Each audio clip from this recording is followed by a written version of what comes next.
Resident Evil, The Umbrella Conspiracy. Written by S.D. Perry. Voiced by Mojo, Lynn, Ro, and Toby. Latham Weekly, June 2nd, 1998. Bizarre murders committed in Raccoon City. The mutilated body of 42-year-old Anna Mataki was found late yesterday in an abandoned lot not too far from her home in northwest Raccoon City, making her the fourth victim of the supposed cannibal killers to be found in or near the Victory Lake district in the last month. Consistent with the coroner reports of the other recent victims, Mataki's corpse showed evidence of having been partially eaten, the bite patterns apparently formed by human jaws. Shortly after the discovery of Miss Mataki by two joggers, approximately 9 o'clock last night, Chief Irons made a brief statement insisting that the RPD is working diligently to apprehend the perpetrators of such heinous crimes, and that he's currently consulting with city officials about more drastic protection measures for Raccoon citizens. In addition to the murderous spree of the cannibal killers, 3 others have died from probable animal attacks in Raccoon Forest in the past several weeks, bringing the toll of mysterious deaths up to 7. Raccoon Times, June 22nd, 1998. Horror in Raccoon, more victims dead. The bodies of a young couple were found early Sunday morning in Victory Park, making Deanne Rush and Christopher Smith the 8th and 9th victims in the reign of violence that has terrorized the city since mid-May of this year. Both victims, aged 19, were reported as missing by concerned parents late Saturday night and were discovered by police officers on the west bank of Victory Lake at approximately 2 a.m. Although no formal statement has been issued by the police department, witnesses to the discovery confirmed that both youths suffered wounds similar to those found on prior victims. Whether or not the attackers were human or animal has yet to be announced. According to friends of the young couple, the two had talked about tracking down the rumored wild dogs recently spotted in the heavily forested park, and had planned to violate citywide curfew in order to see one of the alleged nocturnal creatures. Mayor Harris has scheduled a press conference this afternoon and is expected to make an announcement regarding the current crisis, calling for a stricter enforcement of the curfew. Cityside, July 21st, 1998. STARS, Special Tactic and Rescue Squad, sent in to save Raccoon City. With the reported disappearance of 3 hikers in Raccoon Forest earlier this week, city officials have finally called on for a roadblock on Rural Route 6 at the foothills of the Arklay Mountains. Police Chief Brian Irons announced yesterday that the STARS will participate full-time for the search of the hikers and will also be working closely with the RPD until there's an end of this rash of murder and disappearances that are destroying our community. Chief Irons, a former STARS member himself, said today in an exclusive Cityside telephone interview that it is high time to employ the talents of these dedicated men and women toward the safety of this city. We've had 9 brutal murders here in the last 2 months, and at least 5 disappearances now. And all these events have taken place in a close proximity to Raccoon Forest. This leads us to believe the perpetrators of these crimes may be hiding somewhere in the Victory Lake district, and the STARS have just the kind of experience we need to find them. When asked why the STARS hadn't been assigned to the cases until now, Chief Irons would only say that the STARS had been assisting the RPD since the beginning, and that they would be a welcome addition to the task force currently working on the murders full-time. Founded in New York in 1967, the privately funded STARS organization was originally created as a measure against cult-affiliated terrorism by a group of retired military officials and ex-field operatives from both the CIA and FBI. Under the guidance of former NDSA Director Marco Palmieri, the group quickly expanded its services to everything from hostage negotiation to code breaking to riot control. Working with local police agencies, each branch office of the STARS is designed to work as a complete unit in itself. The STARS set up its Raccoon City branch through the fundraising efforts of several local businesses in 1972, and is currently led by Captain Albert Wesker, promoted to the position less than 6 months ago. 1. Jill was already late for the briefing when she somehow managed to drop her keys into her cup of coffee on the way out the door. There was a muted ting as they hit the bottom, and, as she paused in mid-stride, staring in disbelief at the steaming ceramic mug, the thick stack of files she carried under her other arm slid smoothly to the floor, paper clips and sticky notes scattered across the tan carpeting. Ah, shit. She checked her watch as she turned back toward the kitchen, cup in hand. Wesker had called the meeting for 1900 sharp, which meant she had about 9 minutes to make the 10-minute drive, find parking, and get her butt into a chair. The first full disclosure meeting since the Stars had gotten the case. Hell, the first real meeting since she'd made the Raccoon transfer. And she was going to be late. Figures. Probably the first time in years I actually give a rat's ass about being on time and I fall apart at the door. Muttering darkly, she hurried to the sink, feeling tense and angry with herself for not getting ready earlier. It was the case. The goddamn case.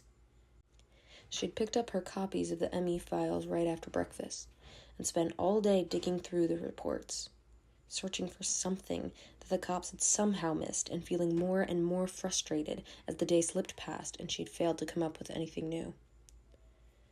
She dumped the mug and scooped up the warm, wet keys, wiping them against her jeans as she hurried back to the front door. She crouched down to gather the files and stopped, staring down at the glossy color photo that had ended up on top. Oh, girls. She picked it up, slowly, knowing that she didn't have time and yet unable to look away from the tiny, blood-spattered faces. She felt the knots of tension that had been building all day intensify, and for a moment it was all she could do to breathe as she stared at the crime scene photo. Becky and Priscilla McGee, ages 9 and 7. She'd flipped past it earlier, telling herself that there was nothing there that she needed to see. But it isn't true, is it? You can keep pretending, or you can admit it. Everything's different now. It's been different since the day they died. When she'd moved to Raccoon, she'd been under a lot of stress, feeling uncertain about the transfer, not even sure she wanted to stay with the Stars.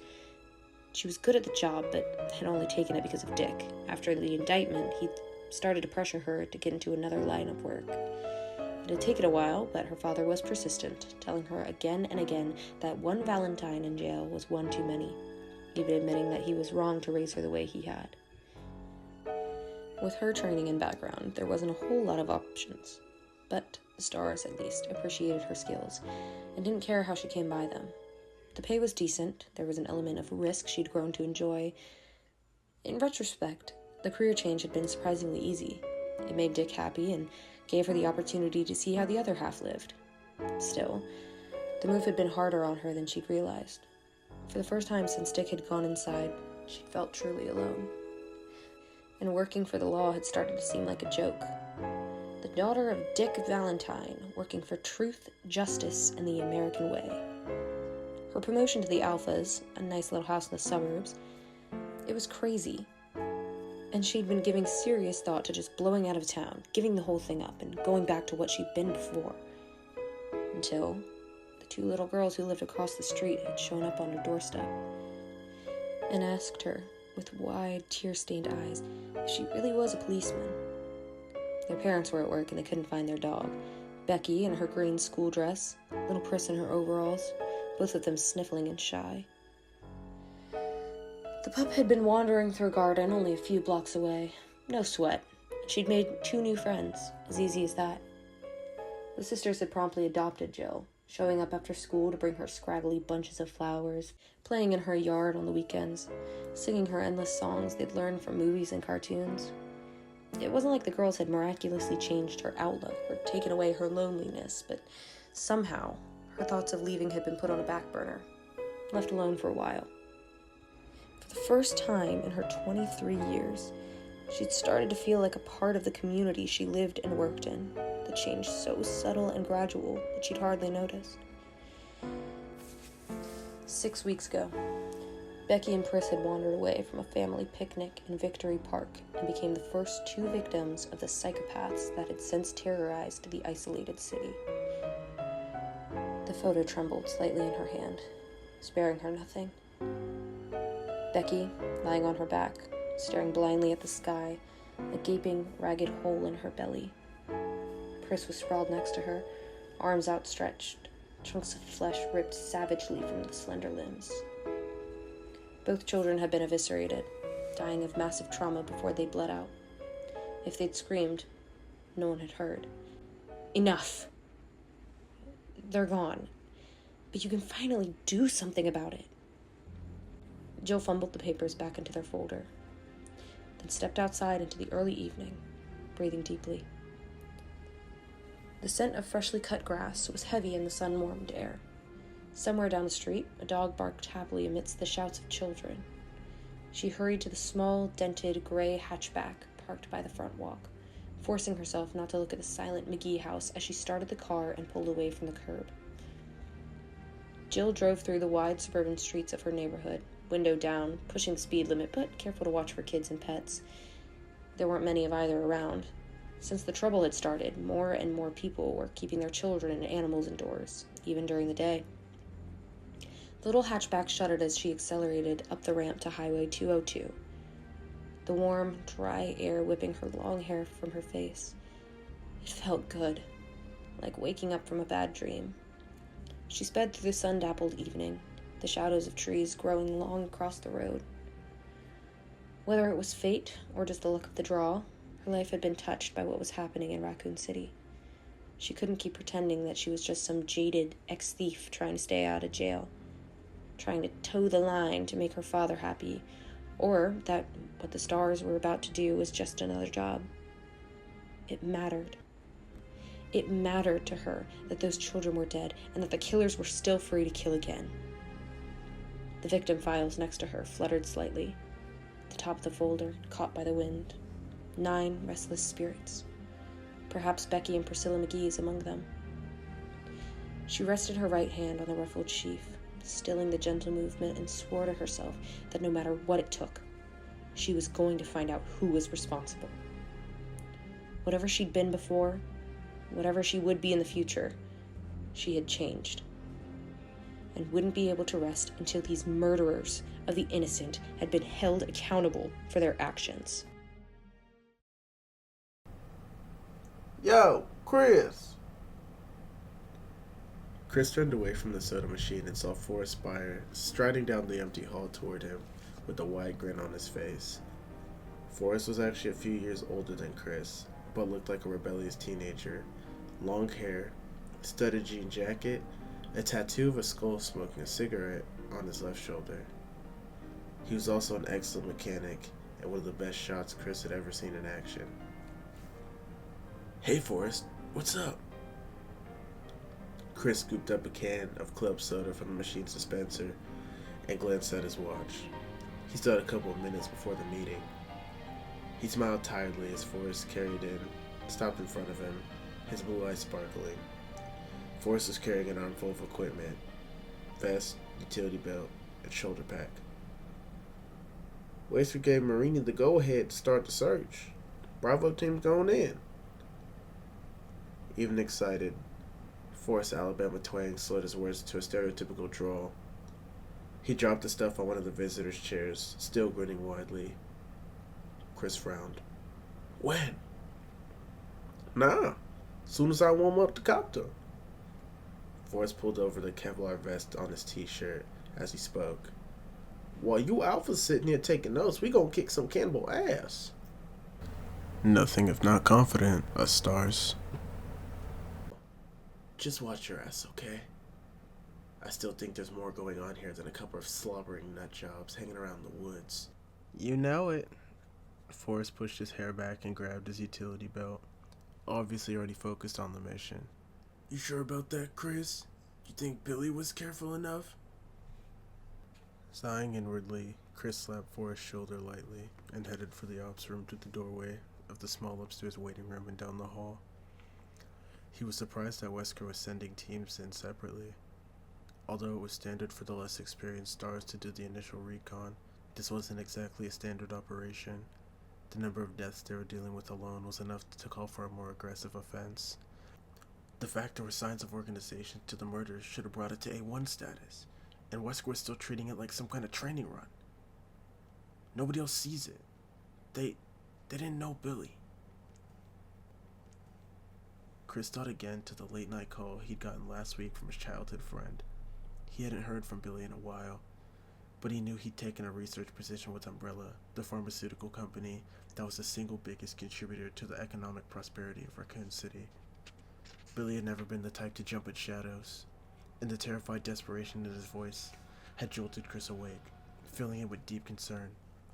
Billy had babbled that his life was in danger, that they were all in danger, begged Chris to meet him at the edge of town in a diner, and then never showed up. No one had heard from him since.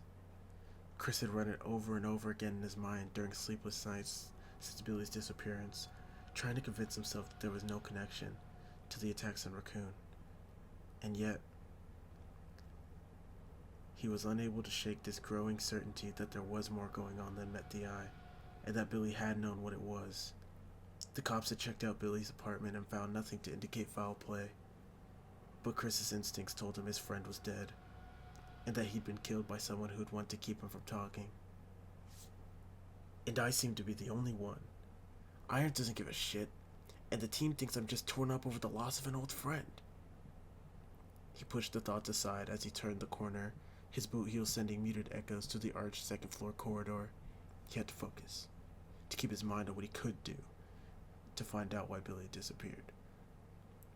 But he was exhausted, running on a minimum sleep, and an almost constant anxiety that had plagued him since Billy's call. Maybe he was losing perspective, his objectivity dulled by recent events. He forced himself not to think about anything at all as he neared the Star's office, determined to be clear-headed for the meeting. The buzzing fluorescence above seemed like overkill in the blazing evening light that filled the tight hallway. The Raccoon Police Building was a classic, if not unconventional, piece of architecture. Lots of inlaid tile and heavy wood, but it had too many windows designed to catch the sun. When he'd been a kid, the building had been the Raccoon City Hall. With the population increase a decade back, it had been renovated as a library, and 4 years ago, turned into a police station. It seemed like there was always some kind of construction going on. The door to the Star's office stood open, the muted sounds of gruff male voices spilling out into the hall. Chris hesitated a moment, hearing Chief Irons among them. "Just call me Brian." Irons was a self-centered and self-serving politician masquerading as a cop. It was no secret that he had had his hands in more of a few than a few of the local pies. He'd even been implicated in the Cider District land scam back in '94, and although nobody had anything to prove it in court, anyone who knew him personally didn't harbor any doubt. Chris shook his head, listening to Irons' greasy voice. Hard to believe he'd once led the Raccoon Stars, even as a paper pusher. Maybe even harder to believe that he'd probably end up as mayor someday. Of course, it doesn't help much that he hates your guts, does it, Redfield? Yeah, well. Chris didn't like to kiss ass, and Irons didn't know how to have any other kind of relationship. At least Irons wasn't a total incompetent. He'd at least had some military training. Chris pasted on a straight face and stepped into the small, cluttered office that served as the Star's filing cabinet and base of operations. Barry and Joseph were over by the rookie desk, going through a box of papers and talking quietly. Brad Vickers, the Alpha pilot, was drinking coffee and staring at the main computer screen a few feet away, a sour expression on his mild features. Across the room, Captain Wesker was leaning back in his chair, his hands behind his head, smiling blankly at something Chief Irons was telling him. Irons' bulk was leaned against Wesker's desk, one pudgy hand brushing at his carefully groomed mustache as he spoke. "So I said, you're gonna print what I tell you to print, Bertolucci, and you're gonna like it. Otherwise, you're never gonna get another quote from this office." And then he says, "Chris, good you're here. Looks like we can stop wasting time." Irons scowled in his direction, but Chris kept his poker face. Wesker didn't care much for Irons either. and didn't bother being anything more than polite in his dealings with the man. From the glint in his eye, it was obvious he didn't care who knew it either. Chris walked into the office and stood by the desk he shared with Ken Sullivan, one of the Bravo team. Since teams usually work different shifts, they didn't need much room.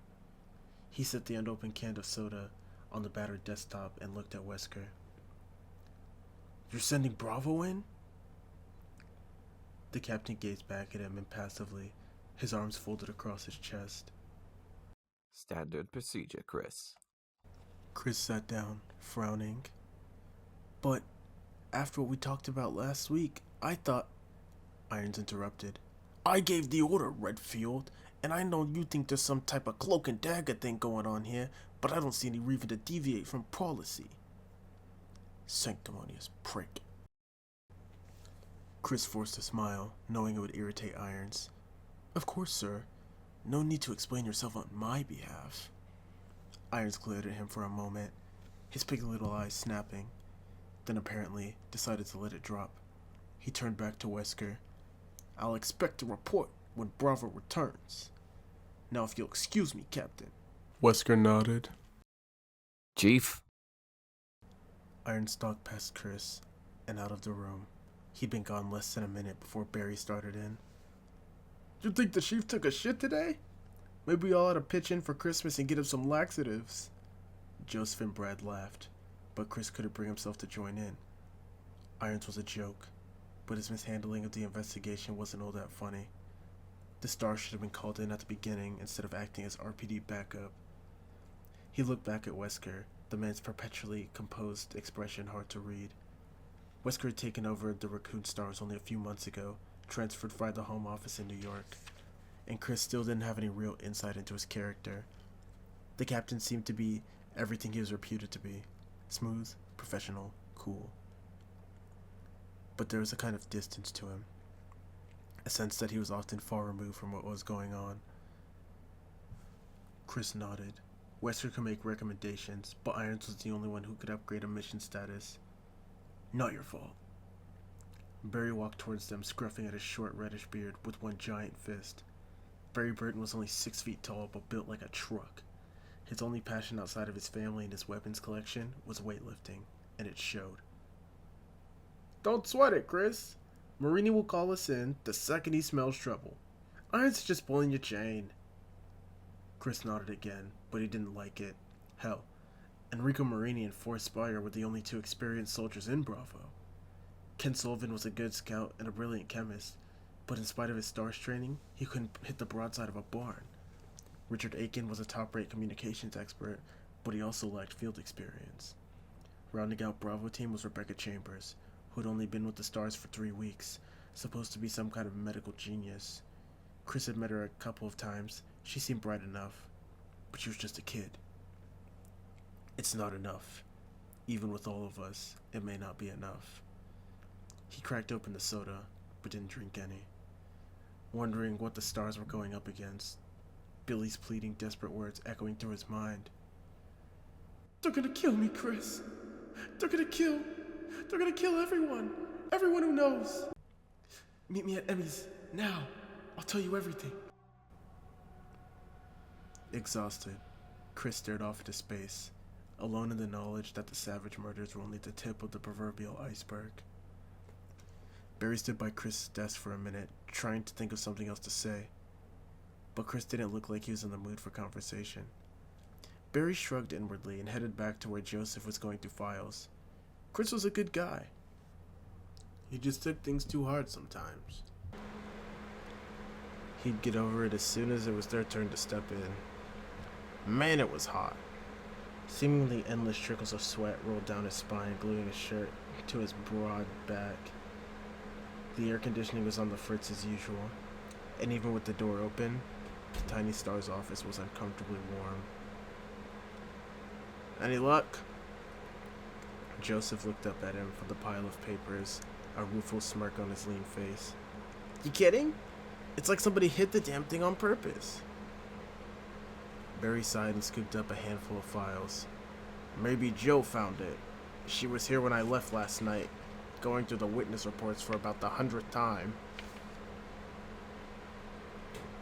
What are you two looking for anyway?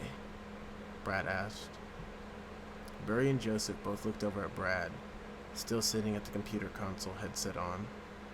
He'd been monitoring Bravo's progress throughout their flyby of the forested district, but for now, he looked bored as hell. Joseph answered him. Barry claims that there are floor plans here on the old Spencer estate. Some architectural digest that came out when the house was built. He paused, then grinned at Brad. Except I'm thinking that old Barry's gone senile on us. They say memory's the first thing to go. Barry scowled good-naturedly. Old Barry could easily kick your ass at the next week, little man. Joseph looked at him mock seriously. Yeah, but would you remember it afterwards? Barry chuckled, shaking his head. He was only 38, but he had been with the Raccoon Stars for 15 years, making him the senior member. He'd endured numerous old age jokes, mostly from Joseph. Brad cocked an eyebrow. The Spencer place? Why would it be in a magazine? You kids gotta learn your history, Barry said. It was designed by the one and only George Trevor. Just before he disappeared, he was that hotshot architect who did all those weird skyscrapers in DC. In fact, Trevor's disappearance may have been the reason that Spencer shut down the mansion. Rumor has it that Trevor went crazy during construction. When it was finished, he got lost and wandered the halls until he starved to death. Brad scoffed, but looked uneasy suddenly. That's bullshit. I've never heard anything like that. Joseph winked at Barry. No, it's true. Now his tortured ghost roams the estate each night, pale and emaciated, and I've heard tell that sometimes you can hear him calling out, Brad Vickers, bring me Brad Vickers. Brad flushed slightly. Yeah, haha. You're a real comedian, Frost. Barry shook his head, smiling, but wondered again how Brad ever made it into Alpha. He was undoubtedly the best hacker working for Stars, and a decent enough pilot, but he wasn't so hot under pressure. Joseph had taken to calling him Chickenheart Vickers when he wasn't around, and while the Stars generally stuck up for one another, no one disagreed with Joseph's assessment. So, is that why Spencer shut it down? Brad addressed this to Barry, his cheeks still red. Barry shrugged. I doubt it. It was supposed to be some kind of guest house for Umbrella's top execs. Trevor did disappear right about the time of completion, but Spencer was wacko anyway. He decided to move Umbrella's headquarters to Europe. I forget where exactly, and just boarded up the mansion. Probably a couple $1,000,000 straight into the crapper. Joseph sneered. Right, like Umbrella would suffer. True enough. Spencer may have been crazy, but he'd had enough money and business savvy to hire the right people. Umbrella was one of the biggest medical research and pharmaceutical companies on the planet. Even 30 years ago, the loss of a few $1,000,000 probably hadn't hurt. Anyway, Joseph went on, the Umbrella people told Irons that they'd sent someone out to check the place over, and that it was secure. No break-ins. So why look for blueprints? Brad asked. It was Chris who answered, startling Barry. He'd walked back in to join them, his youthful face fixed with a sudden intensity that almost bordered on obsessive. Because it's the only place in the woods that hasn't been checked over by the police, and it's practically in the middle of the crime scenes, and because you can't always trust what people say. Brad frowned. But if Umbrella sent somebody out... Whatever Chris was about to say in response was cut short by Wesker's smooth voice rising from the front of the room. All right, people, since it appears that Miss Valentine isn't planning on joining us, why don't we get this started? Barry walked to his desk, worried about Chris for the first time since the whole thing had started. He'd recruited the younger man for the Stars a few years back thanks to a chance encounter in a local gun shop. Chris had proven to be an asset to the team. Bright, thoughtful, as well as a top-notch marksman and an able pilot. But now... Barry gazed fondly at the picture of Kathy and the girls that sat on his desk. Chris's obsession with the murders in Raccoon was understandable, particularly since his friend had disappeared. Nobody in town wanted to see another life lost.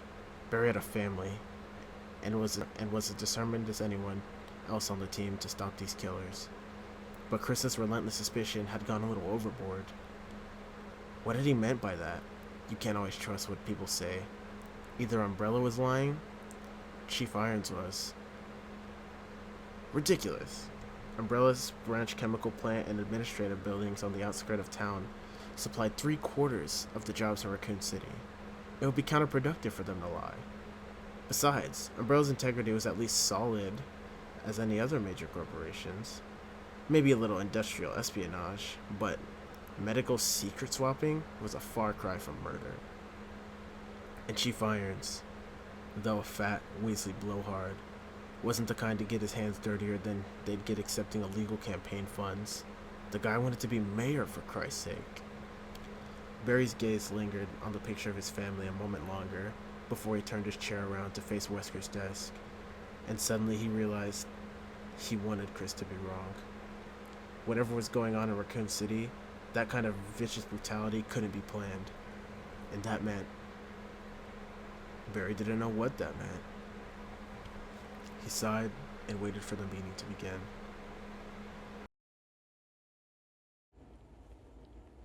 Two. Jill was deeply relieved to hear the sound of Wesker's voice as she jogged toward the open door of the Star's office. She'd seen one of their helicopters taking off as she'd arrived and been positive that they'd left without her. The Stars were a fairly casual outfit in some respects, but there wasn't any room for people who couldn't keep up, and she wanted very much to be in on this case from the beginning. The RPD has already established a perimeter search, spanning sectors 1, 4, 7, and 9. It's the central zones we're concerned with, and Bravo was set down here. At least she wasn't too late. Wesker always ran meetings the same way. Update speech, theory, then Q&A. Jill took a deep breath and stepped into the office. Wesker was pointing to a posted map at the front of the room, dotted with colored tags where the bodies had been found. He hardly faltered in his speech as she walked quickly to her desk, feeling suddenly like she was back in basic training and had shown up late for class. Chris Redfield threw her a half-smile as she sat down, and she nodded back at him before focusing on Wesker. She didn't know any of the Raccoon team that well, but Chris had made a real effort to make her feel welcome since she'd arrived. After a flyby of the other central areas, once they report in, we'll have a better idea of where to focus our energies. But what about the Spencer place? Chris asked. It's practically in the middle of the crime scenes. If we start there, we can conduct a more complete search. And if Bravo's information points to that area, rest assured we'll search there. But for now, I don't see any reason to consider it a priority. Chris looked incredulous. But we only have Umbrella's word that the estate is secure. Wesker leaned against his desk, his strong features emotionless. Chris, we all want to get to the bottom of this, but we have to work as a team, and the best approach here is to do a thorough search for those missing hikers before we start jumping to conclusions. Bravo will take a look-see, and we'll conduct this by the book. Chris frowned but said nothing more. Jill resisted the urge to roll her eyes at Wesker's little speech. He was doing the right thing, technically, but had left out the part about it being politic to do as Chief Irons wanted. Irons had made it clear time and again throughout the killing spree that he was in charge of the investigation and was calling all the shots. It wouldn't have bothered her so much except that Wesker presented himself as an independent thinker, a man who didn't play politics. She had joined the Stars because she couldn't stand the bullshit red tape that dominated so much of law enforcement, and Wesker's obvious deferral to the chief was irritating. Well, and don't forget that you stood a good chance of ending up in prison if you hadn't changed your occupation. Jill met Wesker's sharp gaze evenly, trying to seem as cool and composed as he was. Nothing new, I'm afraid. The only obvious pattern is location. She looked down at the notes she had on the stack of files in front of her, scanning them for reference.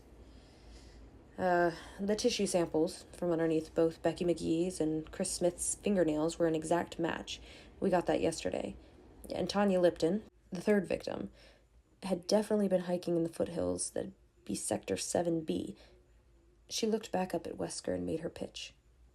My theory, at this point, is that there's a possible ritualistic cult hiding in the mountains, 4 to 11 members strong, with guard dogs trained to attack intruders in their territory. Extrapolate. Wesker folded his arms, waiting. At least no one had laughed. Jill plunged forward, warming to the material. The cannibalism and dismemberment suggest ritualistic behavior, as does the presence of decomposed flesh found on some of the victims.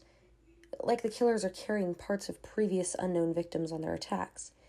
We've got saliva and tissue samples from 4 separate human assailants, though eyewitness reports suggest up to 10 or 11 people, and those killed by animals were all found to be attacked in the same vicinity, suggesting that they wandered into some kind of off-limits area. The saliva traces appear to be canine, though there's still some disagreement. She trailed off, finished. Wesker's face betrayed nothing, but he nodded slowly. Not bad. Not bad at all. Disprove? Jill sighed. She hated having to shoot her own theory down, but that was part of the job, and in all honesty, the part that most encouraged clear, rational thinking. The stars train their people not to fixate on any single path to the truth. She glanced at her notes again. It's highly unlikely that a cult that big would move around much, and the murders started too recently to be local. The RPD would have seen signs before now, some escalation of this kind of behavior. Also, the level of post-mortem violence indicates disorganized offenders, and they usually work solo. Joseph Frost, the Alpha Vehicle Specialist, piped up from the back of the room. The animal attack part works, though. Protecting the territory and all that. Wesker scooped up a pen and walked to the dry erase board next to his desk, talking as he moved. I agree. He wrote territorially on the board and then turned back to face her. Anything else? Jill shook her head, but felt good that she'd contributed something. She knew the cult aspect was reaching, but it had been all she could come up with. The police certainly hadn't come up with anything better. Wesker turned his attention to Brad Vickers, who suggested that it was a new strain of terrorism and that demands would be made soon. Wesker put terrorism on the board, but didn't seem enthusiastic about the idea. Neither did anyone else. Brad quickly went back to his headset, checking on Bravo team's status. Both Joseph and Barry passed on theorizing, and Chris's views on the killings were already well known, if vague. He believed that there was an organized assault going on, and that external influences were involved somehow. Wesker asked if he had anything new to add, stressing new, Jill noticed, and Chris shook his head, looking depressed. Wesker capped the black pen and sat on the edge of his desk, gazing thoughtfully at the blank expanse of the board. It's a start, he said. I know you've all read the police and coroner reports and listened to the eyewitness accounts. Vickers here, over. From the back of the room, Brad spoke quietly into his headset, interrupting Wesker. The captain lowered his voice and continued. Now, at this point, we don't know what we're dealing with. And I know that all of us have some concerns with how the RPD has been dealing with the situation. But now that we're on the case, What? At the sound of Brad's raised voice, Jill turned toward the back of the room, along with everyone else. He was standing up, agitated. One hand pressed to the earpiece of his set. Bravo team, report! Repeat, Bravo team, report! Wesker stood up. Vickers, put it on comm. Brad hit the switch on his console, and the bright, crackling sound of static filled the room. Jill strained to hear a human voice amidst the fuzz, but for several tense seconds, there was nothing. Then... Copy! Malfunction! Have to...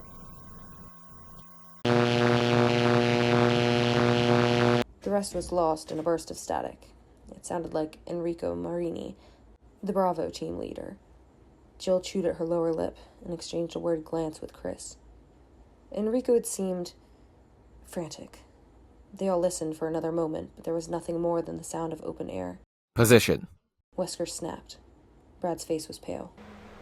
They're in, Sector 22, tail end of C. Except, I've lost the signal. The transmitter's offline. Jill felt stunned. Saw the feeling reflected in the faces of the others.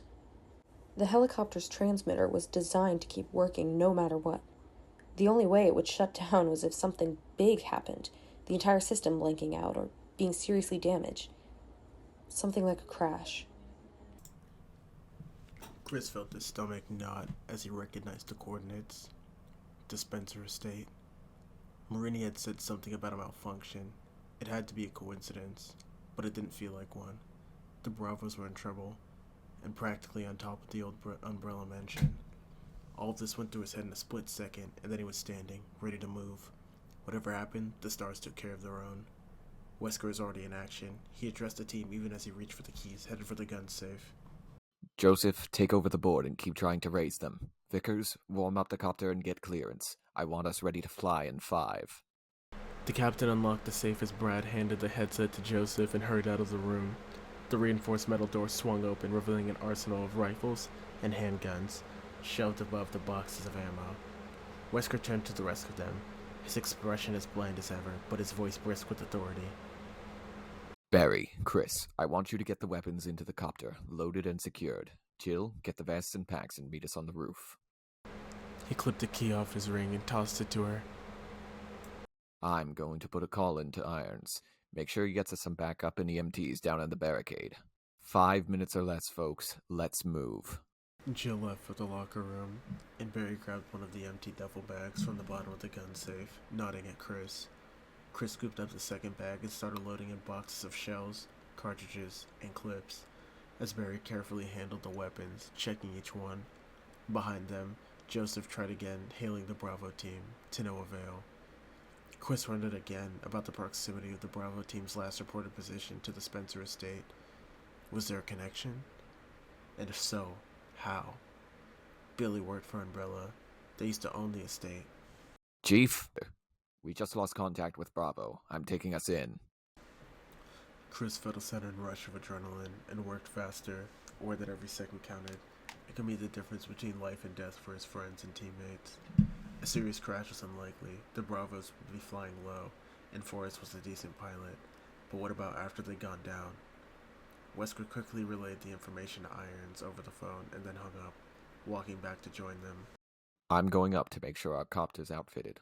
Joseph, give it another minute, then turn it over to the boys at the front desk. You can help these two carry the equipment up. I'll see you on top. Wesker nodded to them as he hurried out, his footsteps clattering loudly down the hall.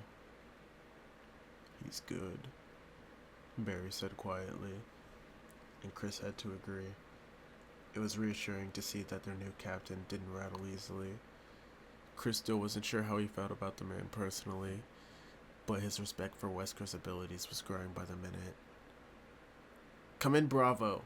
Do you copy? Repeat. Joseph patiently went on, his voice tight with strain, his pleas lost to a haze of white static that pulsed into the room. Wesker strode down the deserted hall and through the shabbier of the 2 second-floor waiting rooms, nodding briskly at a pair of uniforms that stood talking by the soda machine. The door to the outside landing was chalked open, a faint, humid breeze cutting through the stickiness of the air inside. It was still daylight, but not for much longer.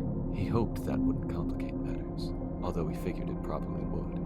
Wesker took a left and started down the winding corridor that led to the helipad, absently running through a mental checklist. Hailing open procedure, weapons, gear, report. He already knew that everything was in order, but went through it again anyway. It didn't pay to get sloppy, and assumptions were the first step down that path. He liked to think of himself as a man of precision, one who had taken all possibilities into account and decided on the best course of action after thoroughly weighing all factors. Control was what being a competent leader was all about. But to close this case, he shut the thought down before it could get any further. He knew what had to be done, and there was still plenty of time. All he needed to concentrate on now was getting the Bravos back, safe and sound. Wesker opened the door at the end of the hall and stepped out into the bright evening. The rising hum of the copter's engine and the smell of machine oil filling his senses. The small rooftop helipad was cooler than inside, partly draped by the shadow of an aging water tower, and empty except for the gunmetal gray Alpha helicopter.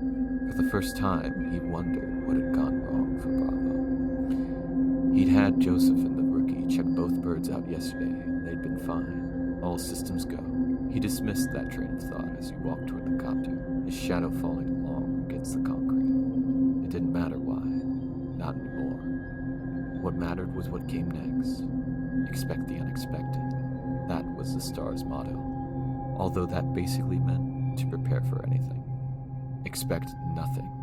That was Albert Wesker's motto. A little less catchy maybe, but infinitely more useful. It virtually guaranteed that nothing would ever surprise him. He stepped up to the open pilot door and got a shaky thumbs up from Vickers.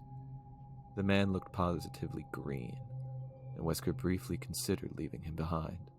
Chris was licensed to fly, and Vickers had a reputation for choking under the gun. The last thing he needed was for one of his people to freeze up if there was trouble. Then he thought about the lost Bravos and decided against it.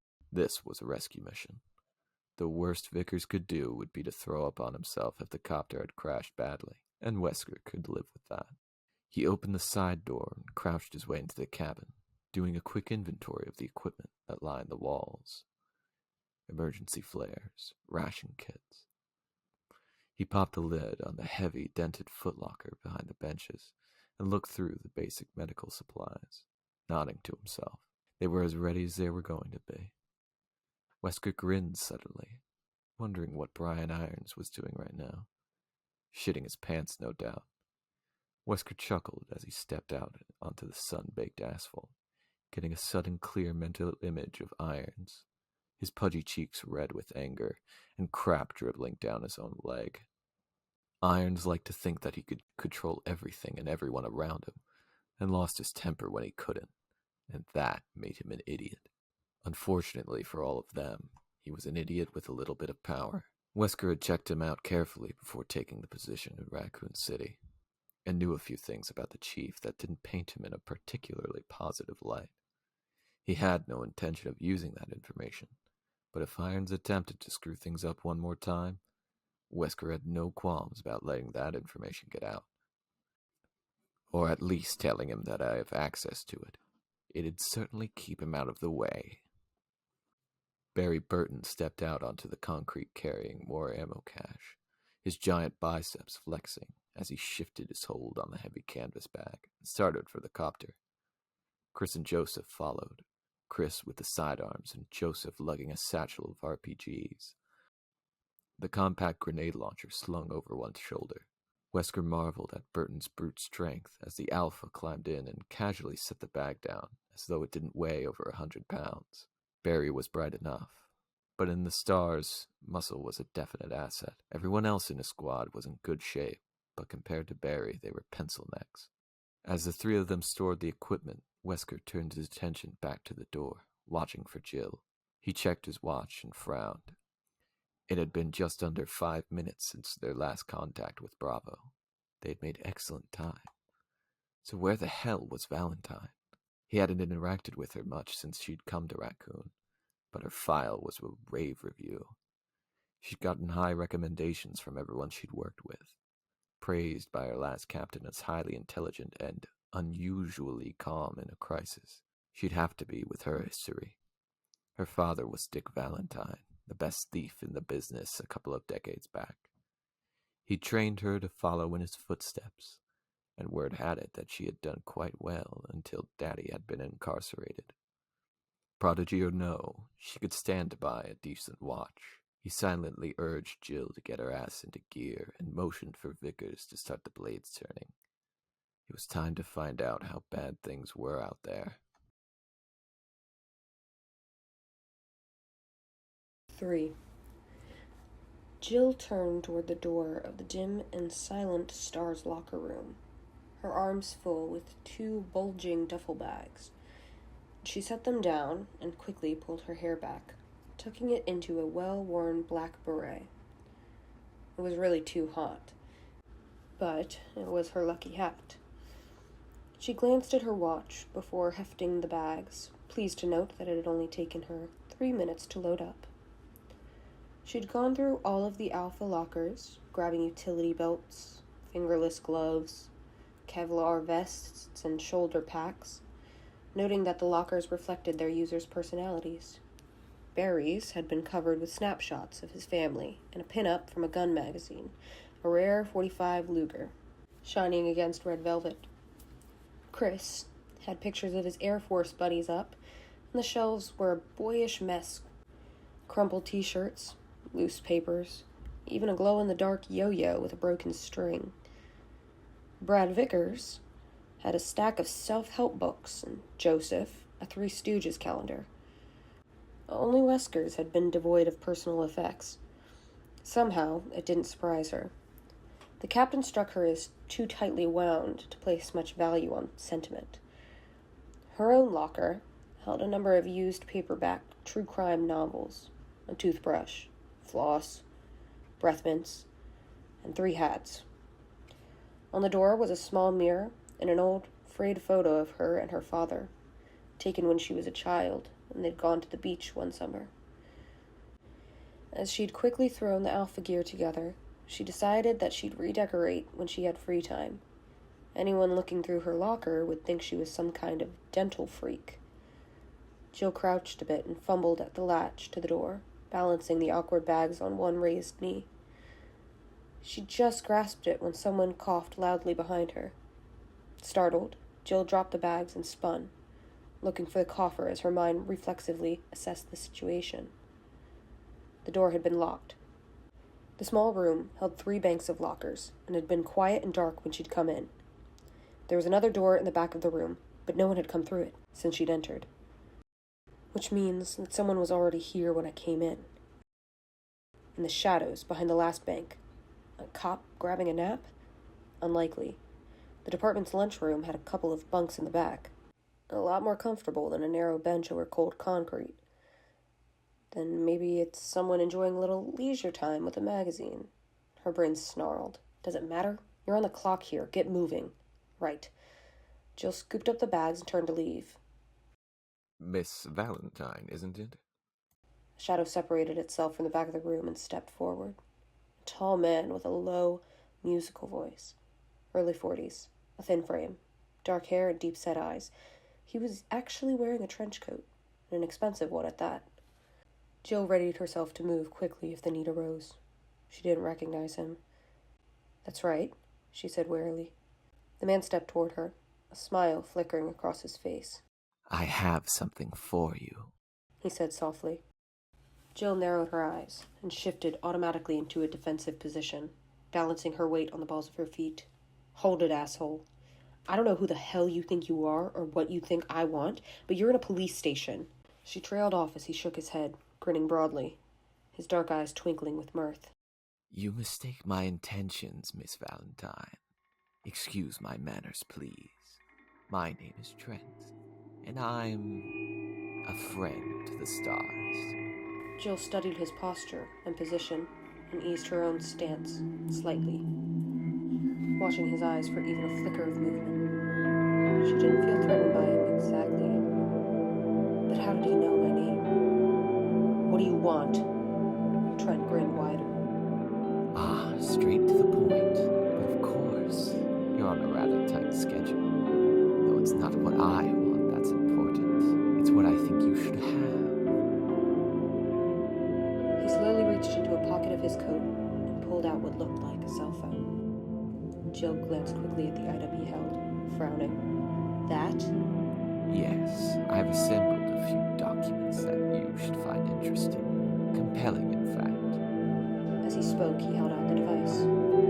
She reached for it, carefully, realizing as she did that it was a mini disc reader, a very complicated and costly microcomputer. Trent was well-financed, whoever he was. Jill tucked the reader into her hip pack, suddenly more than a little curious. Who do you work for? He shook his head. That's not important. Not at this juncture.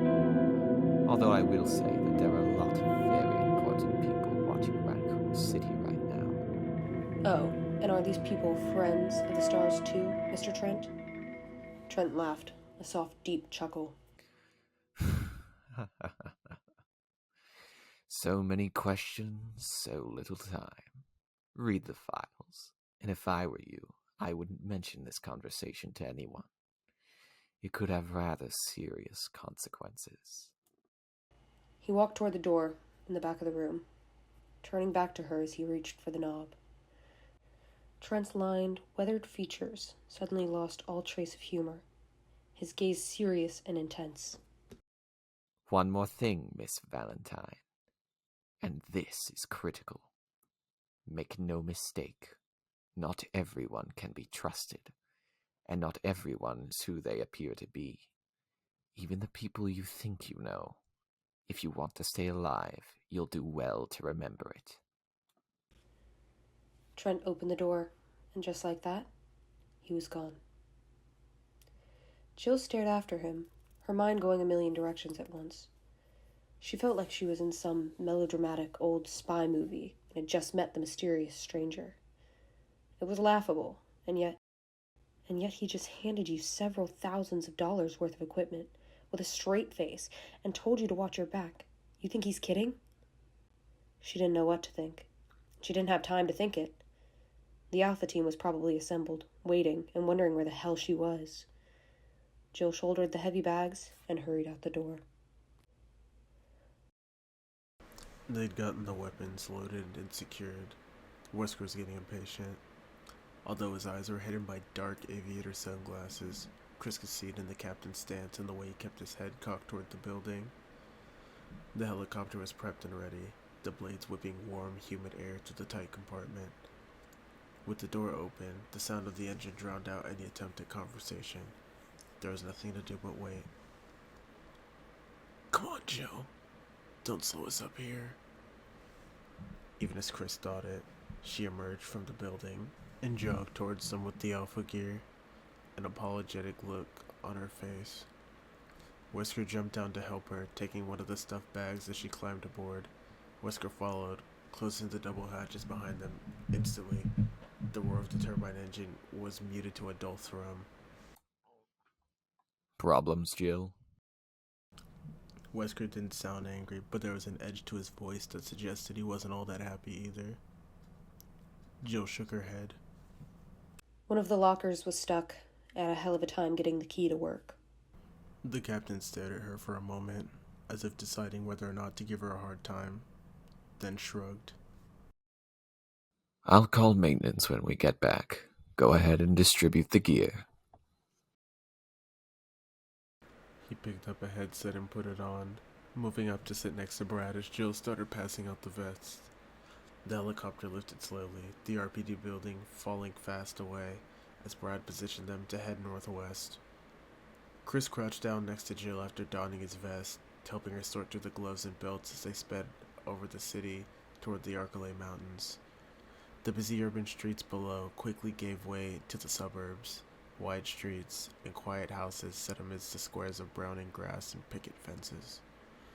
An evening haze had settled over the sprawling but isolated community, fussing the edges of the picturesque view and giving it an unreal, dreamlike quality. Minutes passed in silence as the Alphas prepared themselves and belted in, each team member preoccupied with his or her own thoughts. With any luck, Bravo team's helicopter had only suffered minor mechanical failure. The forest would have set down, and one of the scraggly open fields that dotted the forest was probably up to his knees in elbow grease by now, cursing at the engine as they waited for Alpha to show. Without the bird in working order, Marini wouldn't have started the proposed search. The alternative? Chris grimaced, not wanting to consider any alternative. He'd once seen the aftermath of a serious copter crash back in the Air Force. Pilot error had led to the fall of a Huey carrying 11 men and women to a training mission. By the time the rescuers had arrived, there'd been nothing but charred smoke and bones amidst fiery debris. The sweet, sticky smell of gasoline-roasted flesh heavy in the blackened air. Even the ground had been burning, and that was the image that had haunted his dreams for months. The earth on fire, the chemical flames devouring the very soul beneath his feet. There was a slight dip in their altitude as Brad adjusted the rotor pitch, jolting him out of the unpleasant memory. The ragged outskirts of Raccoon Forest slipped by below, and the orange markers of the police blockade standing outside against the thick, muted green of the trees. Twilight was finally setting in, the forest growing heavy with shadow. ETA 3 minutes, Brad called back, and Chris looked around the cabin, a silent, grim tone on the expressions of each of his teammates. Joseph had tied a bandana over his head and was intently relacing his boots. Barry was gently rubbing a soft cloth over his beloved coal python, staring out the hatch window. He turned his head to look at Jill and was surprised to find her staring back at him thoughtfully. She was sitting on the same bench as him and smiled briefly, almost nervously, as he caught her gaze. Abruptly, she unhooked her belt and moved to sit next to him. She caught a faint scent of her skin, a clean, soapy smell. Chris, what you've been saying about external factors in these cases... Her voice was pitched so low, he had to lean in to hear over the throbbing of the engine. She glanced quickly around at the others, as if to make sure no one was listening, then looked into his eyes, her own carefully guarded. I think you might be on the right track. And I'm starting to think that it might not be such a good idea to talk about it. Chris's throat suddenly felt dry. Did something happen? Jill shook her head, her finely chiseled features giving away nothing. No. I've just been thinking that maybe you should watch what you say. Maybe not everyone listening is on the right side of this.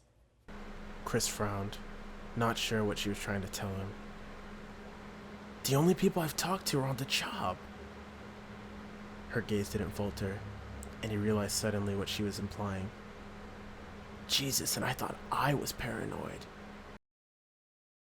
Jill, I know these people, and even if I didn't, the stars have psycho profiles on everyone. Every member, history checks, personal references. There's no way it could happen. Look, forget I said anything. Just watch yourself. That's all. All right, kids, look lively. We're coming up on Sector 22. They could be anywhere. At Wesker's interruption, Jill gave him a final sharp glance, and then moved to one of the windows. Chris followed, Joseph and Barry taking search up on the other side of the cabin. Looking out the small window, he scanned the deepening dusk on automatic, thinking about what Jill had said.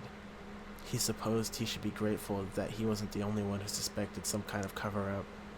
But why hadn't she said anything before? And to warn him against the stars. She knows something. She must.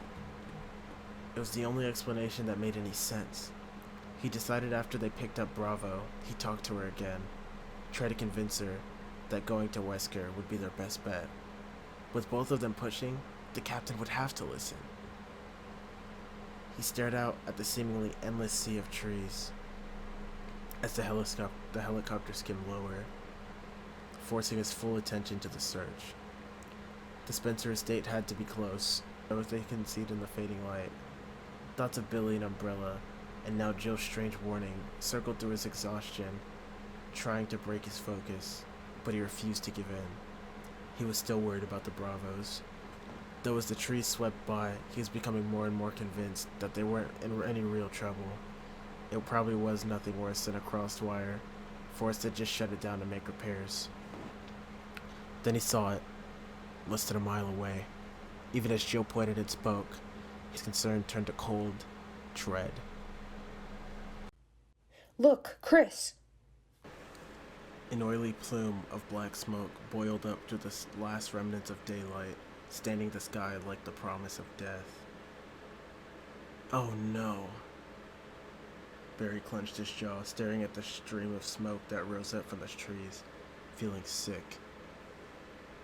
"Captain, 2 o'clock sharp!" Chris called. Then they were turning, headed for the dark smudge that could only mean a crash. Wesker moved back into the cabin, still wearing his shades. He stepped to the window and spoke quietly, his voice subdued. Let's not assume the worst. There's a possibility that a fire broke out after they landed, or that they started the fire on purpose as a signal. Barry wished he could believe him, but even Wesker had to know better. With the copter shut down, a fire starting on its own was unlikely, and if the Bravos wanted to signal, they would have used flares. Besides which, wood doesn't make that kind of smoke.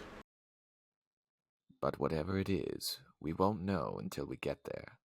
Now, if I could have your full attention, please. Barry turned away from the window, saw the others do the same. Chris, Jill, and Joseph all wore the same look, as he imagined he did. Shock. Stars sometimes got hurt in the line of duty. It's part of the job. But accidents like this? Wesker's only visible sign of distress was the set line in his mouth, a thin, grim line, tanned against his skin.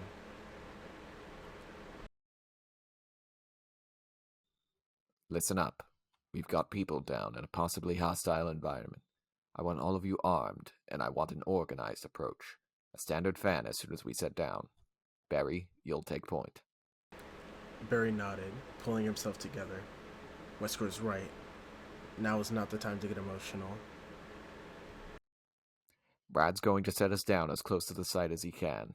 What looks like a small clearing about 50 meters south of their last coordinates. He'll stay with the copter and keep it warm in case of trouble. Any questions? Nobody spoke, and Wesker nodded, briskly. Good. Barry, load us up.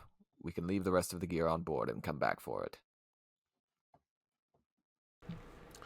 The captain stepped up to the front to talk to Brad, while Jill, Chris, and Joseph turned to Barry. As weapons specialist, he checked their firearms in and out to each STARS member and kept them in prime condition. Barry turned to the cabinet next to the outer hatch and unhooked the latch, exposing the 6 Beretta 9mm handguns on the metal rack, cleaned and slighted only yesterday.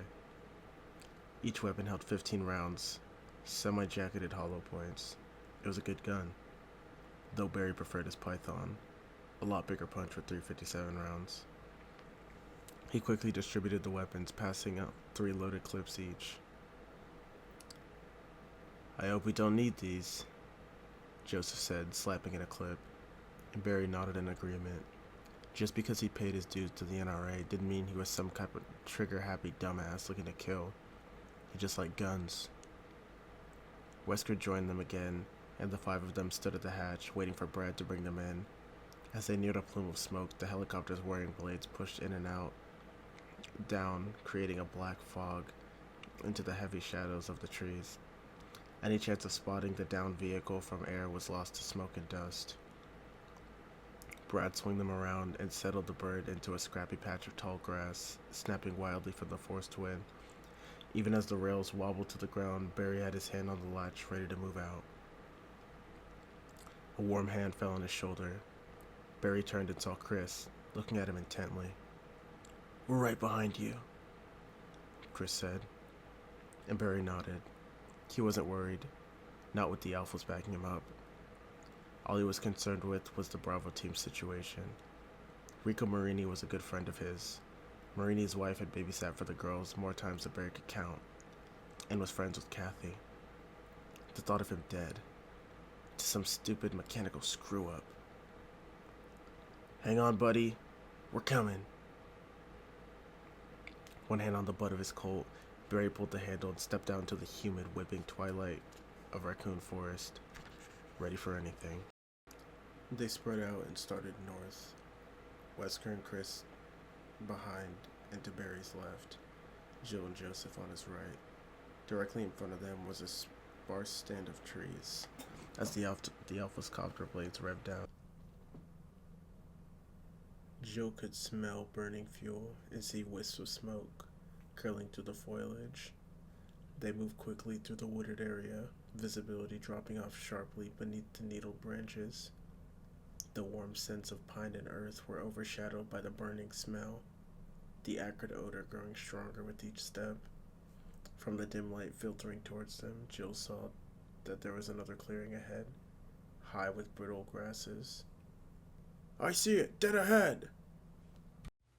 Jill felt her heart speed up at Barry's shout, and then they were all running, hurrying to catch up to their point man. She emerged from the copse of trees, Joseph next to her. Barry was already at the downed copper, Chris and Wesker right behind. Smoke was still rising from the silent wreck, but it was thinning. If there had been a fire, it had died out. She and Joseph reached the others and stopped, staring. No one speaking as they surveyed the scene. The long, wide body of the copter was intact, not a single scratch visible. The port landing rail looked bent, but besides that, and the dying haze of smoke from the rotor, there seemed to be nothing wrong with it. The hatches stood open, the beam from Wesker's penlight showing them an undamaged cabin. From what she could see, most of the Bravo's gear was still on board. So where are they? It didn't make any sense. It hadn't been 15 minutes since their last transmission. If anyone had been injured, they would have stayed. And if they decided to leave, why had they left their equipment behind? Check it out. The rest of you, spread out. Look for clues, tracks, shell casings, signs of struggle. You find anything, let me know, and stay alert. Wesker handed the light to Joseph and nodded toward the cockpit. Jill stood a moment longer, staring at the smoke copter and wondering what could have happened. Enrico had said something about a malfunction, so, okay, the Bravos had to set down. What had happened next? What would have made them abandon their best chance of being found, leaving behind emergency kits, weaponry?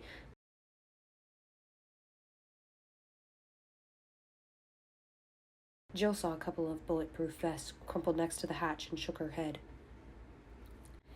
adding it to the growing list of seemingly irrational actions. She turned to join the search as Joseph stepped out of the cockpit, looking as confused as she felt.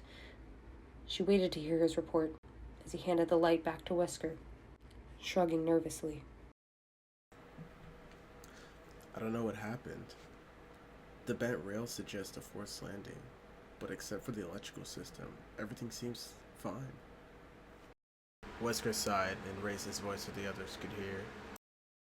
Circle out, people. 3 meters apart. Widen as we go. Jill moved over to stand between Chris and Barry, both men already scanning the ground at their feet as he slowly moved east and northeast of the helicopter. Wesker stepped into the cabin, probing the darkness with his penlight. Joseph headed west. Dry weeds crackled underfoot as they widened their circle, the only sound in the still, warm air except for the distant hum of the Alpha helicopter engine. Jill used her boots to search through the thick ground cover, brushing the tall grasses aside with each step. In another few moments, it'd be too dark to see anything. They needed to break out the flashlights. Bravo had left theirs behind. Jill stopped suddenly, listening. The sighing, crackling steps of the others. The faraway drone of their copter and nothing else. Nothing. Not a chirp, a chitter. Nothing. They were in the woods, in the middle of summer. Where were the animals? The insects? The forest was unnaturally still. The only sounds human. For the first time since they'd sat down, Jill was afraid. She was about to call out to the others when Joseph shouted from somewhere behind them.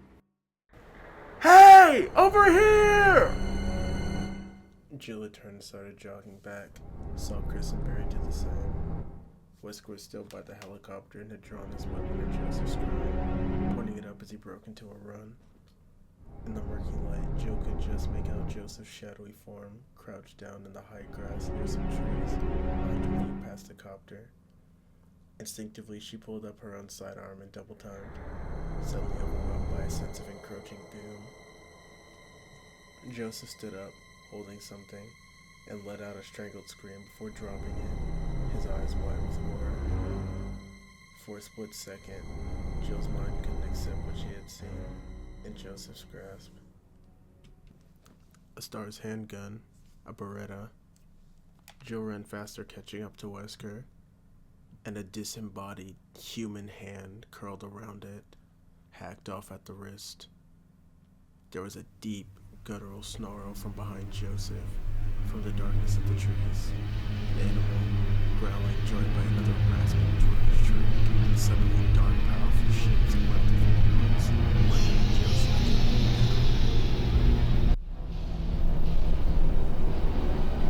Joseph!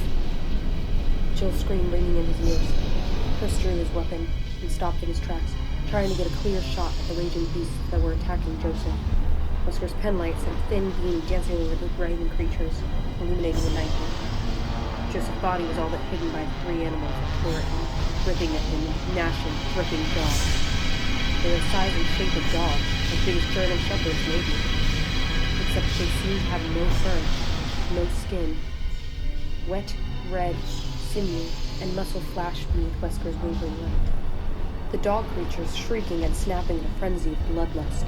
Joseph cried out, a gurgling, liquid sound as he flailed weakly at the savage attackers, blood pouring from multiple wounds. There was the scream of a dying man. There was no time to waste. Chris targeted and opened fire. 3 rounds smacked wetly into one of the dogs, a 4th shot going high.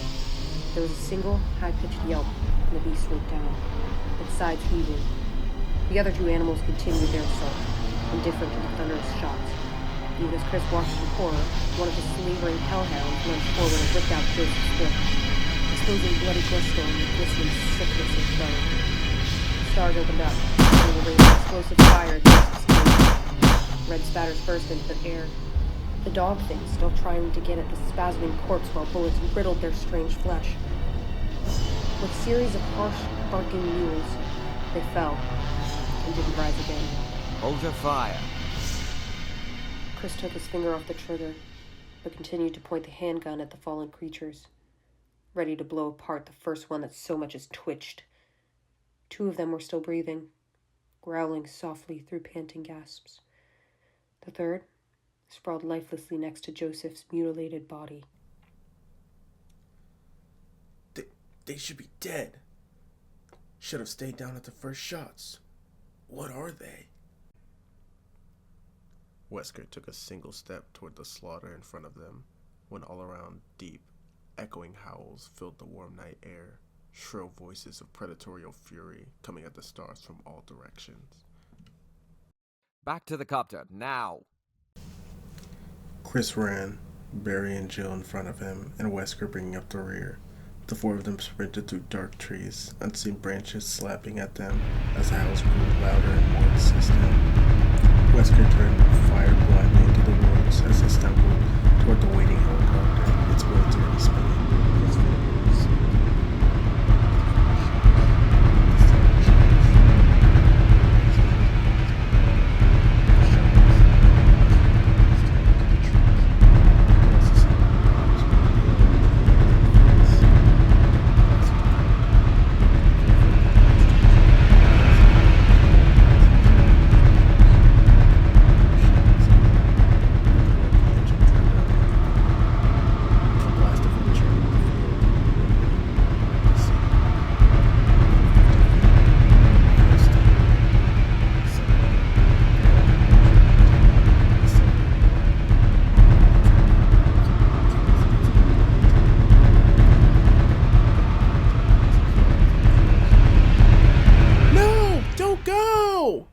Chris screamed, but the wobbling rails were already out of reach, the copter pitching forward away from them to the thundering darkness. They were going to die. Damn you, Vickers! Wesker turned and fired again and was rewarded with a squeal of pain from one of their pursuers. There were at least 4 more close behind, gaining on them rapidly. Keep going! He shouted, trying to get his bearings as they stumbled on. The piercing shrieks of the mutant dogs urging them faster. The sound of the helicopter was dying away, the cowardly Vickers taking their escape with him. Wesker fired again, the shot going wide, and saw another shadowy form join the hunt. The dogs were brutally fast. They didn't stand a chance, unless... Imagine! "Veer right, 1 o'clock," Wesker yelled, hoping that his sense of direction was still intact. They couldn't outrun the creatures, but maybe they could keep them at bay long enough to reach cover. He spun and fired the last round at his clip. "Empty!" Ejecting the spent magazine, he fumbled for another one stuck into his belt as both Barry and Chris took up the defense, firing past him into the closing pack. Wesker slapped in a fresh clip as they reached the edge of the overgrown clearing and plunged into another dark strand of trees. They stumbled and dodged through the woods, tripping on uneven ground as the killer dogs came on. Lungs aching for air, Wesker imagined that he could smell the fetid, rotting meat stench of the beasts as they narrowed the distance, and he somehow found the capacity to run faster. "We should be there by now. Gotta be close." Chris offered to the thinning shadows of the trees, the looming monstrosity backlit by an early moon. "There! Run for that house!" It looked abandoned from the outside, the weathered wood and stone of the giant mansion crumbling and dark. The full size of the structure was cloaked by the shadowy overgrown hedges that had surrounded it, isolating it from the forest. A massive outside front porch presented double doors, the only option for escape.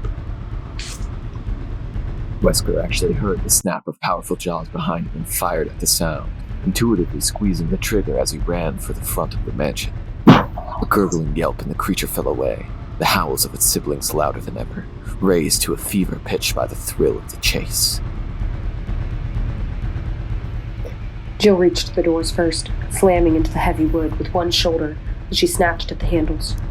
Amazingly, they crashed open. Brightness spilled out across the stone steps up to the porch, lighting their path. She turned and started firing, providing cover as the three grasping men ran for the opening in the darkness. They piled into the mansion, Jill diving in last and Barry throwing his considerable bulk against the door, wedging it closed against the snarls of the creatures. He collapsed against it, face red and sweating, as Chris found the entry's steel deadbolt and slid it home. They made it. Outside, the dogs howled and scrambled uselessly at the heavy doors. Wesker took a deep breath of the cool, quiet air that filled the well-lit room and exhaled sharply. As he'd already known, the Spencer house wasn't abandoned, and now that they were here, all his careful planning was for nothing. Wesker silently cursed Brad Vickers again and wondered if they were any better off inside than out. 5. Jill took in their new surroundings as she caught her breath, feeling like she was a character in a nightmare that had just taken a turn into grand fantasy. Wild, howling monsters, Joseph's sudden death, a terrifying run through the dark woods, and now, this. Deserted, huh? It was a palace, pure and simple, what her father would have called a perfect score. The room they had escaped into was the epitome of lavish. It was huge, easily bigger than Jill's entire house, tiled in gray, flecked marble, and dominated by a wide, carpeted staircase that led to a second-floor balcony. Arched marble pillars lined the ornate hall, supporting the dark, heavy wood balustrade of the upper floor. Fluted wall sconces cast funnels of light across walls of cream, trimmed in oak and offset by the deep burnt ochre of the carpeting. In short, it was magnificent. "What is this?" Barry muttered. No one answered him. Jill took a deep breath and decided immediately that she didn't like it. There was a sense of wrongness to the vast room, an atmosphere of vague oppression. It felt haunted somehow, though by who or what, she couldn't say. Beats the hell out of getting eaten by mutant dogs, though. Gotta give it that much. And on the trail of that thought, God, poor Joseph. There hadn't been time to mourn him, and there wasn't time now, but he would be missed. She walked toward the stairs, clutching her handgun, her footsteps muffled by the plush carpet that led from the front door. There was an antique typewriter on a small table to the right of the steps, a blank sheet of paper spooled into the works. A strange bit of decorum. The expansive hall was otherwise empty, She turned back towards the others, wondering what their take on all this was. Barry and Chris both looked uncertain, their faces flushed and sweaty as they surveyed the room. Wesker was crouched by the front door, examining one of the latches. He stood up, his dark shades still in place, seeming as detached as ever. The wood around the lock is splintered. Somebody broke this door open before we got here. Chris looked hopeful. Maybe the Bravos? Wesker nodded. That's what I'm thinking. Help should be on the way, assuming that our friend, Mr. Vickers, bothers to call it in. His voice dripped sarcasm, and Jill felt her own anger kindling. Brad had screwed up big time. Had almost cost them their lives. There was no excuse for what he'd done. Wesker continued, walking across the room toward one of the two doors on the west hall. He rattled the handle, but it didn't open.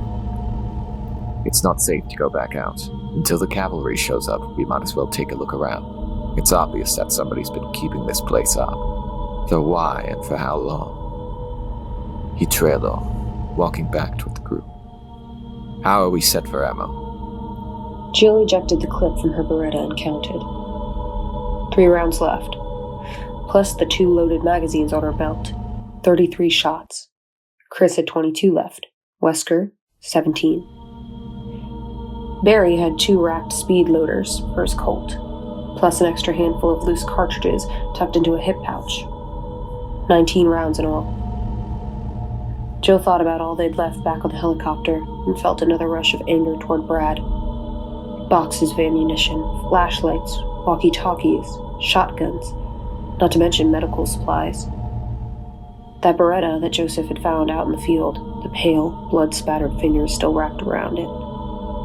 Star's team member dead or dying, and thanks to Brad, they didn't even have a Band-Aid to offer. Bill was suddenly reminded of every horror movie she'd ever seen. A strange house, a strange noise. She shivered and decided that she was most definitely going to kick Brad's narrow ass when they got out of here. Chris, check it out and report back ASAP, Wesker said. We'll wait here in case the RPD comes knocking. You run into any trouble, fire your weapon and we'll find you. Chris nodded and started toward the door, his boots clacking loudly against the marble floor. Jill felt that sense of foreboding wash over her again. Chris? His hand on the knob. He turned back. She realized there was nothing she could tell him that made any sense. Everything was happening so fast. There was so much wrong with this situation that she didn't know where to start. And he's a trained professional, and so are you. Start acting like it. Take care, she said finally. It wasn't what she wanted to say, but it'd have to be enough. Chris gave her a lopsided grin, then raised his Beretta and stepped through the doorway. Jill heard the ticking of the clock, and then he was gone, closing the door behind him. Barry caught her gaze and smiled at her, a look that told her not to worry. But Jill couldn't shake the sudden certainty that Chris wouldn't be coming back.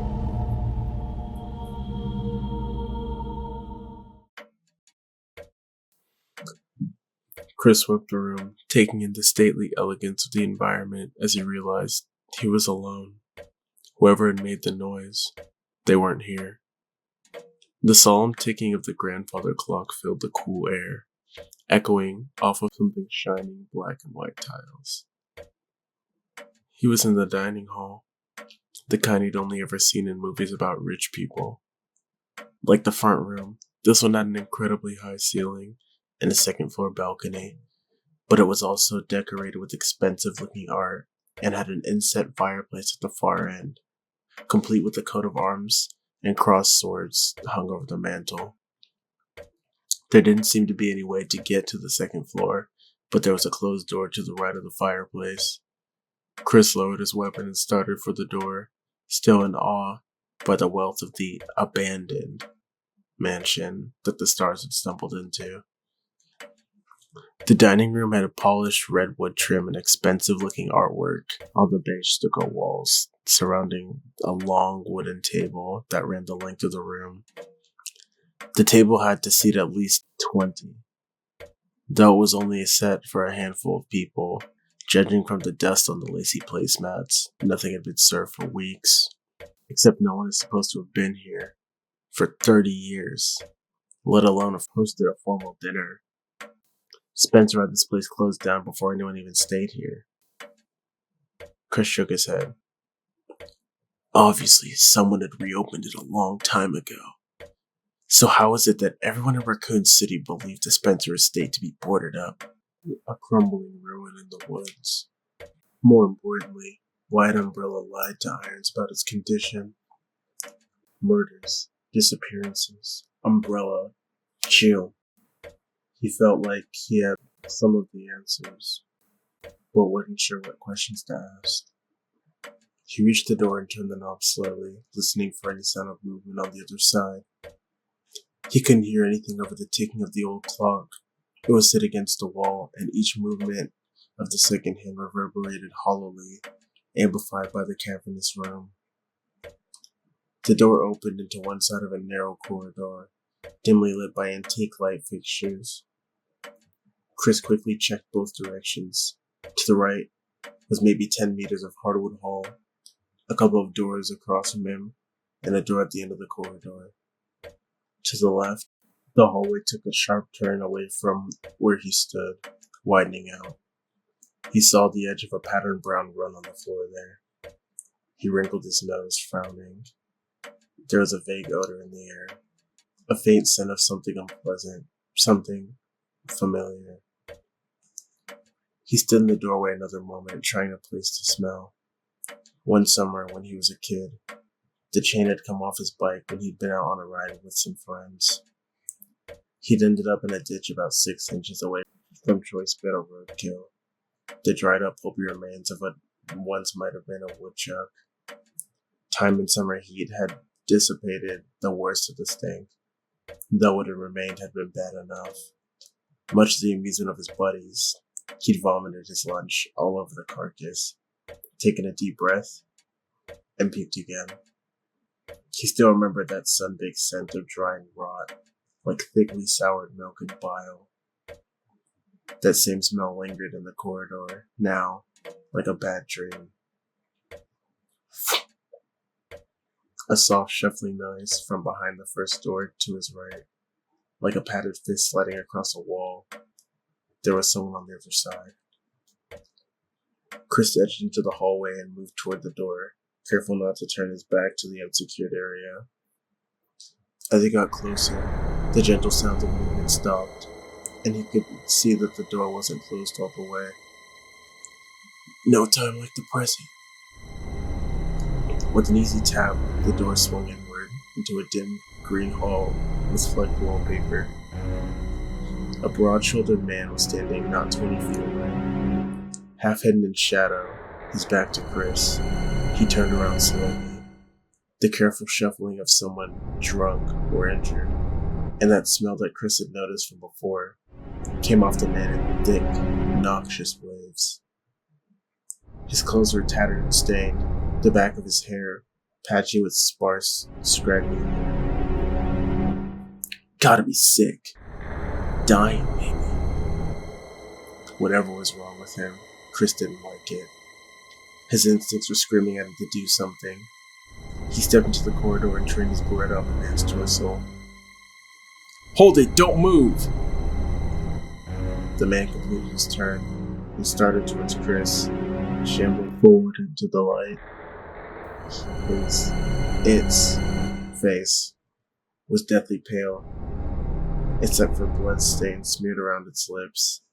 Flaps of dried skin hung from its sunken cheeks, and the dark wells of the creature's eyes glittered with hunger as it reached out with its skeletal hands. Chris fired 3 shots that smacked into the creature's upper chest in a fiery spray of crimson. With a gasping moan, it crumpled to the floor, dead. Chris staggered back, his thoughts racing in time with his hammering heart. He hit the door with one shoulder, was vaguely aware that it latched and closed behind him as he stared at the fallen, stinking heap. Dead. That's the thing. That thing's the goddamn Walking Dead. The cannibal taxidermy raccoon. All of them near the forest. He'd seen enough late-night movies to know what he was looking at, but he still couldn't believe it. Zombies. No way. That was fiction. But maybe some kind of disease, mimicking the symptoms? He had to tell the others. He turned and grabbed at the handle, but the heavy door wouldn't move. It must have locked itself and stumbled. Behind him, a wet movement. Chris spun, his eyes wide as the twitching creature clawed at the wooden floor, pulling itself toward him in an eager, single-minded silence. Chris realized it was drooling at the sight of the sticky pink rivulets pooling into the wood floor, finally spurred him into action. He fired again, 2 shots into the thing's decaying upturned face. Dark holes opened up in its knobby skull, sending tiny rivers of fluid and fleshy tissue through its lower jaw. With a heavy sigh, the rotten thing settled to the floor in a spreading red lake. Chris didn't want to make any bets on it staying down. He gave one more futile yank at the door, then stepped carefully past the body, moving down the corridor. He rattled the handle of the door on his left, but it was locked. There was a tiny etching in the key plate, what looked like a sword. He filed that bit of information into his confused, whirling thoughts, and continued on, gripping the Beretta tightly. There was an offshoot to his right with a single door, but he ignored it, wanting to find a way to circle back to the front hall. The others must have heard the shots, but he had to assume there were more of these creatures running around. Like the one he'd already killed, the rest of the team might already have their hands full. There was a door at the end of the hall on the left, where the corridor turned. Chris hurried toward it, the putrid scent of the creature. The zombie. Call it what it is. Making him want to gag. As he neared the door, he realized the smell was actually getting worse, intensifying with each step. He heard the soft, hungry moan as his hand touched the knob, even as it registered that he only had 2 bullets left in his clip. In the shadows to his right, movement. Gotta reload. Gotta get somewhere safe. Chris jerked the door open and stepped into the arms of a shambling creature that waited on the other side, peeling fingers grasping at him as they lunged for his throat. 3 shots. Seconds later, 2 more.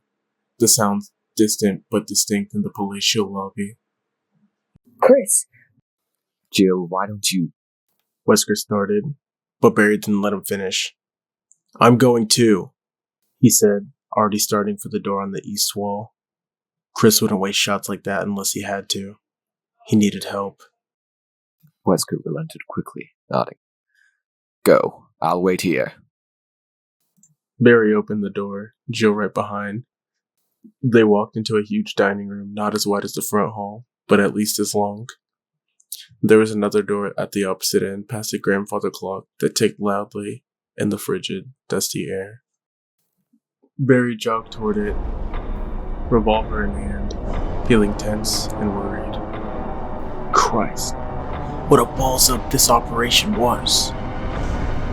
STARS teams were often sent into risky situations where the circumstances were unusual, but this was the first time since he'd been a rookie Barry felt like things had gotten totally out of control. Joseph was dead. Chickenheart Vickers had left him to be eaten by dogs from hell, and now Chris was in trouble. Wesker shouldn't have sent him in alone. Jill reached the door first, touching the handle with slim fingers and looking to him. Barry nodded, and she pushed it open, going in low and left. Barry took the other side, both of them sweeping an empty corridor. Chris? Jill called out quietly, but there was no answer. Barry scowled, sniffing the air. Something smelled like rotting fruit. I'll check the doors, Barry said. Jill nodded and edged to the left, alert and focused. Barry moved toward the first door, feeling good that Jill was at his back. He thought she was kind of bitchy when she first transferred, but she was proving to be bright and a capable soldier, a welcome addition to the Alphas. Jill let out a high-pitched gasp of surprise, and Barry spun. The scent of decay suddenly thickened the narrow hall. Jill was backing away from the opening at the end of the corridor, her weapon trained on something Barry couldn't see. Stop! Her voice was high and shaky, her expression horrified, and she fired. Once, Twice. Still backing toward Barry, her breathing fast and shallow. Get clear! Left! He raised the Colt as she moved out of the way, as a tall man stepped into view. The figure's arms were stretched out like a sleepwalker's, the hands frail and grasping. Barry saw the creature's face and then didn't hesitate. He fired a .357 round, peeling the top of its ashen skull away in an explosive burst, blood coursing down its strange, terrible features, and staining the cataracts of its pale, rolling eyes. It pitched back, sprawling face up at Jill's feet. Barry hurried to her side, stunned. What? He started, and then saw what was on the carpet in front of them, laying in the small sitting area that marked the end of the corridor. For a moment, Barry thought it was Chris, until he saw the star's Bravo insignia on the vest, and then felt a different kind of horror as he struggled to recognize the features. The Bravo had been decapitated, the head lying a foot away from the corpse, the face completely covered in gore. Oh, jeez. It's Ken. Kenneth Sullivan, one of the best field scouts Barry had ever known, and a hell of a nice guy. There was a gaping, ragged wound in his chest, chunks of partly eaten tissue and gut strewn across the bloody hole. His left hand was missing, and there was no weapon nearby. It must have been his gun that Joseph found out in the woods. Barry looked away, sickened. Ken had been a quiet, decent sort, did a lot of work in chemistry. He'd had a teenage son who lived with his ex in California. Barry thought of his own girls at home, Moira and Polly, and felt a surge of helplessness and fear for them. He wasn't afraid of death, but the thought of them growing up without a father. Jill dropped into a crouch next to his ravaged body and rifled quickly to the belt pack. She shot an apologetic look at Barry, but he gave her a slight nod. They needed the ammo. Ken certainly didn't. She came up with 2 clips for a 9mm, and she tucked them into her hip pocket. Barry turned and stared down at Ken's murderer in disgust and wonder. He had no doubt he was looking at one of the cannibal killers that had been preying on Raccoon City. It had crusty scum of red around its mouth and gore-encrusted nails, as well as a ragged shirt that was stiff with dry blood. What was weird was how dead it looked. Barry had once done a covert hostage rescue in Ecuador, where a group of farmers that had been held for weeks by a band of insane guerrilla rebels. Several of the hostages had been killed early in the siege, and after the Stars managed to capture the rebels, Barry had gone with one of the survivors to record the deaths. The 4 victims had been shot, their bodies dumped behind a small wooden shack that the rebels had taken over. After 3 weeks in the South American sun, the skin on their faces had shriveled, the cracking lined flesh pulling away from the sinew and bone. He still remembered those faces clearly, and saw them again now as he looked at the fallen creature. It wore a face of death. The face of death. Besides which, it smelled like a slaughterhouse on a hot day. Somebody forgot to tell this guy that the dead don't walk around. He could see the same sickened confusion on Jill's face, the same questions in her eyes. But for now, there weren't any answers. They had to find Chris and regroup. Together, they moved back down the corridor and checked all 3 doors, rattling handles and pushing at the heavy wood frames. All were securely locked, but Chris had to have gone through one of them. There's nowhere else he could have gone. It didn't make sense. And short of breaking the doors down, there was nothing they could do about it. We should report this to Wesker, Jill said. And Barry nodded in agreement. If they stumbled into the hiding place of the killers, they were going to need a plan of attack. They ran back to the dining room, the stale air a relief after the corridors reek of blood and decay. They reached the door back to the main hall and hurried through. Barry wondering what the captain would make of all of this. It was downright. Barry stopped short, searching the elegant, empty hall, feeling like the butt of some practical joke that simply wasn't funny. Wesker was gone. Chapter 6. Wesker!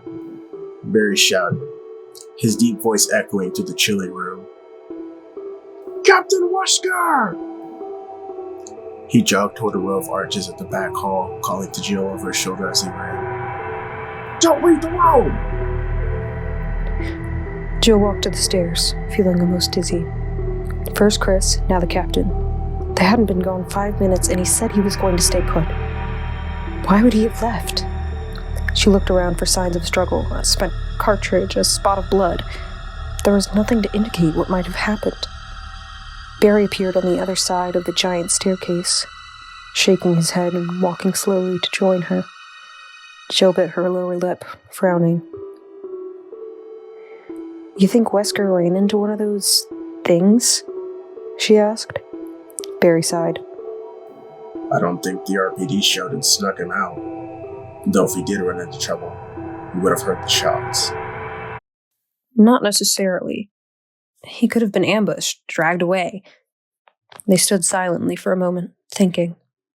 Jill was still a bit shaken from the face-to-face with the walking corpse, but thought she'd accepted the facts pretty well. The woods bordering Raccoon City had become infested with zombies. After a lifetime of reading trashy novels about serial killers, is a cannibal zombie so hard to swallow? Somehow, it wasn't, and neither were the murderous dogs or the secretly kept estate. There was no question that it all existed. The question was, why? Did the mansion have anything to do with the murders, or had the zombies simply overrun it like they'd overrun Raccoon Forest? And was that creature the last thing Becky and Pris saw? She rejected that thought almost violently. Thinking about the girls now would be a mistake. So do we go looking, or do we wait? Jill said finally. Go looking. Ken made it here. The rest of the Bravos could be somewhere in this house. It'd be easy enough to get lost. Chris... He half smiled, though Jill could see the worry in his eyes. Chris and Wesker got sidetracked, but we'll find them. It'd take more than a couple walking stiffs to cause either of them any grief. He reached into a pocket in his vest and pulled out something he'd wrapped in a handkerchief, handing it to her. She felt the thin metal objects beneath the light fabric and recognized them instantly. It's the set you gave me to practice with last month. I figure you have better luck with it. Jill nodded, tucking the lockpicks into her hip pouch. Barry had taken an interest in her former career, and she'd given him a few pieces from her old set, several picks and torsion bars. They could come in handy. The small bundle settled on top of something hard and smooth. Trent's computer. In all the excitement, she'd totally forgotten about her strange encounter in the locker room. She opened her mouth to tell Barry, then shut it, remembering Trent's cryptic warning. I wouldn't mention this conversation to anyone. Screw that. She'd almost risked it anyways with Chris. And where's Chris now? Who's to say that Trent's dire consequences haven't already occurred? Jill realized what she was thinking and had to fight off an urge to laugh at herself. What had happened with Trent probably wasn't even relevant to their predicament, and whether or not she could trust Barry, she knew she didn't trust Trent. Still, she decided not to say anything about it, at least until she had a chance to see what the computer held. No, you're right, she said. I can take the West Wing. Unlike cops, stars seldom partnered. They were trained to watch their own backs in dangerous situations. You too. There was nothing left to say. Jill headed straight for the set of doors on the west wall that Wesker hadn't tried earlier. Behind her, Barry hurried back to the dining room. She heard the door open and close, leaving her alone. Here goes nothing.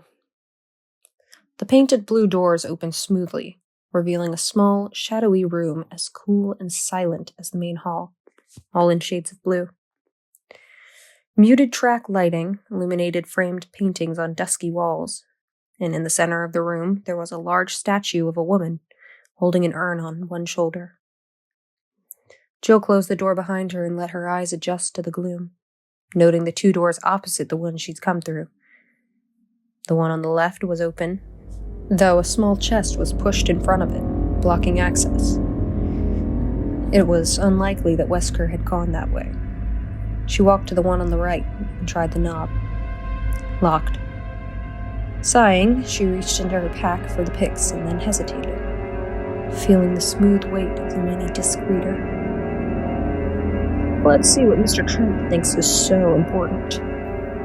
She slipped it out and studied it a moment, then tapped at a switch. A screen the size of a baseball card flickered to life, and with a few more taps, small lines of type scrolled across the monitor.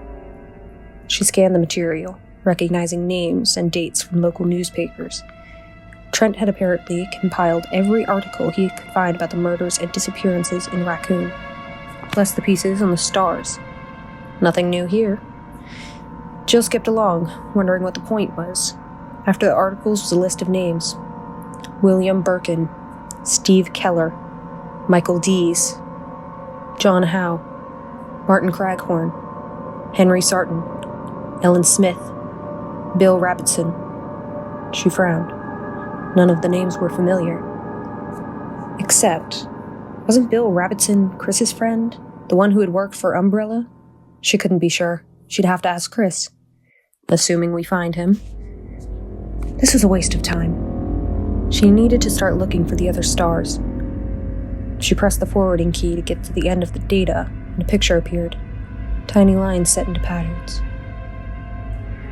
There were squares and long rectangles, cross-hatched with smaller marks that connected the empty boxes. Beneath it was a single line. A message as enigmatic as she would have expected from Mr. Trent. Night Keys, Tiger Eyes, Four Crests, Gate of New Life, East Eagle, West Wolf. Gee, how illuminating. That just clears up everything, doesn't it? The picture was some kind of map, she decided. It looked like a floor plan. The biggest area was at the center, a slightly smaller one extending off to the left. Jill suddenly felt her heart skip a beat. She stared down at the small screen, wondering how Trent had known. It was the mansion's first floor. She tapped the forward button again and saw what could only be the second floor. The shapes corresponding to the first map. There was nothing after the second map, but it was enough. As far as she was concerned, there was no longer any question that the Spencer estate was the source of the terror in Raccoon City, which meant that the answers were here, waiting to be uncovered. The zombie groaned as Chris fired point blank into its gut twice. The shots were muffled by its rancid flesh, and it fell against him, expelling a rush of foul and stinking air across his face. Chris pushed it away, the back of his throat blocking. His hands at the barrel of his weapon were dripping with sticky fluids. The creature collapsed onto the floor, its limbs spasming. Chris backed away, wiping the Beretta against his vest as he took deep breaths, trying desperately not to vomit. The zombie out in the hall had been a desiccated mess, shriveled and dry. This one was fresh, if that was the right word. Festering, necrotic, wet. He swallowed hard against the urge to throw up as it slowly passed. He didn't have a particularly weak stomach, but that smell, God! Keep it together. Could be more of them. The hall he'd entered was all dark wood and dim light. For a moment, there was no sound except the pulse of blood in his ears. He looked down at the body, wondering exactly what it was, what it had been. He had felt its hot, fetid breath against his face. It wasn't a reanimated corpse, no matter what it looked like. He decided it didn't matter. For all intents and purposes, it was a zombie. It had tried to bite him, and creatures like it had already chowed down on some of Raccoon's population. He needed to find his way back to the others, and they had to get out, get help. They didn't have the firepower to handle the situation alone. He ejected an empty clip from the gummy weapon and quickly reloaded, his chest tightening with stress. 15 rounds left. He had a Bowie knife, but the thought of going up against a zombie with only a knife wasn't all that appealing. There was a plain-looking door to his left. Chris pulled at the knob, but it was locked. He squinted at the key plate and wasn't at all surprised to see an etching of what looked like armor. Sword. Armor. There was definitely a theme developing. He moved down the wide hall, listening for any sound, and taking frequent deep breaths through his nose. The goo on his vest and hands made it hard to tell if there were any more of them around. The smell was all over him, but it could be the only chance to avoid a close encounter. The hall turned to the left, and he took the corner, fast, sweeping the Beretta across the wide wooden expanse. There was a support pillar partially blocking his view, but he could see the back of a man just past it, the slumped shoulders and stained clothes of one of the creatures. Chris edged to the right quickly, trying to get a clear shot. The zombie is maybe 40 feet away, and he didn't want to waste his last rounds. At the sound of his boots against the hardwood floor, it turned, shuffling slowly.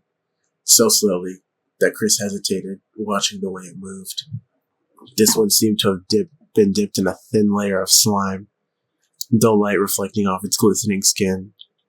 As it stumbled almost blindly towards Chris, it raised its arm, its pale, hairless skull wobbling on its emaciated neck. Silently, it shuffled forward.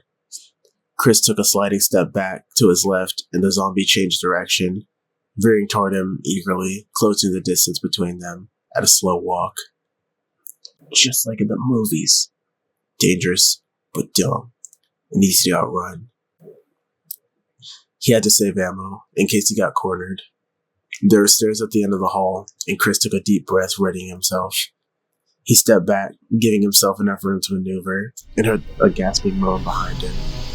A fresh wave of rancid stank, assaulting his senses. He spun, the realization hitting him before he even saw it.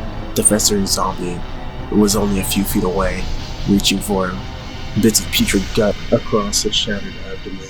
He hadn't killed it, hadn't waited long enough to make sure, and his stupidity was about to cost him. Oh shit! Chris sprinted away and down the corridor, dodging both of them and cursing himself. He passed the thick support beam, almost to the stairs, stopped cold, seeing what waited at the top. He only caught a glimpse of the ragged creature standing at the head of the stairs and spun away, raising his weapon to face the attackers that shambled toward him hungrily. From the shadows beneath the steps came a heavy, gurgling sigh and the scuffling of wood. Another one. He was trapped. There was no way he could kill them all. Door! It faced the side of the stairs, the dark wood blending in so well with the shadows that he almost hadn't seen it. Chris ran for it, grabbing at the handle, praying that it would open as the creatures closed in. If it was locked, he was dead.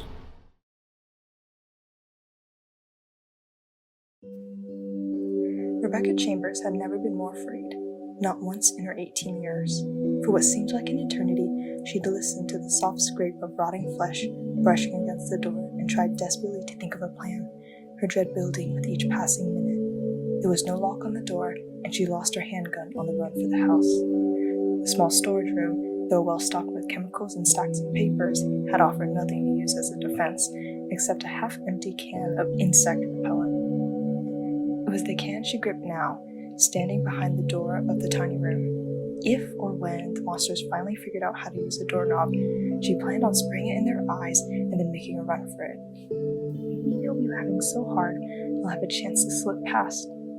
Bug spray. Great weapon. She'd heard what could have been shots somewhere close by, but they weren't repeated.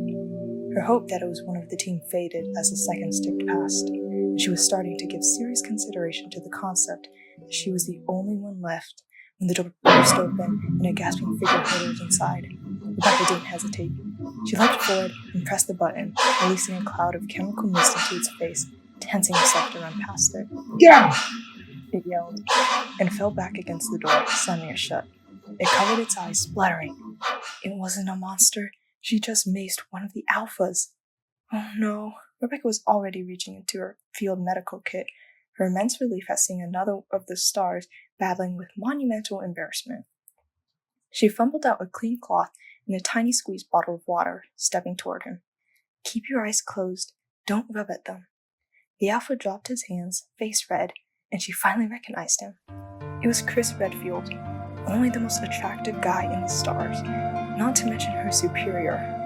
She felt herself blush and was suddenly glad that he couldn't see her. Nice going, Rebecca. Way to make a good impression on your first operation. Lose your gun, get lost, blind a teammate. She led him over to the small cot in the corner of the room and sat him down, letting her training take over. Lean your head back. This is going to sting a little, but it's just water, okay? She dabbed at his eyes with the damp cloth, relieved that she hadn't sprayed him with anything worse. What is that stuff? He said, blinking rapidly. Tears and water streamed down his face, but there didn't seem to be any damage.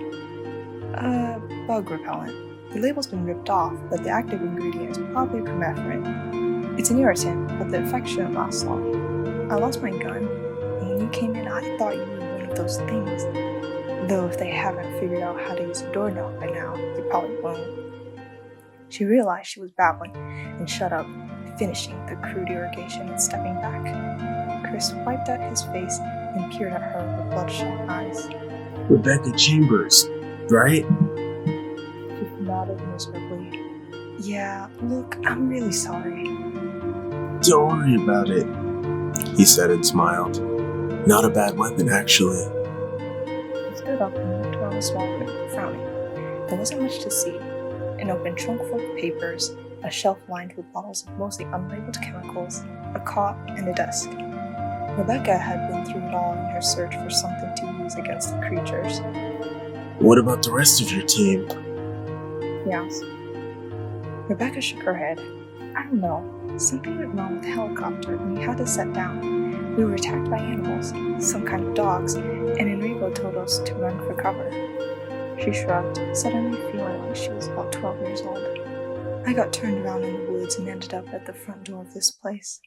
I think one of the others broke it down. It was open. She trailed off, looking away from his intense gaze. The rest was probably obvious. She had no weapon, she'd gotten lost, she'd ended up here. All in all, a pretty poor showing. Hey, he said softly. There's nothing else you could have done. Enrico said run. You ran. You followed orders. Those creatures out there, the zombies, they're all over the place. I got lost too. And the rest of the office could be anywhere. Trust me. Just the fact that you made it this far.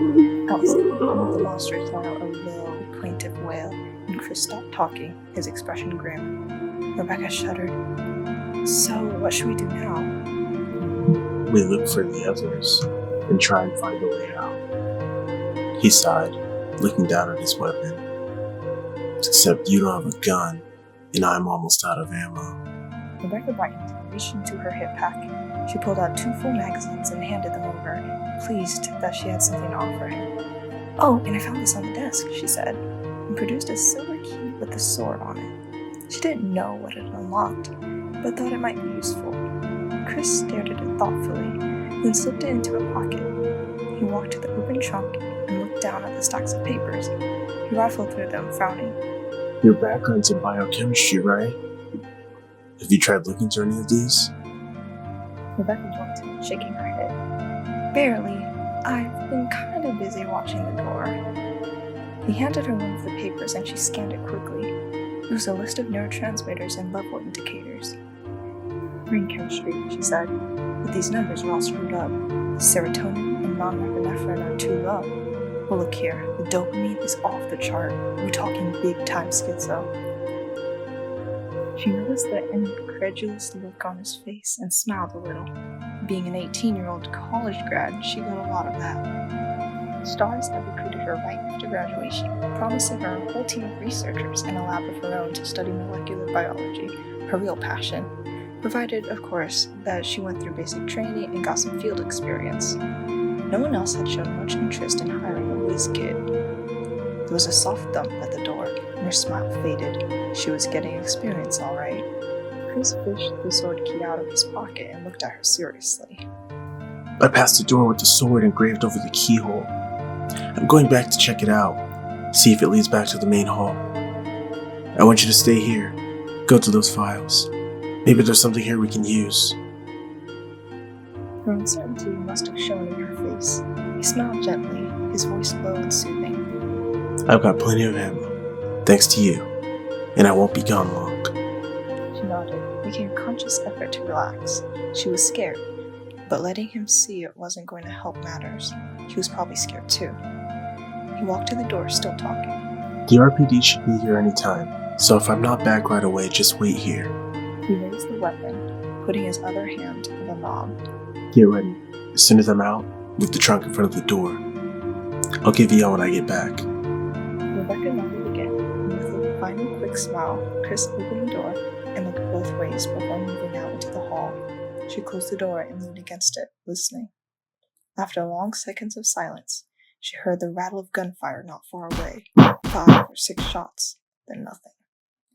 After a few minutes, she moved the trunk to block part of the door, edging in front of the hinges so she could push it out of the way easily. She knelt in front of it, trying to clear her thoughts as she started looking through the papers, trying not to feel as young and unsure as she actually felt. Sighing, she pulled out a handful of papers and started to read. 7.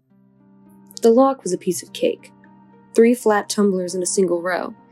Joe could have opened it with a couple of paper clips. According to the map, the door would open into a long hall. Sure enough.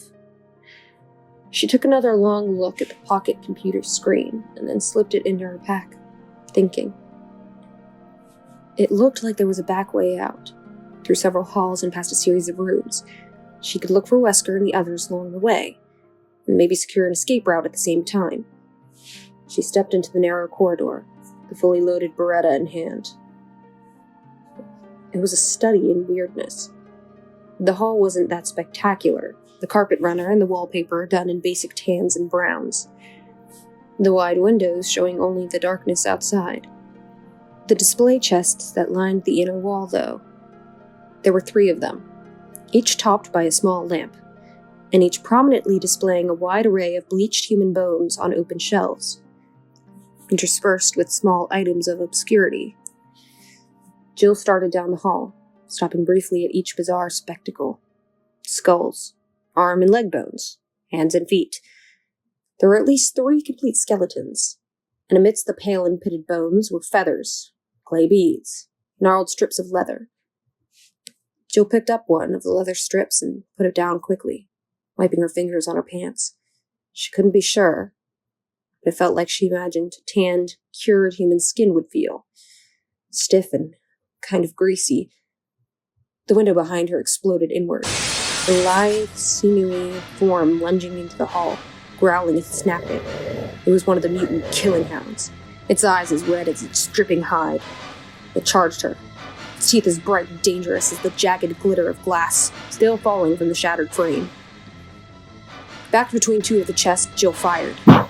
The angle was wrong, the bullet splintering the wood at her feet as the dog jumped at her, growling deep at its throat.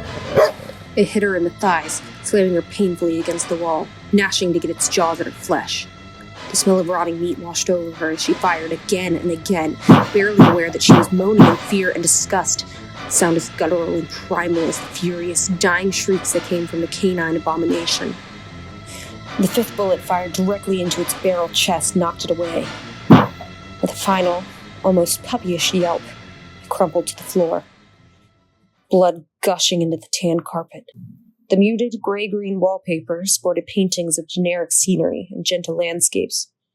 Not a bone or fetish in sight. The first door on the right was locked, a carving of armor on the key plate. Jill remembered the list on the computer, something about night keys, but decided not to bother with it for now. According to Trent's map, there was a room on the other side that didn't lead anywhere. Besides, if Wesker had come this way, she didn't imagine that he was locking doors behind him. Right. Just like it was unlikely that Chris would disappear. Don't assume anything about this place. The next door she tried opened into a small bathroom with an antique feel, complete with a ceiling fan and an old-fashioned 4-footed tub. There was no sign of recent use. She stood for a moment in the stale, tiny room, breathing deeply, feeling the aftermath of the adrenaline rush she'd had in the corridor. Growing up, she'd learned how to enjoy the thrill of danger, of sneaking in and out of strange places with only a handful of tools and her own wits to keep her safe.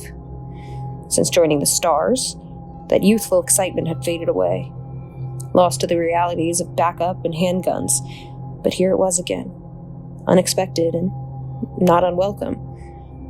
She couldn't lie to herself about the simple joy that often followed facing death and walking away. She felt good, Alive. Let's not have a party just yet, Mine whispered sarcastically. Or have you forgotten that stars are being eaten in this hellhole? Jill stepped into the silent hallway and edged around another corner, wondering if Barry had found Chris and if either of them had run across any of the Bravos. She felt like she had an advantage with maps, and decided that once she checked out the possible escape, she'd go back to the main hall and wait for Barry. With the information on Trent's computer, they could search more quickly and thoroughly. The corridor ended with 2 doors facing each other. The one on the right was the one she wanted. She tried the handle and was rewarded with the soft snick of the bolt retracting. She stepped into the dark hall and saw one of the zombies. A hulking, pale shadow standing next to a door, maybe 10 feet away. As she raised her weapon, the creature started toward her, emitting soft hunger sounds from its decaying lips. One of its arms hung limply at its side, and although Jill could see jagged bone protruding from the shoulder, it still clenched and unclenched its rotting fist eagerly as it reached out with its other arm.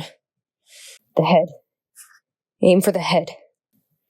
The shots were incredibly loud in the chilly gloom, the first blowing off its left ear, the second and third punching holes into its skull just above the pallid brow.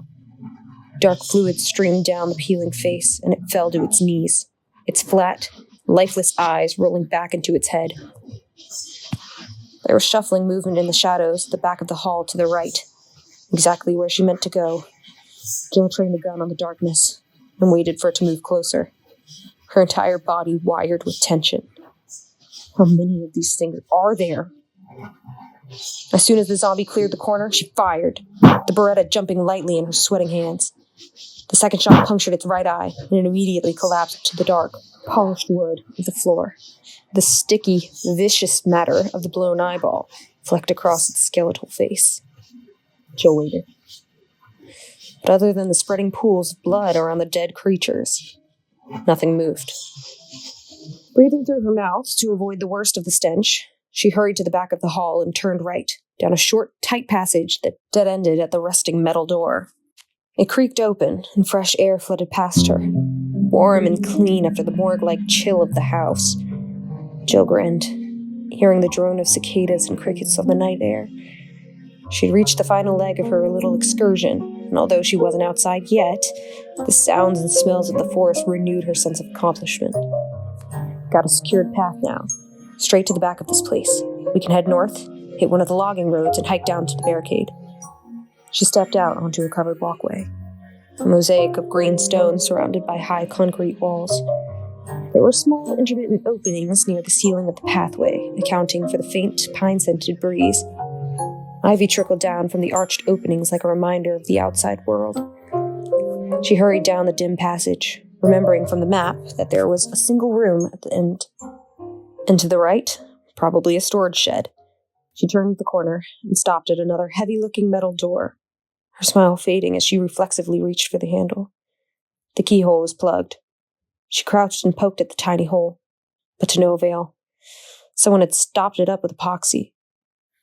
To the left of the door was some kind of diagram set into the concrete, made of dull copper.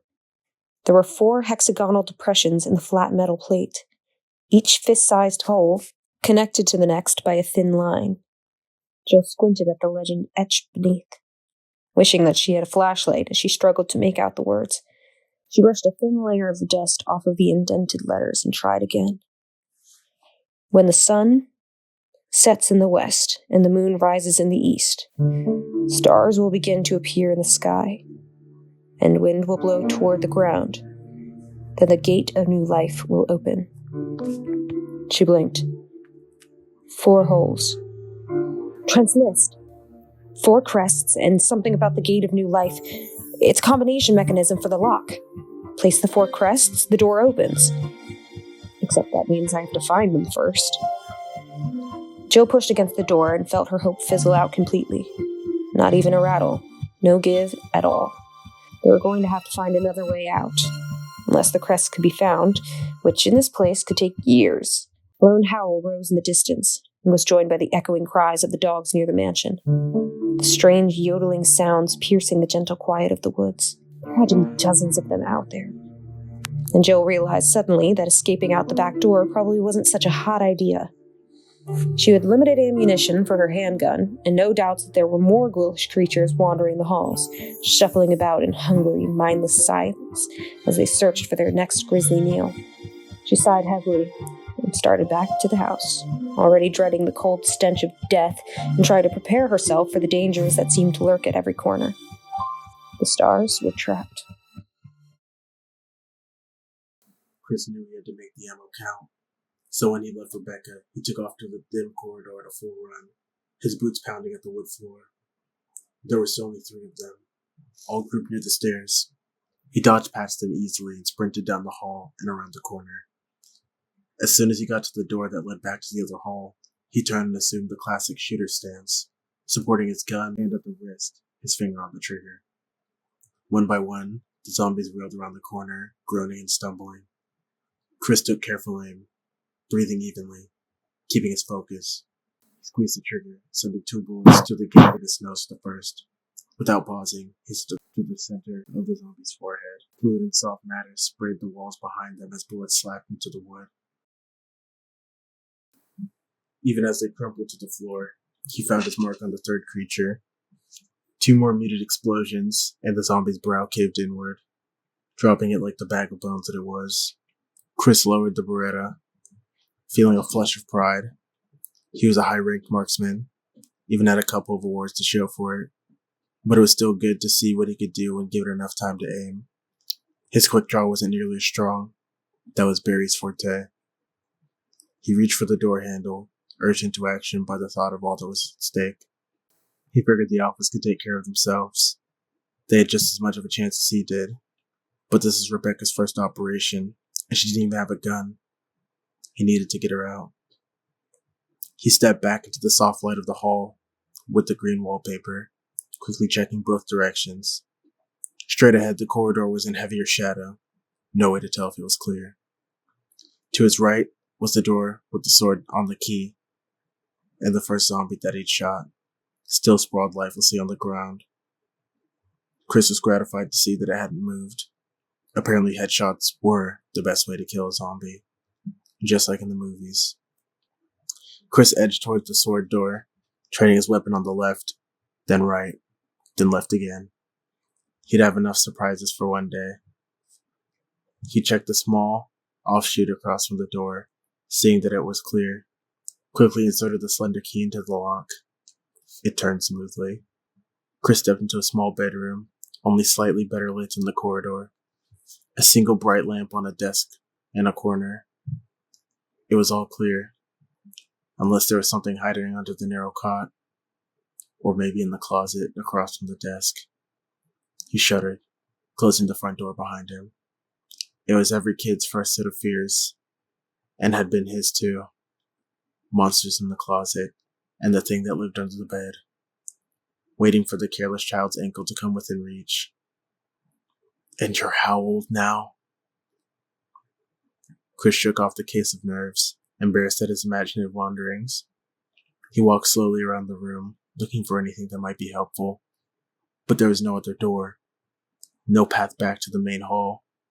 But maybe he could find a better weapon for Rebecca than a can of bug spray. Besides an oak table and a bookshelf, there was a small unmade bed and a study desk in the room. Nothing more. He quickly rifled through the books and moved around to the foot of the bed, to the desk. There was a slim volume next to the desk lamp, and the fabric cover untitled. A journal.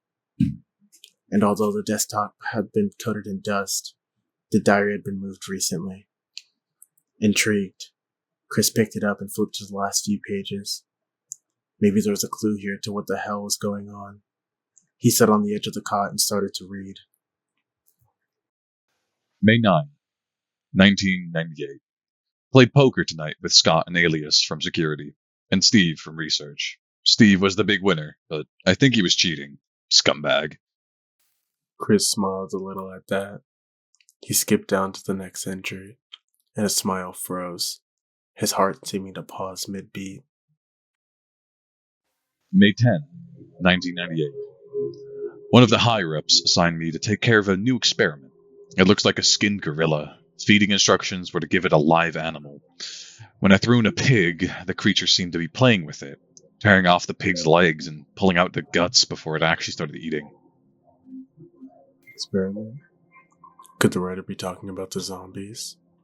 Chris read on, excited by the find. The diary obviously belonged to someone who had worked here. Had to be meaning that the cover-up was even bigger than he'd suspected. May 11, 1998. At around 5 a.m., Scott woke me up. Scared the shit out of me, too. He was wearing a protective garment that looked like a spacesuit. He handed me another one and told me to put it on. Said there had been an accident in the basement lab. I just knew something like this would happen. Those assholes in research never rest, even at night. May 12, 1998. I've been wearing the damn spacesuit since yesterday. My skin's getting grimy and feels itchy all over. The goddamn dogs have been looking at me funny, so I decided not to feed them today. Screw them. May 13, 1998. Went to the infirmary because my back is all swollen and feels itchy. They put a big bandage on it and told me I didn't need to wear the spacesuit anymore. All they want to do is sleep. May 14, 1998. Found another blister on my foot this morning. I ended up dragging my foot all the way to the dog's pen. They were quiet all day, which is weird. Then I realized some of them had escaped. If anybody finds out, I'll have my head handed to me. May 15, 1998. My first day off in a long time, and I feel like shit. Decided to go visit Nancy anyway. But when I tried to leave the estate, I was stopped by the guards. They said the company's ordered that no one leave the grounds. I can't even make a phone call. All the phones have been ripped out. What kind of bullshit is this? May 16, 1998. Rumors going around that a researcher who tried to escape the estate last night was shot. My entire body feels hot and itchy. I'm sweating all the time now. I scratched the swelling on my arm and a piece of rotten flesh just dropped off. Wasn't until I realized the smell was making me hungry that I got violently sick. Chris turned the page and could barely read the last few lines. The words scrawled haphazardly across the paper. May 19. Fever gone, but itchy. Hungry and eat doggy food. Itchy, itchy. Scott came, ugly face, so killed him. Tasty. Itchy. Tasty. The rest of the pages were blank. Chris stood up and slipped the journal inside his vest, his thoughts racing. Some of the pieces were finally fitting into place. Secret research had a secretly kept estate, an accident in a hidden lab, an escaped virus or infection of some kind that altered the people working here, changed them into ghouls. And some of them got out. The murders and attacks on raccoons started in late May, coinciding with the effects of the accident. The chronology made sense. Exactly what kind of research was being done here, and how deeply involved was Umbrella. How involved was Billy? He didn't want to think about that. But even as he tried to clear his mind of the thought, a new one occurred to him. What if it was still contagious? He hurried to the door, suddenly desperate to get back to Rebecca with the news. With her training, maybe she could figure out what had been unleashed in the secret lab on the estate. Chris swallowed heavily. Even now, he and the other stars could be infected. After Jill and Barry went their separate ways, Wesker stayed crouched on the balcony in the main hall, thinking. He knew that time was of the essence, but he wanted to outline a few possible scenarios before he acted. He'd already made mistakes, and didn't want to make any more of them. The Raccoon Alphas were a bright group, making his margin for error very slim indeed. He'd received his orders a couple of days ago, but hadn't expected to be in a position to carry them out so soon. The Bravo team's copter going down had been a fluke, as had Brad Vickers' sudden display of cowardice. Still, he should have been more prepared. Being caught with his pants down like this went against his grain. It was so unprofessional. He sighed, putting the thoughts aside. There'd be time for self-recrimination later. He hadn't expected to end up here, but here he was. Kicking himself for lack of foresight wasn't going to change anything. Besides, there was too much to do. He knew the grounds of the estate fairly well, and the labs like the back of his hand. but he'd only been inside the mansion a few times, and not at all since he'd been officially transferred to Raccoon City. The place was a maze, designed by a genius architect at the bidding of a madman. Spencer was bats, no two ways about it. They'd had the house built with all kinds of tricky little mechanisms. A lot of that silly spy crap that had been so popular in the late 60s. Spy crap that's going to make his job twice as hard as it needs to be. Hidden keys, secret tunnels. It's like I'm trapped in an espionage thriller, complete with mad scientists and a ticking clock. His original plan had been to lead both the Alpha and Bravo teams to the estate and clear the area before he proceeded to the lower labs and wrap things up. He had the master keys and codes, of course. They had been sent along with his orders and would open most of the doors on the estate. The problem was, there was no key to the door that led to the garden. It had a puzzle lock, and it was currently the only way to get to the labs, outside of walking through the woods.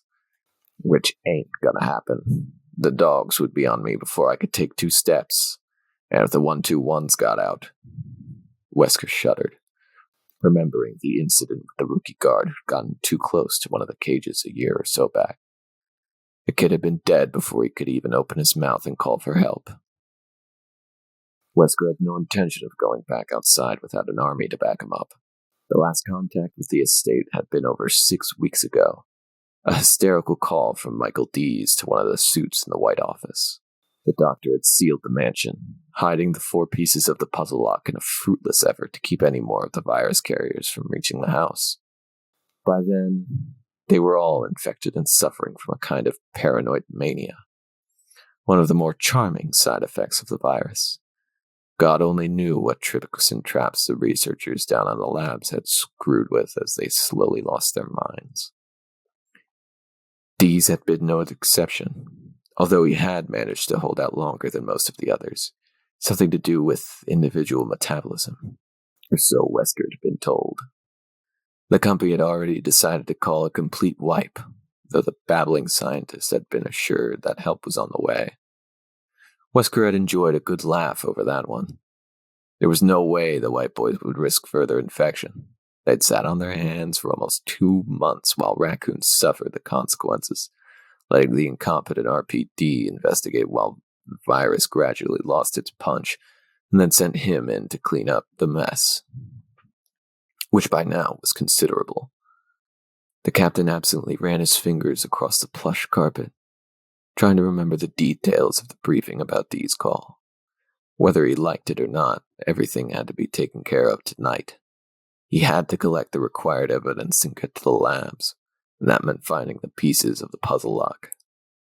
Dees had been mostly incoherent, ranting about murderous crows and giant spiders. But he had insisted that the crest keys to the puzzle lock were hidden where only Spencer could find them, and that made sense. Everyone who worked in the house knew about Spencer's penchant for cloak and dagger mechanisms. Unfortunately for Weskers, he hadn't bothered learning much about the mansion, since he never thought he'd need the information. He remembered a few of the more colorful hiding places. The statue of the tiger with mismatched eyes came to mind, as did the armor display room, with the gas and the secret room in the library. But I don't have time to go through all of them. Not by myself. Wesker grinned suddenly and stood up, amazed that he hadn't thought of it already. Who said he had to be by himself? He ditched the stars to map out a new plan and search for the crests, but there was no reason he had to do everything. Chris wasn't viable. He was too gung-ho, and Jill was still an unknown quantity. Barry, though. Barry Burton was a family man, and both Jill and Chris trusted him. And while they're all still fumbling around in the house, I can get to the triggering system and get the hell out.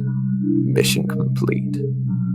Still grinning, Wesker walked to the door that led to the dining room balcony, surprised to find that he was looking forward to his little adventure. It was a chance to test his skills against the rest of the team, and against the accidental test subjects that were surely still lurching around, not to mention Spencer himself. And if he pulled it off, he was going to be a very rich man. This might actually turn out to be fun. 9. Jill whipped her Beretta toward the sound, the mournful shriek echoing all around as the door slipped closed behind her. Then she saw the source of the noise and relaxed, smiling nervously. What the hell are they doing in here? She was still in the back part of the house and had decided to check out a few of the other rooms before heading back to the main hall. The first door she tried had been locked, a carving of a helmet on the key plate. Her picks had been useless, a lock a type she'd never encountered. So she tried her luck on the door across the hall. It had opened easily enough, and she'd gone in ready for anything. Though, about the last thing she'd expected to see was a flock of crows, perched along the support bar for the track lighting that ran the length of the room. Another of the large black birds let out its morose shriek, and Jill shivered at the sound. There were at least a dozen of them, ruffling their shiny feathers and watching her with bright, beady eyes as she quickly surveyed the room for threats. It was clear. The U-shaped chamber she'd entered was as cold as the rest of the house, perhaps colder, and empty of furniture. It was a viewing hall. Nothing but portraits and paintings lining the inner wall.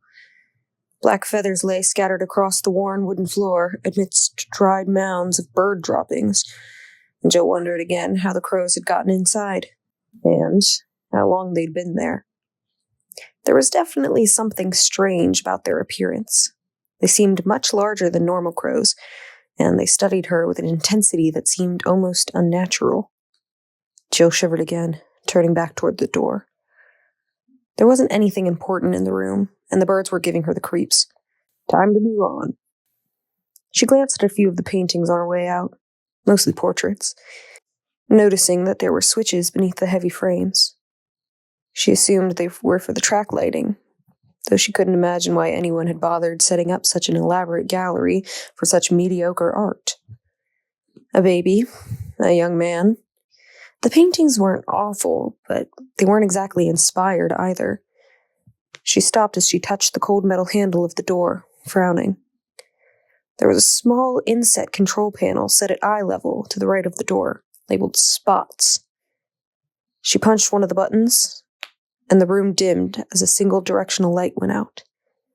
Several of the crows barked their disapproval, fluttering ebony wings, and Jill turned the light back on, thinking. So if these are the light switches, what are the controls beneath the paintings for? Perhaps there was more to the room than she'd thought. She walked to the first picture across from the door, a large painting of flying angels and clouds shot with sunbeams. The title was From Cradle to Grave. There wasn't a switch below it, and Jill moved to the next. It was a portrait of a middle-aged man, his lined features sagging with exhaustion, standing next to an elaborate fireplace. From the cut of his suit and his slicked-backed hair, it looked to have been painted in the late 1940s or early 50s. There was a simple on-off switch underneath, unlabeled. Jill flicked it from left to right and heard an electrical snap, and behind her, the crows exploded into screaming motion, rising as one from their brooding perch. All she could hear was the beat of their dark wings and the sudden, manic ferocity of their cries as they swarmed toward her, and Jill ran, the door seeming a million miles away, her heart pounding. The first of the crows reached her, and she grabbed for the handle, its claws finding the soft skin at the back of her neck. There was a sharp stab of pain just behind her right ear, and Jill flailed at the rustling feathers that brushed her cheeks, moaning as the furious streaks enveloped her. She slapped at the air behind her and was rewarded with a startled squawk of surprise. The bird let go of her, reeling away. Too many. Out! Out! Out! She jerked the door open and fell into the hallway, kicking the door closed even as she hit the floor. She lay there a minute, catching her breath, relishing the cool silence of the corridor in spite of the zombie stench. None of the crows had gotten out. As her heartbeat returned to something approaching normal, she sat up and carefully touched the wound behind her ear. Her fingers came away wet, but it wasn't too bad. The blood was already clotting. She'd been lucky. When she thought of what could have happened if she tripped and fallen, why had they attacked? What had the sudden control switch done? She remembered the snap of electricity when she'd flipped it, the sound of a spark. The perch! She felt a sudden rush of grudging admiration for whoever had set up the simple trap. When she'd hit the switch, she must have sent a current through the metal bar they'd been perched on. She'd never heard of attack-trained crows, but could think of no other explanation, which meant that someone had gone through a lot of trouble to keep whatever was in that room a secret. To get to that answer, she'd have to go back in. I can stand at the doorway. Take them out, one at a time. She didn't much like the idea. She didn't trust her aim and would certainly waste a lot of ammunition. Only fools accept the obvious and go no further. Use your brain, Jilly. Jill smiled a little. It was her father talking, reminding her of the training she'd had before the stars. One of her earliest memories was of hiding in the bushes outside the rickety old house in Massachusetts her father had rented for them, studying the dark, empty windows as he explained how to properly case a prospect. Dick had made it into a game, teaching her over the next 10 years all the finer points of breaking and entering, everything from how to remove panes of glass without damaging them, to walking on stairs so they didn't creak. And he'd also taught her, again and again, that every riddle had more than one answer. Killing the birds was too obvious. She closed her eyes, concentrating. Switches and portraits. A little boy, a toddler, a young man, a middle-aged man, from cradle to grave. Cradle to grave. Once the solution occurred to her, she was almost embarrassed by the simplicity of it. She stood up and dusted herself off, wondering how long it would take for the crows to return to their roost. Once they were settled, she shouldn't have any more problems uncovering the secret. She cracked the door open and listened to the whispering beat of wings, promising herself to be more careful this time. Pushing the wrong button in this house could be deadly. Rebecca, let me in. It's Chris. There was the sound of something heavy sliding against the wall, and the door to the storage room creaked open. Rebecca stepped away from the entrance as he hurried inside, already pulling the diary out of his vest. I found this journal in one of the rooms, he said. It looks like there was some kind of research going on here. I don't know what kind, but... Virology, Rebecca interrupted, and held up a stack of papers, grinning. You were right about there being something useful in here. Chris took the papers from her and skimmed the first page. As far as he could tell, it was in a foreign language made out of numbers and letters. What is all this stuff? DH5A MCR? You're looking at a string chart, Rebecca said brightly. That one's a host for generating genomic libraries containing methylated cytosine or adenine residues, depending. Chris cocked an eyebrow at her. Let's pretend that I have no idea what you're talking about, and try again. What did you find? Rebecca flushed slightly and took the papers back from him. Sorry, basically, there's a lot of, stuff in here on viral infection. That I understand. A virus.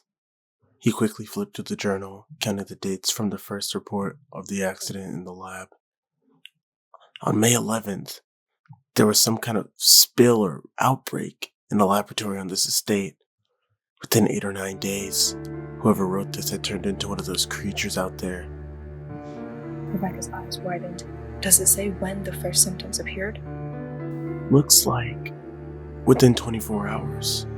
He or she was complaining of itchy skin, swelling and blisters within 48 hours. Rebecca paled. That's... wow. Chris nodded. Yeah, my thoughts exactly. Is there any way to tell if we could be infected? Not without more information. All of that, Rebecca motioned at the trunk full of papers, is pretty old, 10 years plus, and there's nothing specific about application. Though an airborne with that kind of speed and toxicity, if it was still viable, all of Raccoon City would probably be infected by now. I can't be positive, but I doubt it's still contagious. Chris was looking for himself and the rest of the stars. But the fact that the zombies were all victims of a disease, it was depressing. Whether it was a disaster of their own making or not. We have to find the others, he said.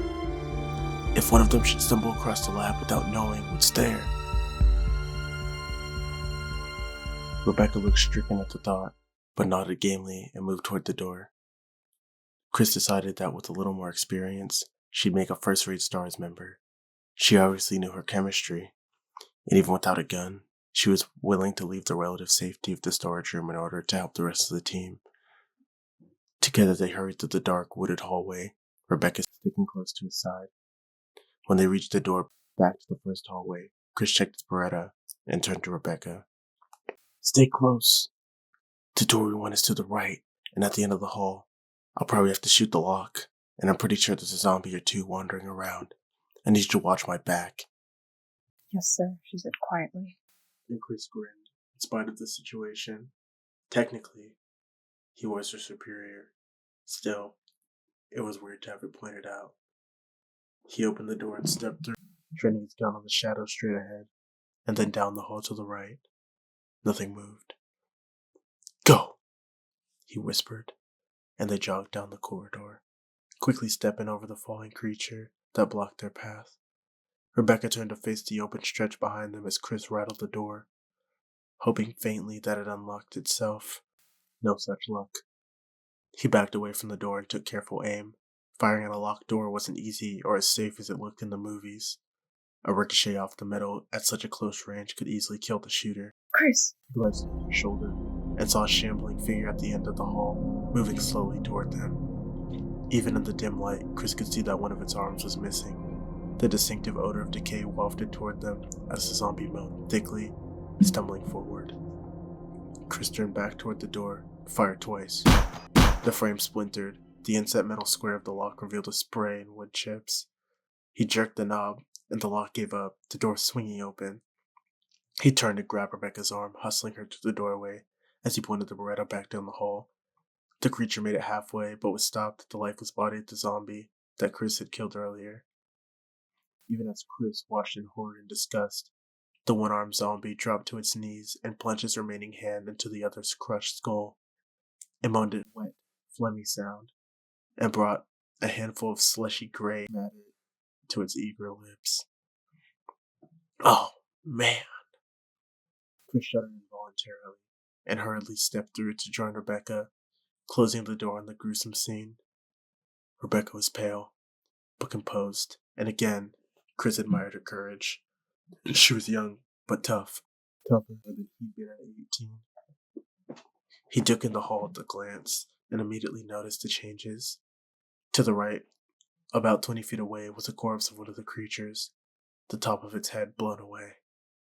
It lay face up, the deep sockets of its eyes filled with blood.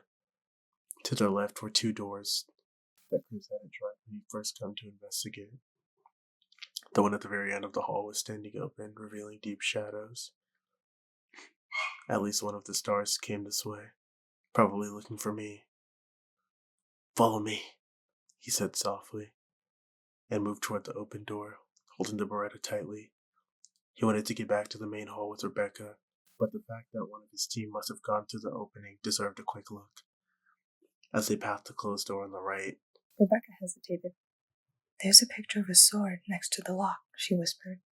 he kept his attention on the darkness just past the open door, but realized as she spoke that there were too many ways for them to get sidetracked. He didn't think the rest of the team was still waiting for him, but his original orders had been to report back to the lobby. He shouldn't be leading an unarmed rookie into unknown territory without at least checking. Chris sighed, lowering his weapon. "Let's get back to the main hall," he said. "We can come back and check it out later." Rebecca nodded, and together they walked back toward the dining room, Chris hoping against hope that someone would be there to meet him. Barry pointed his Colt toward the crawling ghoul and fired, the heavy round splattering the thing's mushy skull into liquid even as it reached for his boot. Tiny drops of wetness splashed his face as the zombie spasmed and died. Scowling, Barry wiped at his skin with the back of his hand. The tiny white tiles of the kitchen wall got it much worse, rivulets of red coursing down the goated tracks and pooling into a faded brown linoleum. Still, it was pretty disgusting. Barry lowered the revolver, feeling an ache in his left shoulder. The upstairs door had been solidly locked. He had some bruises to prove it, and staring down at the zombie hash in front of him, he realized that he was going to have to back up and break down another one. He hadn't been certain before. He was now. Chris hadn't come this way. If he had, the crawling creature would have been history. So where the hell are you, Chris? Of the 3 locked doors, Barry had picked the one at the end of the hall on pure instinct. He'd ended up in a dark, silent hall that led past an empty elevator shaft and down a narrow set of stairs. The bare white kitchen, at the bottom, seemed deserted. The counters were thick with dust and corrosion stains on the walls. No sign of recent use. No sign of Chris. And the door across from the sink had been locked. He'd been about to leave when he'd noticed the trails of disturbed dust on the floor and followed them. Sighing heavily, Barry stepped over the stinking monster, a final check before he headed back up for door number 2. There were some stacked crates in the same old-fashioned elevator shaft, also empty. He didn't bother with the call button since the one upstairs hadn't worked. Besides, judging from the rest of the middle grate, no one had used it in quite a while. He turned back the way he'd come, wondering how Jill was making out. The sooner they can get away, the better. Barry had never disliked any place as much as he did this mansion. It was cold, it was dangerous, and it smelled like a meat locker that had been unplugged for a week. He generally wasn't the type to frighten easily or let his imagination get out of hand, but he half expected to see some white-sheeted spook rattling chains every time he turned around. There was a distant echoing clatter behind him. Barry spun, and out of dread in his gut, as he pointed his weapon randomly at the empty air, his eyes wide and mouth dry. There was another metallic clatter, followed by a low, throbbing hum of machinery. Barry took a deep breath and blew it out slowly, getting a hold of himself. Not a disembodied spirit, after all. Someone was using the elevator. Who? Chris and Wesker were missing, and Jill's in the other wake. He stared where he was, lowering the Colt slightly as he waited. He didn't think ghouls were smart enough to work the buttons, let alone open the gate, but he didn't want to take any chances. He was a good 20 feet from where the booth would open, assuming it stopped in the basement, and he would have a clear shot at whoever stepped around the corner. A glimmer of hope sparked through his confusion. Maybe it was one of the Bravos, or someone who lived here and could tell them what happened. With a dull dang, the elevator stopped in the kitchen. There was a squeal of dry metal hinges and footsteps, and Captain Wesker stepped into view. His perpetual sunglasses propped on his tan brow, Barry lowered the revolver, grinning as cool relief swept over. Wesker stopped in his tracks and grinned at him. "Barry, just the man I was looking for," he said lightly. "God, you gave me a scare. I heard the elevator start up and thought I was going to have a heart attack." Barry trailed off, his grin faltering. "Captain, where did you go? When we came back, you were gone." Wesker's grin widened. "Sorry about that. I had some business to attend to.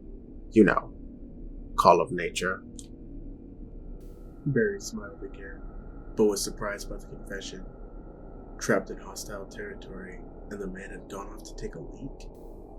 Wesker reached up and lowered his shades, breaking their eye contact, and Barry suddenly felt a little nervous. Wesker's grin, if anything, seemed to grow wider. It looked as if every tooth was showing. "Barry, I need your help. Have you ever heard of White Umbrella?" He shook his head, feeling more uncomfortable by the second. White Umbrella is a sector of Umbrella Incorporated, a very important division. They specialize in biological research, I guess you could say. The Spencer estate houses their research facilities, and recently an accident occurred. Wesker brushed off a section of the kitchen's center island and casually leaned against it, his tone almost conversational. "This division of Umbrella has a few ties to the STARS organization, and not long ago I was asked to assist in their handling of this situation. It's a very delicate situation, mind you, very hush-hush. White Umbrella doesn't want to whisper of their involvement getting out." Now, what I'm supposed to do is get to the laboratories on the grounds here and put an end to some rather incriminating evidence proof that White Umbrella is responsible for the accident that's caused so much trouble in Raccoon as of late. The problem is, I don't have the key to get to those labs keys, actually. And that's where you come in. I need you to help me find those keys. Barry stared at him for a moment, speechless, his mind churning. An accident. A secret lab doing biological research, and murdering dogs and zombies loose in the woods. He raised his revolver and pointed at Wesker's smiling face, stunned and angry. Are you insane? You think I'm gonna help you destroy evidence? You crazy son of a bitch! Wesker shook his head slowly, acting as if Barry was a child. Barry, you don't understand. You don't have a choice in the matter. See, a few of my friends from White Umbrella are currently standing outside of your house, watching your wife and daughter sleep. If you don't help me, your family's going to die. Barry could actually feel the blood drain from his face. He cocked the hammer back on the Colt, feeling a sudden, vicious hatred for Wesker infusing every fiber of his being. Before you pull the trigger, I should mention that if I don't report back to my friends fairly soon, their orders are to go ahead and do the deed anyway. The words cut through the red haze that had flooded Barry's mind, turning his hands clammy with terror. Yeah, The babies, You're bluffing, he whispered, and Wesker's grin finally disappeared, his expression slipping back into the unreadable mask he usually wore. I'm not, he said coldly. Try me. You can apologize to the headstones later.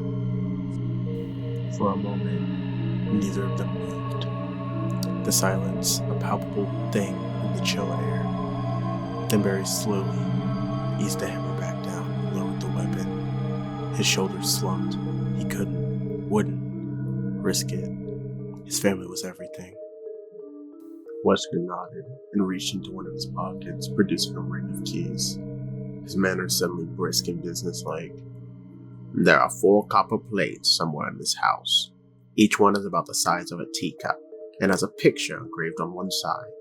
Sun, moon, stars, and wind. There's a back door on the other side of the mansion, where the 4 of them belong. He unhooked the key from the ring and set it on the table, sliding it across to Barry. This should open all of the doors in the other wing, or at least the important ones. First and second floor. Find those pieces for me and your wife and children will be fine. Barry reached for the key with numb fingers, feeling weak and more afraid than he'd ever been in his life. Chris and Jill will undoubtedly want to help you search. If you see either of them, tell them that the back door you discovered could be the way out. I'm sure they'll be more than happy to work with their trusted friend, good old Barry. In fact, you should unlock every door you can in order to promote a more thorough job. Wesker smiled again, a half-friendly grin that belied his words. Of course, you tell them you've seen me. That could complicate matters. If I run into trouble, say, get shot in the back, well, enough said. Let's just keep this to ourselves. The key was etched with a little picture, a chest plate for a suit of armor. Barry slipped it into his pocket. Where will you be? Oh, I'll be around. Don't worry. I'll contact you when the time is right. Barry looked at Wesker pleadingly, helpless to keep the wavering fear out of his voice. You'll tell them I'm helping you, right? You won't forget to report? Wesker turned and walked toward the elevator, calling out over his shoulder. Trust me, Barry. Do what I tell you, and there's nothing to worry about. There was the rattle of the elevator's gate opening and closing, and Wesker was gone. Barry stood a moment longer, staring into the empty space where Wesker had been, trying to find a way out of the threat. There wasn't one. There was no contest between his honor and his family. He could live without honor, He set his jaw and walked back toward the stairs, determined to do what he had to do to save Kathy and the girls. Though when this is over, when he could be sure they were safe, there would be a place for you to hide, Captain.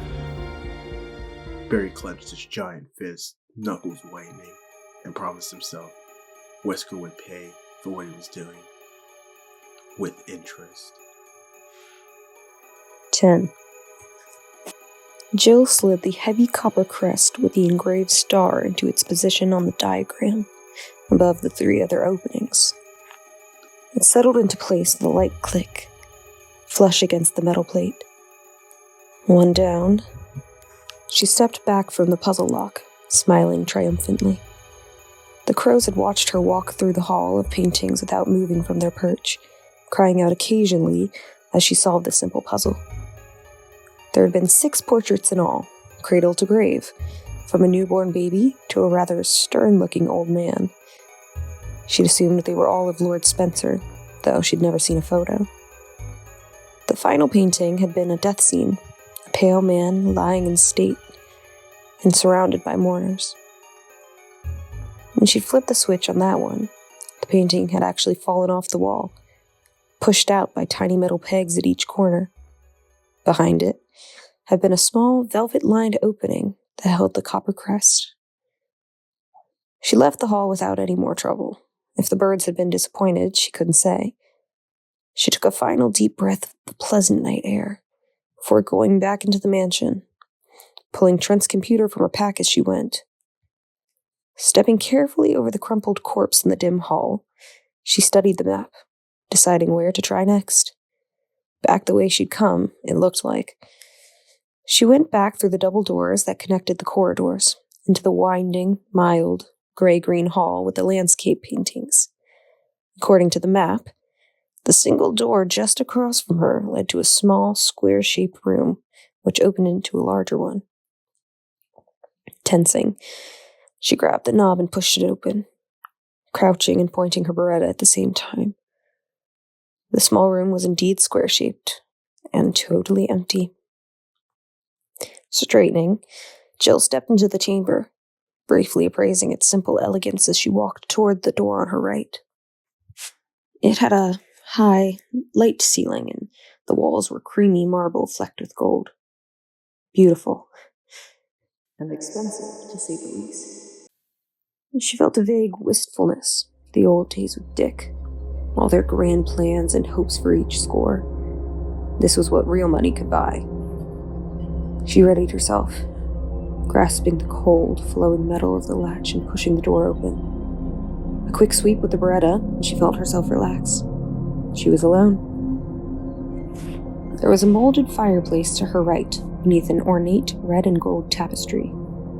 A low, modern couch and oval coffee table sat atop a burnt orange carpet of oriental design, and against the back wall, a pump-action shotgun was mounted on dual hooks, shining in the light from the antique light fixture overhead. Jill grinned and hurried across the room, unable to believe her luck. Please be loaded, please be loaded. As she stopped in front of it, she recognized the make. Guns weren't her strong suit, but it was the same as the Stars used. A Remington M870. 5 shots. She bolstered the Beretta and lifted the shotgun with both hands, still grinning, and the smile dropped away as both mounting hooks clicked upward, releasing from the weight of the gun. At the same time, there was a heavier sound behind the wall, a sound like balanced metal changing position. Jill didn't know what it was, but she didn't like it. She turned around quickly, searching the room for movement. It was as still as she'd entered. No screaming birds, no sudden alarms or flashing lights. None of the pictures fell off the wall. There was no trap. Relieved, she quickly checked the weapon and found it fully loaded. Someone had taken care of it. The barrel clean and smelling faintly of cleaner and oil. Right now, it was about the best smell she could imagine. The solid weight of it in her hands was reassuring. The weight of power. She reached the rest of the room and was disappointed not to find any more shells. Still, the Remington was a find. Star's vest had a back holster for a shotgun or rifle, and although she wasn't that hot with an over-the-shoulder draw, At least she could carry it around without tying up her hands. There was nothing else of interest in the room. Jill walked to the door, excited to get back to the main hall and share her discoveries with Barry. She checked out every room that she could open on this side of the first floor. If he'd managed to do the same, they could head upstairs to finish their search for the Bravos and their missing teammates. And then, hopefully, get the hell out of this morgue. She closed the door behind her and strode across the slate-colored tiles of the classy marble room, hoping, as she grasped the knob, that Barry had found Chris and Wesker. They sure didn't come this way. The door was locked. Jill frowned, turning the small gold knob back and forth. It rattled a little but wouldn't give it all. She peered at the crack where the door met the frame, suddenly a little anxious. There it was, by the handle, the thick sliver of steel that indicated a deadbolt, and a very solid one. The entire area surrounding it was reinforced, but only one keyhole, and that's for the knob. Dust rained down from above as the sound of gears turning filled the room, a deep rhythmic clatter of metal from somewhere behind the stone walls. What? Startled, Jill looked up and felt her stomach shrivel in on itself, her breath catching in her throat. The high ceiling that she'd admired earlier was moving. The marble at the corners powdering into dust with the heavy grind of the stone against stone. It was coming down. In a flash, she was back at the door to the shotgun room. She snatched at the handle, pushing it down, and found it locked as solidly as the first. Holy shit. Bad thing. Bad thing. Panic rising through her system, Jill ran back to the other door, her frightened gaze drawn back to the floor and the ceiling. At 2 to 3 inches each second, it hit the floor in less than a minute. Jill raised the shotgun and aimed at the door to the hall, trying not to think about how many shots it would take to blow apart a reinforced steel deadbolt. It was all she had. The picks wouldn't work on that kind of lock. The first round exploded against the door, and splinters flew, revealing exactly what she'd feared. The metal plate that supported the bolt extended across half the door. Her mind raced for an answer and came up quick. She didn't have the shells to break through it, and Beretta carried hollow points. They flattened on impact. Maybe I can weaken it. Break it down. She fired again, targeting the frame itself. The thunderous shot tore apart wood and chipped marble. But not enough. Not even close. The ceiling continued its clattering descent, now less than 10 feet above her head. She was going to be crushed to death. God, don't let me die like this. A muffled voice called from the corridor. Jill? Is that you? She felt a sudden desperate hope course through her at the sound. Barry. Help! Barry, break it down! Now! Jill shouted, her voice high and shaking. Get back! Jill stumbled away as she heard a heavy blow strike to the door. The wood shuddered, but held. Jill let out a low cry of helpless frustration, her terrified gaze jumping between the door and the ceiling. Another solid, shaking hit to the door. 5 feet overhead. Come on, come on! The third pounding blow was joined by the crunch and splinter of wood. The door came open. Barry framed in the entry, his face red and sweaty. His hand reaching for hers. Jill lunged forward and grabbed her wrist, literally jerking her off of her feet and into the corridor. They crashed to the floor as behind them, the door was crushed off its hinges. Wood and metal squealed as the ceiling continued smoothly down, the door snapping in a series of harsh cracks. With a final, resonating boom of impact, the ceiling met the floor. It was over. The house, again, as silent as a tomb. They staggered to their feet, Jill staring at the doorway. The entire frame was filled with the solid block of stone that had been the ceiling, at least a couple tons of rock. Are you all right? Barry asked. Jill didn't answer for a moment. She looked down at the shotgun she still held in her trembling hands, remembering how confident she'd been that there'd been no trap, and for the first time, she wondered how they were ever going to make it out of this hellish place. They stood in the empty front hall, Chris pacing the carpet in front of the stairs, Rebecca standing nervously by the banister. The massive lobby was as cold and ominous as when Chris had first seen it, the mute walls giving away none of their secrets. The stars were gone, and there were no clues as to where or why. From somewhere deep in the mansion, there was a heavy rumbling sound, like a giant door being slammed. They both cocked their heads, listening, but it wasn't repeated. Chris couldn't even tell from what direction it had come. Terrific. That's just great. Zombies, mad scientists, and now things that go bump in the night. Priceless. He smiled at Rebecca, hoping he looked less rattled than he felt. Well, no forwarding message. I guess that moves us to plan B. What's plan B? Chris sighed. Hell if I know. But we can start by checking out that other room with the sword key. Maybe we can dig up some more information while we wait for the team to reassemble. A map or something. Rebecca nodded, and they headed back to the dining room, Chris leading the way. He didn't like the idea of exposing her to further danger, but he didn't want to leave her alone either. At least not in the main hall. He didn't feel safe. As they passed the ticking grandfather clock, something small and hard cracked beneath Chris's boot. He crouched down and scooped up the gray chunk of plaster. There were 2 or 3 other fragments nearby. Did you notice these when we came through before? He asked. Rebecca shook her head, and Chris ducked down, looking for more of them. He didn't remember if they'd been there before either. On either side of the table was a broken pile of the fragments. They hurried around the end of the long table past the elaborately decorated fireplace, stopping in front of the shattered pile. Chris nudged at the gray pieces with the tip of his boot. From the angles and shapes, it appeared to have been a statue of some kind. Whatever it was, it's garbage now. Is it important? Rebecca asked. Chris shrugged. Maybe not. Worth a look anyway. In a situation like this, you never know what might turn out to be a clue. The echoing tick of the old clock followed them to the hall door and into the smell of decay that filled the tight corridor.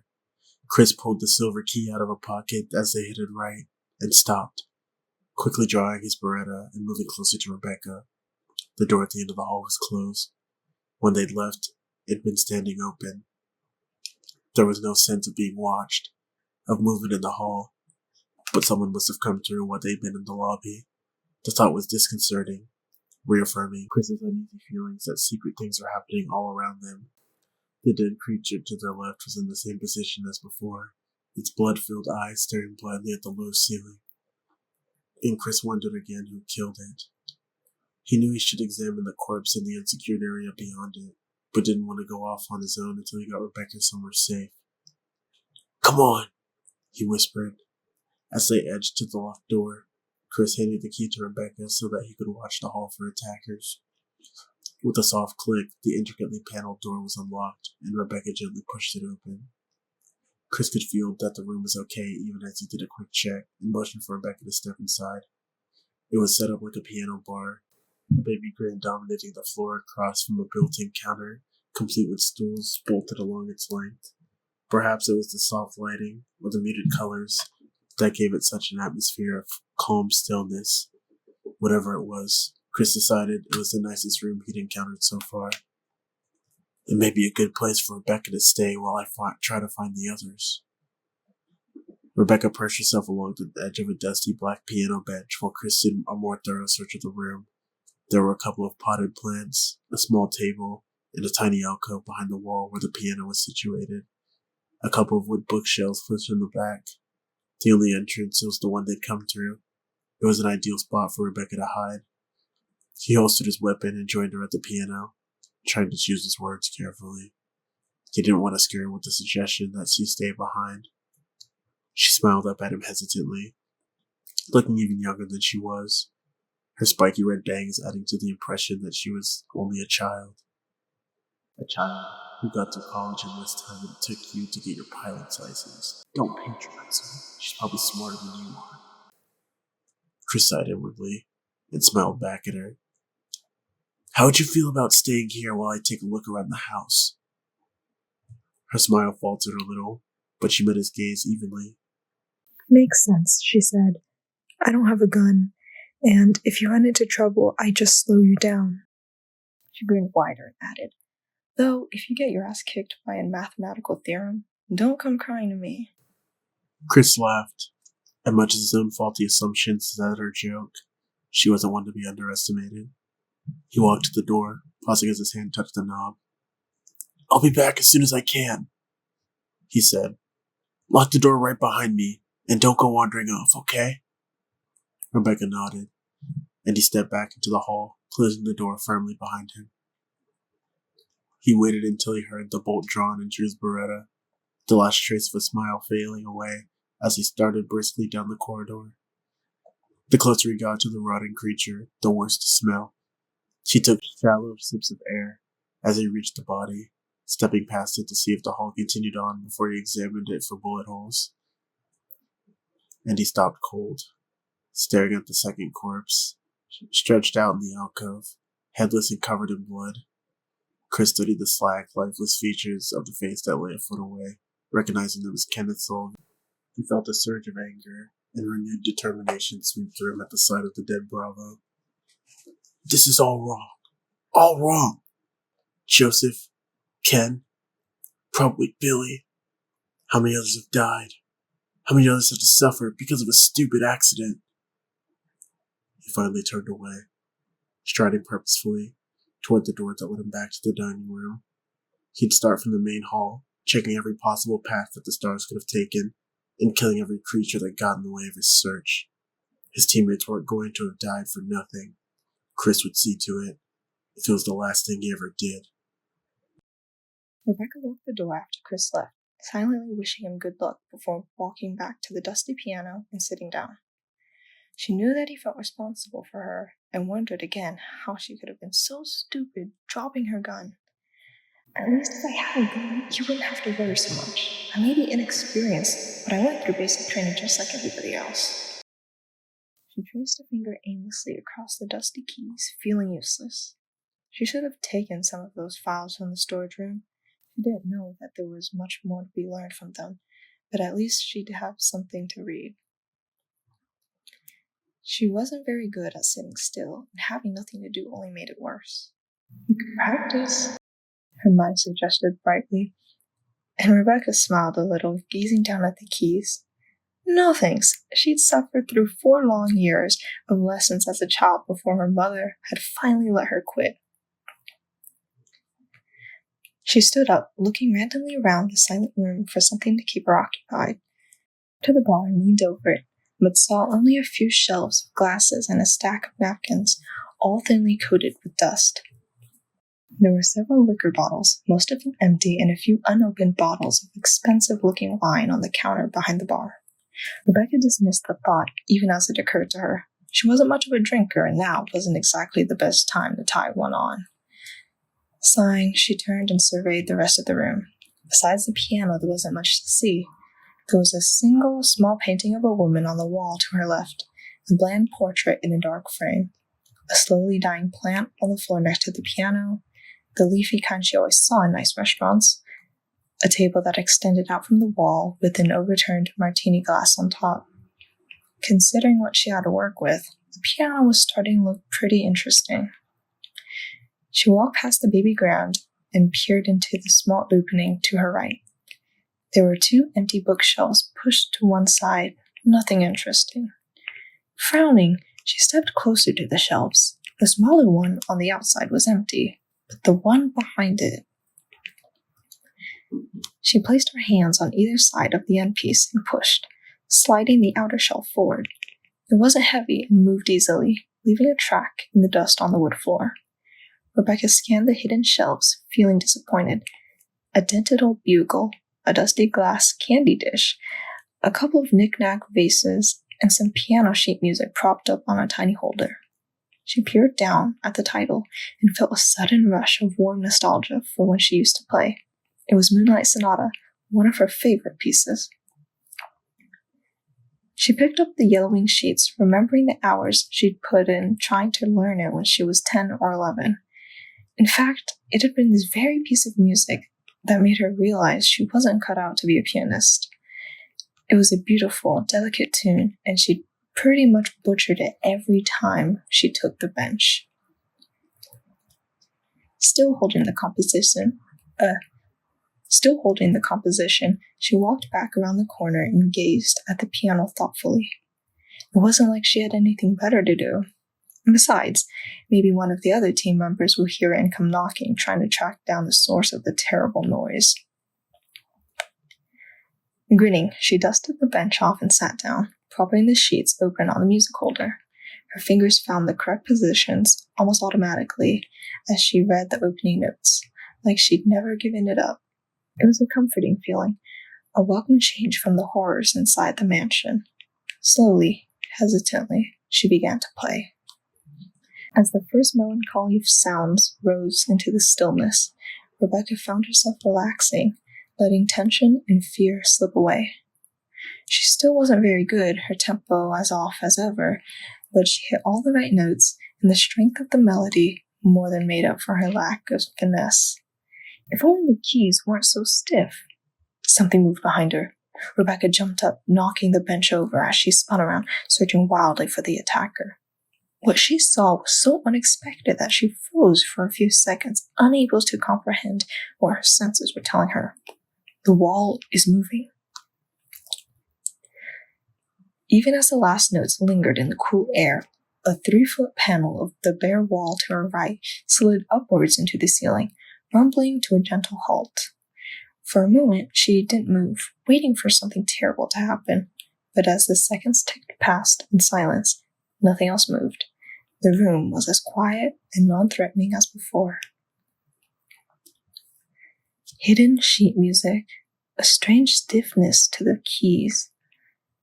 Like maybe they were connected to some kind of a mechanism? The narrow opening revealed a hidden chamber about the size of a walk-in closet, as softly lit as the rest of the room. Except for a bust and pedestal in the back, it was empty. She stepped toward the opening and then paused, thoughts of death traps and poison darts whirling through her mind. What if she walked in and triggered some kind of catastrophe? What if the door closed and she was trapped there and Chris didn't come back? What if we were the only member of the Stars who didn't accomplish jack shit on this entire mission? Show some backbone. Rebecca steeled herself against the consequences and stepped inside, looking around cautiously. If there was a threat here, she didn't see it. The plain stucco walls were the color of coffee with cream, offset by dark wood trim. The light in the small chamber was provided by a window into a tiny greenhouse on her right, a handful of dying plants behind the dirty glass. She moved closer to the pedestal at the back, noting that the stone bust on top was Beethoven. She recognized the stern countenance and the heavy brow of the Moonlight Sonata's composer. The pedestal itself boasted a thick gold emblem, shaped like a shield or a coat of arms, about the size of a dinner plate. Rebecca crouched down next to the simple pillar, gazing at the emblem. It looked solid and thick, with a vaguely royal design in a paler gold set across the top. It looked familiar. She had seen the same design somewhere else in the house. In the dining room over the fireplace. Yes, that was it.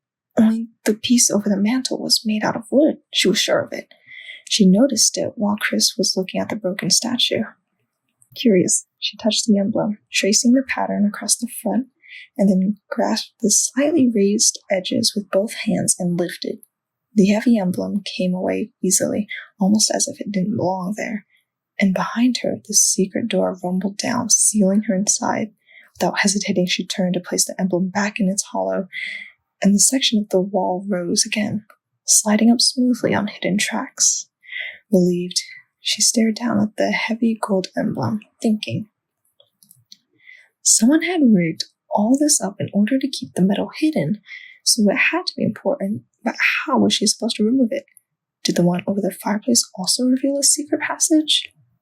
Or is the one over the fireplace the same size? She couldn't be positive, but she thought it was, and she knew instinctively that it was the right answer. If she switched the two of them, using the wood emblem to keep the door open and placing the gold one over the mantel. Rebecca headed back into the room smiling. Chris told her to stay put, but she wouldn't be gone more than a minute or two, and perhaps when he got back, she'd have something to show him. A real contribution towards solving the secrets of the mansion, and proof that she wasn't so useless after all. Barry and Jill stood in the covered walkway by the puzzle lock, breathing the clean night air beyond the high walls. The crickets and cicadas hum their ceaseless song, a soothing reminder that there's still a sane world outside. Jill's brush with disaster had left her lightheaded and somewhat nauseous, and Barry had gently led her to the back door, suggesting that the fresh air would do her good. He hadn't found Chris or Wesker, though he seemed certain that they were still alive. He brought her to speed quickly, retracing his meandering path through the house as Jill leaned against the wall, still taking deep breaths of the warm air. When I heard the shots, I came running. Barry rubbed absently at his short beard. He smiled at her, a somewhat hesitant grin. Lucky for you. Another couple of seconds, you would have been a Jill sandwich. Jill smiled back, gratefully, nodding, but noticed that he seemed a little strained, the humor forced, odd. She wouldn't have figured Barry as the type to tense up in face of danger. Is it any wonder? We're trapped here. We can't find the team, and this entire mansion is out to get us. Not exactly a laugh riot. I hope I can return the favor if you ever get in a tight spot, she said softly. Really. You saved my life. Barry looked away, flushing slightly. Glad I could help, he said gruffly. Just be more careful. This place is dangerous. She nodded again, thinking of how close she'd come to dying. She shivered slightly, then forced the thoughts away. They needed to be concentrating on Chris and Wesker. So you do think they're still alive? Yeah. Beside the shell casing, there was a whole trail of those ghouls in the other wing. All with clean headshots. Gotta be Chris. Though I had to splatter a couple more of them upstairs, so I figured he'd hole up somewhere along the way. Barry nodded toward the copper diagram set into the wall. So, is this Starcrest here already? Jill frowned, a little surprised at the abrupt change of topic. Chris was one of Barry's closest friends. No. I found it in another room with the trap. This place seems to be full of them. In fact, maybe we should look for Wesker and Chris together. No telling what they might have stumbled into, or what else could happen to either of us. Barry shook his head. I don't know. I mean, you're right. We should watch our step, but there are a lot of rooms. And our first priority ought to be securing an escape. If we split up, we can try and find the rest of these crests, and look for Chris at the same time. And Wesker. Though his demeanor didn't change, Jill had the sudden, distinct impression that Barry was uncomfortable. He had turned away to study the copper diagram, but it almost seemed as if he was trying to avoid eye contact. Besides, he said, we know what we're up against now. As long as we use a little common sense, we'll be fine. Barry, are you okay? You seem tired. It wasn't the right word, but it was the only one that came to Jill's mind. He sighed, finally looking at her. He did seem tired. There were dark circles under his eyes, and his wide shoulders were slumped. Jill nodded, but she couldn't shake the feeling that there was more to it than that. Since he'd pulled her out of the trap, he'd been acting unusually subdued, even nervous. Paranoid much? This is Barry Burton you're talking about, the backbone of the Raccoon Stars, not to mention the man who just saved your life. What could he possibly be hiding? Jill knew she was probably being overly suspicious, but all the same, she decided to keep her mouth shut about Trent's computer. After all she'd been through, she wasn't feeling particularly trusting, and it sounded like he already had a pretty good idea of the mansion's layout, so it wasn't like he needed the information. That's it, keep rationalizing. Next thing you'll be suspecting Captain Wesker of planning this whole thing. Jill scoffed inwardly as she pushed herself away from the wall, and she and Barry walked slowly back toward the house. Now that was paranoid. They stopped as they reached the door, Jill taking a few final lungfuls of the sweet air, letting it settle her nerves. Barry had taken out his Colt Python and was reloading the empty chambers, his expression grim. I thought I'd go back over to the east wing. See if I could pick up Chris's trail, he said. Why don't you head upstairs? Start looking for the other crests. That way we can cover all the rooms. Work our way back to the main hall. Jill nodded and Barry opened the door, the rusty hinges squealing in protest. A wave of cold swept past them, and Jill sighed, trying to prepare herself to face another maze of frigid, shadowy halls, another series of unopened doors and the secrets that lie behind them. "You're gonna do fine," Barry said smoothly, placing a warm hand on her shoulder and gently ushering her back inside. As soon as the door closed behind them, he lifted his hand in a casual salute, smiling. "Good luck," he said. And before she could respond, he turned and hurried away, weapon in hand. With another creak of ancient metal, he slipped through the double doors at the end of the hall and was gone. Jill stared after him, alone, once again, in the chilled, stinking silence of the dim corridor. It wasn't her imagination. Barry was keeping something from her. But was it something she needed to worry about? Or was he just trying to protect her? Maybe he found Chris or Wesker dead and didn't want to tell me. It wasn't a pleasant thought, but it would explain his strange, hurried behavior. He obviously wanted them to get out of the house as soon as possible, and wanted her to stay on the west side. And the way he'd fixated on the puzzle mechanism, seeming more concerned with their exit than with Chris or Wesker's whereabouts. She looked down at the two crumpled figures in the hall, at the tacky, drying pools of red that surrounded them. Maybe she was trying too hard to find a motive that didn't exist. Maybe, like her, Barry was scared and sick of feeling like death could come at any time. Maybe I should stop thinking about it and do my job. Whether or not we find the others, he's right about needing to get out. We have to get back to the city. Let people know what's out there. Jill straightened her shoulders and walked to the door that led to the stairwell, drawing her weapon. She'd made it this far. She could make it a little farther. Try to unravel the mystery that had taken the lives of so many, or died trying. Her mind whispered softly. Forrest Bear was dead. The laughing, southern good old boy with his ratty clothes and easy grin was no more. That Forrest was gone, leaving behind a bloody, lifeless imposter slumped against the wall. Chris stared down at the imposter, the distant sounds of night lost to a sudden gust of wind that whipped around the eaves, moaning to the railing of the second-story patio. It was a ghostly sound, but Forrest couldn't hear it. Forrest would never hear anything again.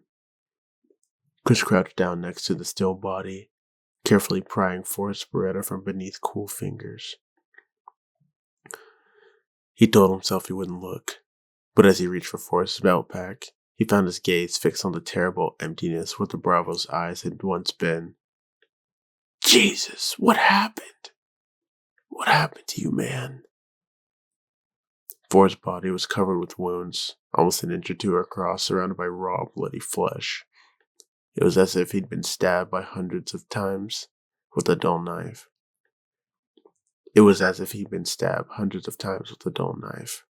Each vicious cut ripping away chunks of skin and muscle.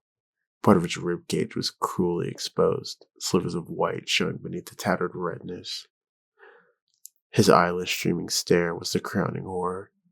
Like the killer hadn't been content to take Forrest's life, wanting to take his soul instead. There were 3 clips for the Beretta and Forrest's pack. Chris shoved the magazines into a pocket and quickly stood up, tearing his gaze from the mutilated body. He looked out over the dark woods, breathing deeply. His thoughts were jumbled and grasping, trying to find an explanation, yet unable to hold on to any coherent facts. Once in the main hall, he decided he'd check all the doors to see which were unlocked, and when he'd seen the bloody handprint in the tiny upstairs hall, and heard the wailing cries of birds, he charged in, ready to deal out some justice. Crows. It sounded like crows. An entire flock. Or a murder. Actually. Pack of dogs. Kennel of kittens. Murder of crows. He blinked, his tired mind focusing on the seemingly random bit of trivia. Frowning, Chris crouched back against Forrest's ravaged body, studying the jagged wounds closely. There were dozens of tiny scratches amidst the more serious cuts, scratches set into line patterns. Claws. Talons. Even as the thought occurred to him, he heard a restless flutter of wings. He turned slowly, still holding Forrest Beretta in a hand that had suddenly gone cold. A sleek, monstrous bird was perched on the railing, not 2 feet away, watching with bright black eyes. Its smooth feathers gleamed dully against its bloated body, and a ribbon of something red and wet hung from its beak. The bird tilted its head to the side and let out a tremendous shriek, the streamer of forest flesh dropping to the railing. From all around, the answering cries of its gathered siblings flooded the night air. There was a furious whisper of oversized wings, as dozens of dark, fluttering shapes swooped out from beneath the eaves, screeching and cawing. Chris ran. The image of Forrest's bloody, terrible eyes burned into his pounding thoughts as he lunged for an escape. He stumbled into the tiny hall and slammed the door against the rising scream of the birds, adrenaline pumping through his system in hot, surging beats. He took a deep breath, and then another, and after a moment, his heart slowed down to a normal pace. The shrieks of the crows gradually grew distant, blown away on a soft, moaning wind. Jesus, how dumb can I get? Stupid, stupid. He'd stormed out onto the deck, looking for a fight, looking to avenge the death of the other stars, and had been shocked at the stupidity by what he'd found. If he hadn't let himself get so freaked out by Forrest's death, he would have made the connection sooner between the birds and the type of wounds, and perhaps noticed the gathering flesh eaters that had watched him from the shadows, looking for their next victim. He headed for the door, back to the main hall, angry at himself for going into a situation unprepared.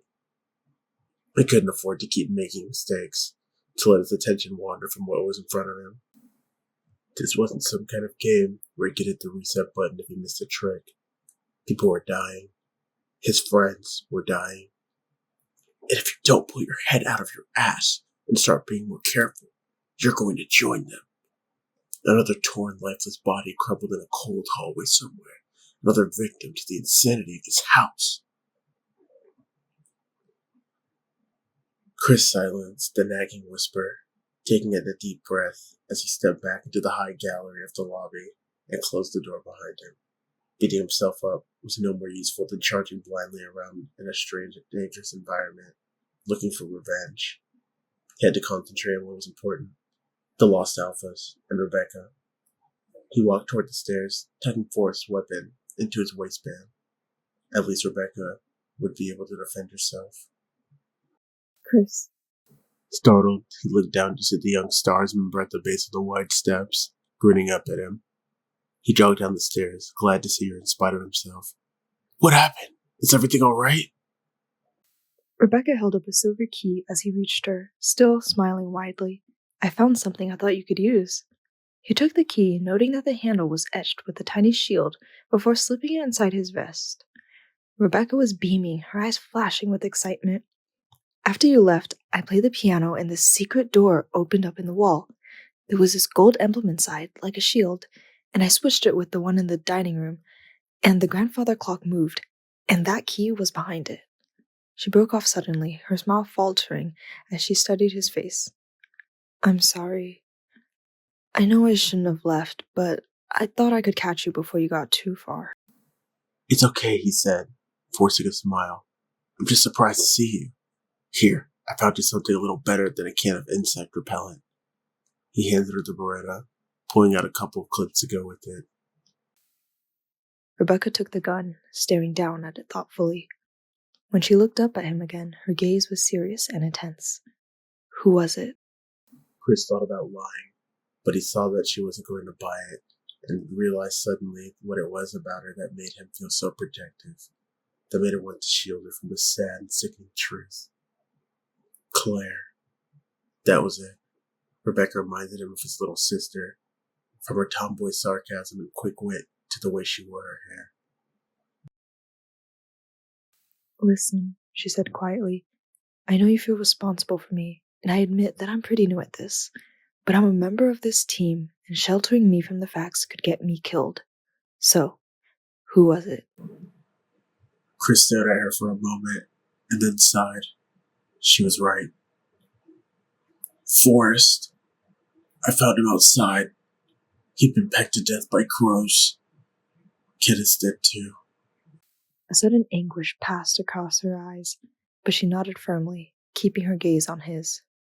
Okay, so what do we do now? Chris couldn't help the slightest of smiles, trying to remember if he'd ever been so young. He motioned up the stairs, hoping that he wasn't about to make another mistake. I guess we try another door. Wesker didn't catch much of the conversation between Barry and Jill, but after a muffled "good luck" from Mr. Burton, he'd heard a door open and close somewhere nearby, and a moment later, the hollow thump of footsteps against wood, followed by another closing door. The outside hall was clear.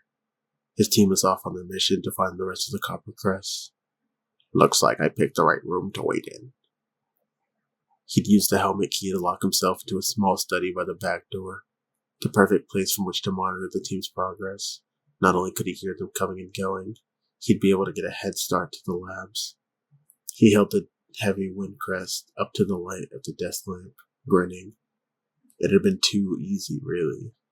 He'd happened to cross a plaster statue on his way back from talking to Barry, and remembered that it had a secret compartment somewhere. Rather than waste valuable time searching, he'd simply push the hideous thing off the dining room balcony. It hadn't been hiding one of the crest, but the sparkle of a blue jewel amidst the rubble had almost been as good. There was a room just off the dining hall that held a statue of a tiger with one red eye and one blue, one of the few mechanisms he'd remembered from an earlier visit. A quick visit to the statue had confirmed his suspicions. Both eyes had been missing, and when he placed the gaudy blue jewel into its proper socket, the tiger turned to one side and presented him with a crest. Just like that, he was one step closer to completing his mission. When the other three are in place, I'll wait until they're off looking for the final piece, then slip right out the door. He considered going to check the diagram, but decided against it. The house was big, but not that big, and there was no need to expose himself to further risk of being seen. Besides, they probably hadn't managed to find any of the other crests yet. He'd already had a close call when he'd gone downstairs to retrieve the jewel, almost stepping directly into Chris Redfield's path. Chris had found the rookie, and the two of them were blundering about, probably looking for clues. Besides, this room was comfortable. Maybe I'll take a nap while I wait for the rest of them to catch up. He'd leaned back in the desk chair, pleased with himself for all he'd accomplished so far. What could have been a disaster was turning out quite nicely, thanks to some quick thinking on his part. He had already found one of the crests, he had Barry and Jill working for him, and he'd had the good fortune to run into Ellen Smith when he'd been at the library. Oops, scratch that. It's Dr. Ellen Smith, I think. Thank you very much. After fetching the wind crest, he'd gone to the library to check the small side room that overlooked the estate's heliport. The entrance concealed behind a bookcase. A quick search revealed nothing useful, and he'd been about to check the back room when Dr. Smith had shambled out to greet him. He had tried to get a date with her ever since he moved to Raccoon.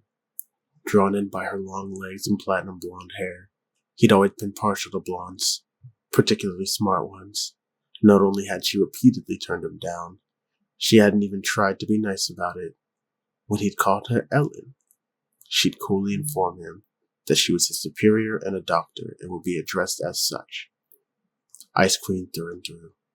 If she hadn't been so damned good looking, he would have never bothered with her in the first place. But my, how your beauty has faded, Dr. Ellen. Wesker closed his eyes, smiling, reliving the experience. It had been the ratty strings of blonde hair that had given her away as she shuffled out from behind the shelf, moaning and reaching for him. Her legs were still long. They'd lost a lot of their appeal, not to mention a fair amount of skin. What a lovely perfume you're wearing, Dr. Smith, he'd said, and then 2 shots to the head, and she'd gone down in a spray of blood and bone. Wesker didn't like to think of himself as a shallow man, but pulling the trigger on that high-riding bitch had been deeply gratifying. Like icing on a cake, a little bonus perk for taking matters in hand. Maybe if I'm lucky I'll run into that prick sergeant down at the labs. After a few moments, Wesker stood up and stretched, turning to scan some of the tiles on the bookshelf behind him. He was eager to get moving, but it might take the stars a while to find the rest of the puzzle pieces, and there really was nothing he could do to hurry the process. He might as well keep busy. He frowned, struggling to make sense of the technical tiles. One of the books was called Fegamids, Alpha Complementation Vectors. The next one was cDNA Libraries and Electrophoresis Conditions. Biochemistry texts and medical journals. Terrific. Maybe he'd get a nap in after all. Just reading the tiles was making him sleepy. His gaze fell across a heavy-looking tome sitting by itself on one of the lower shelves, bound in a red fine leather. He picked it up, glad to see a title he could even read printed across the front, even one as stupid as Eagle of East, Wolf of West. Wait. That's the same thing written on the fountain. Wesker stared at the words, feeling his good mood slipping away. It couldn't be. The researchers had gone nuts, but surely they wouldn't have locked down the labs. There was no reason for it. He opened the book almost frantically, praying that he was wrong, and let out a low moan of helpless rage at what was tucked into the sham book's glued pages. A brass medallion with an eagle engraved on it that lay in the cutaway compartment. Part of a key to yet another of Spencer's insane locks.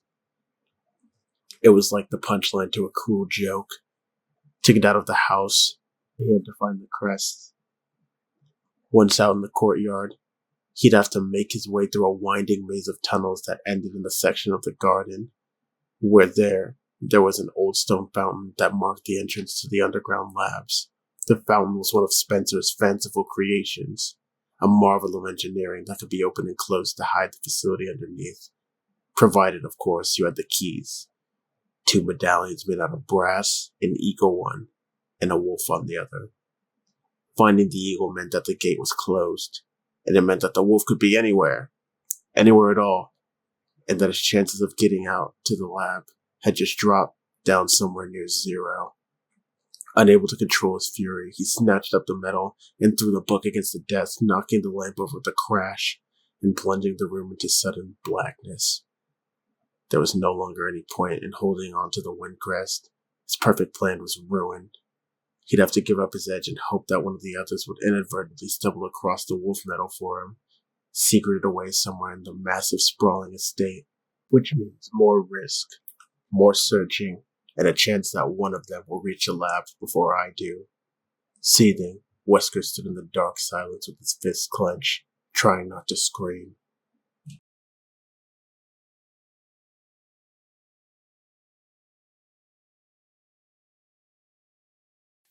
"12. Jill heard something like breaking glass and held perfectly still, listening. The acoustics of the mansion were strange, the long corridors and unusual floor plan making it hard to tell where sounds were coming from, or if you even heard them at all. She sighed, taking a last look around the quiet, book-lined sitting room at the top of the stairs. She had already checked the 3 other rooms along the gallery railing and found exactly nothing of interest. A sparse bedroom with 2 bunks, an office, and an unfinished den with a locked door and a fireplace inside. The only switches she'd found were light switches, though she'd gotten excited over a rather sinister-looking black button on the wall of the office until she'd pushed it, and found that she'd managed to discover the drainage control for an empty fish tank in the corner. She'd found some ammo for the Remington. She supposed she should be grateful for that. A dozen shells in a metal box underneath one of the bunks in the bedroom. But if there'd been any hidden crests, she'd missed them. Jill took out Trent's computer and checked the map, finding her position at the top of the stairs. Just past the sitting room's second door was a wide, U-shaped corridor that angled back around to the front hall balcony. The corridor also connected to 2 rooms, one a dead end and the other leading through several more. She put the computer away and drew her Beretta, taking a moment to clear her mind before stepping into the corridor. It wasn't easy. Between trying to figure out what had happened in the house to create monsters and her concerns for and about her team, her thoughts were distinctly messy. Should have looked closer at those papers. The office had been simple, a desk, a bookshelf, But there was a rack of lab coats by the door, and the papers strewn across the desk had mostly been lists of numbers and letters. She knew just enough chemistry to know that she was looking at chemistry, so she didn't bother trying to read them. But since finding the papers, she had begun to think of the zombies as the result of a research accident. The mansion was too well maintained to have come from private money, and the fact that it had been kept a secret for so long suggested a cover-up. She guessed that there was a couple of months' worth of dust on almost everything, which coincided with the first attacks in Raccoon. If the people in the house had been conducting some kind of an experiment and something had gone wrong, something that transformed them into flesh-eating ghouls, it's a bit far-fetched, but it made more sense than anything else she could come up with. Although she'd keep her mind open to other possibilities. As to her concerns about the team, Barry was acting weird and Chris and Wesker were still missing. No new developments there. And there won't be any if you don't get going. Right. Jill put her musings on hold and stepped out into the hall. She noticed the smell before she actually saw the zombie farther down the corridor, crumpled to the floor. The small wall sconces cast an uneven glow over the body, reflecting off of dark red trim and tinting everything in the corridor in a smoky crimson. She trained her weapon on the still body and heard a door closing somewhere close by. Barry? He'd said he was going to be in the mansion's other wing, but maybe he'd found something and had come looking for her, or maybe she was finally going to meet with someone else from the team. Smiling at the thought, she hurried down the gloomy hall, eager to see another familiar face. As she neared the corner, a fresh wave of decay washed over her, and the fallen creature at her feet grabbed at her boot, clutching her ankle with surprising strength. Startled, Jill flailed her arms to keep her balance, crying out in disgust as the slobbering zombie inched its rotting face toward her boot. Its peeling skeletal fingers scrabbled weakly at the thick leather, seeking a firmer grip, and Jill instinctively brought her other boot down to the back of its head, the heavy tread sliding across the skull with a sickening wet sound. A wide piece of flaking scalp tore away, revealing glistening bone. The creature kept clawing at her, oblivious to the pain. The second and third kicks hit the back of its neck, and on the fourth, she felt as much as heard the dull snap of vertebrae giving out, crushed beneath her heel. The pale hands fluttered, and with a choking, liquid sigh, the zombie settled to the musty carpet. Jill stepped over the limp body and ran around the corner, swallowing back bile. She was convinced that the pitiful creatures roaming the halls were victims somehow, just as much as Becky and Pris had been, and releasing them to death was a kindness. But they were also a menace, not to mention morbidly unwholesome. She had to be more cautious. There was a door to her right, heavy wood overlaid with twining metal designs.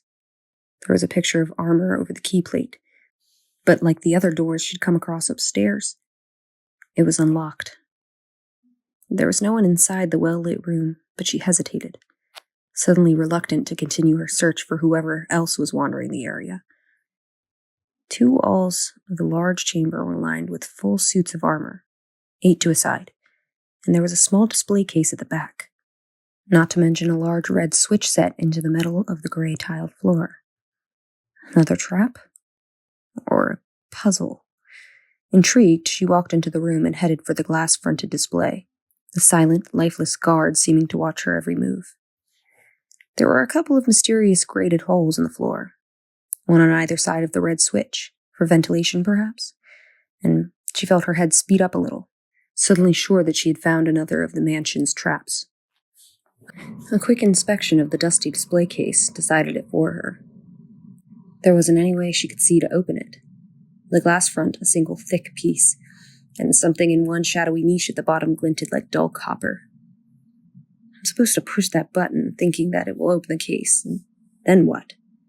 She had a sudden vivid image of the ventilation hole sealing off, and the door locking itself, a death by slow suffocation in an airless tomb. The chamber could fill with water, or some kind of poisonous gas. She looked around the room, frowning, wondering if she could try to block the door open, or if perhaps there was another switch hidden in one of the empty suits. Every riddle has more than one answer, Jilly. Don't forget it. Jill grinned suddenly. Why push the button at all? She crouched down next to the case and took a firm grip on the barrel of her handgun. With a single firm tap, the glass cracked, thin lines spidering away from the impact. She used the butt of the gun to knock out a thick chunk and reached carefully inside. She withdrew a hexagonal copper crest, engraved with an archaic smiling sun. She smiled at it, pleased with her solution. Apparently, some of the house's tricks could be worked around, provided she ignored a few rules of fair play. All the same, she found herself hurrying back to the door, not wanting to call it a win until she was clear of the solemn chamber. Stepping back into the blood-hued corridor, she stood for a moment, holding the crest as she weighed her options. She could continue to look for whoever had closed that door, or head back to the puzzle lock and place the crest. As much as she wanted to find her team, Barry had been right about needing to get out of the mansion. If any of the other stars were still alive, they'd surely also be looking for an escape. Her thoughtful gaze fell to the fetid, broken creature that she'd killed, lingering on the slowly spreading pool of dark fluid surrounding its scabby head, and she realized suddenly that she desperately wanted to leave the house, to escape its tainted air and the pestilent creatures that stalked its cold and dusty halls. She wanted out, and as soon as was humanly possible. Her decision made, Jill hurried back the way she'd come, gripping the heavy crest tightly. She'd already uncovered 2 of the pieces that the stars needed to escape the mansion. She didn't know what they'd be escaping to, but anything had to be better than what they would leave behind. Richard! Rebecca immediately dropped to her knees next to the Bravo, feeling his throat for a pulse with one trembling hand. Chris stared mutely down at the torn body, already knowing that she wouldn't find a heartbeat. The gaping wound on Richard Aiken's right shoulder was drying, no fresh blood seeping through the mutilated tissue. He was dead. He watched Rebecca's slender hand slowly drop away from the Bravo's neck, and then reached up to close his glazed, unseeing eyes. Her shoulders slumped. Chris felt sick over their discovery. The communications expert had been a positive, sweet guy, and only 23 years old. He looked around the silent room, searching randomly for some clue as to how Richard had died. The room they'd just entered, just off the second-floor balcony, was undecorated and empty. Except for Richard, there was nothing. Frowning, Chris took a few steps toward the room's second entrance and crouched down, brushing at the dark tile floor. There was a dried crust of blood, in the shape of a boot heel between Richard's body and the plain wooden door 10 feet away. He stared at the door thoughtfully, tightening his hold on the Beretta. Whatever killed him is on the other side, maybe waiting for more victims. Chris, take a look at this. Rebecca was kneeling by Richard, her gaze fixed on the bloody mass of his torn shoulder. Chris joined her, not sure what he was supposed to be looking at. The wound was ragged and messy, the flesh discolored by trauma. Strange, though, how it didn't seem very deep. See those purple lines radiating out from the cuts? And the way the muscle has been punctured here and here? She pointed out 2 dark holes about 6 inches apart, each surrounded by skin that had turned an infected-looking red. Rebecca sat back on her heels looking up at him. I think he was poisoned. It looks like a snake bite. Chris stared at her. What snake? It's that big. She shook her head, standing. Got me. Maybe it was something else. But that wound shouldn't have killed him. It would have taken hours for him to bleed out. I'm pretty sure he was poisoned. Chris regarded her with new respect. She had a good eye for details, and was handling herself remarkably well considering. He searched Richard's body quickly, coming up with another full clip and a shortwave radio. He handed both to Rebecca, tucking Richard's empty Beretta into his waistband. He looked at the door again, then back at Rebecca.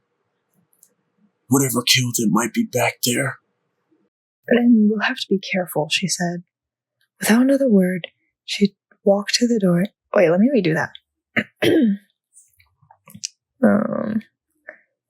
we'll have to be careful, she said.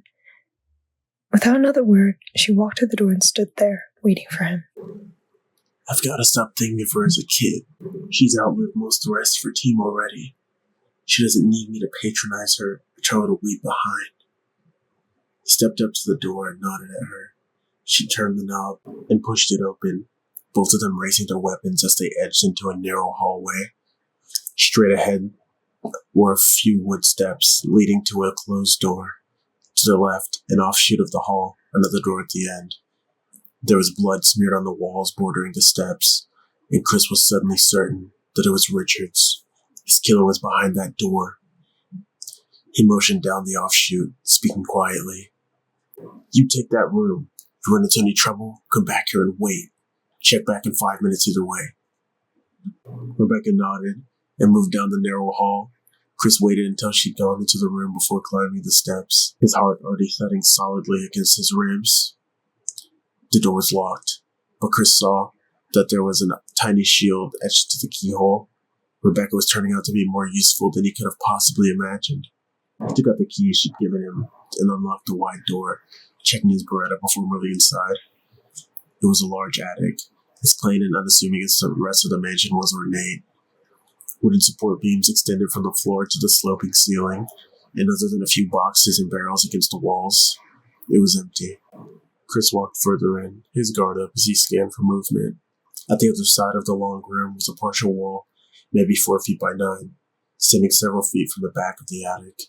It reminded him of a horse stall, and it was the only area that wasn't open to view. Chris moved toward it slowly, his boots against the wood sending hollow echoes through the cool air. He edged to the wall, training his Beretta over top as he peered down, heart pounding. No snake, but there was a jagged hole near the floorboards between the two walls, a foot high and a couple across, and a strange, acrid odor, musky, like some kind of wild animal. Frowning at the scent, Chris turned back away and stopped, leaning in closer. There was a rounded piece of metal next to the hole, like a penny, the size of a small fist. There was something engraved on it, in a crescent shape. Chris walked around the side into the stall, keeping a wary eye on the hole as he crouched down and picked up the metal piece. It was a 6-sided disc of copper with a moon on it, a nice bit of craftsmanship. Inside the hole, a soft sliding sound. Chris jumped back, targeting the opening as he moved. He backed up quickly until his shoulders brushed the attic wall, then started to edge away, and a dark cylinder shot out of the opening lightning fast. It was big around as a dinner plate and it hit the wall inches from his right leg, wood crunching from the impact. Oh shit, that's a snake!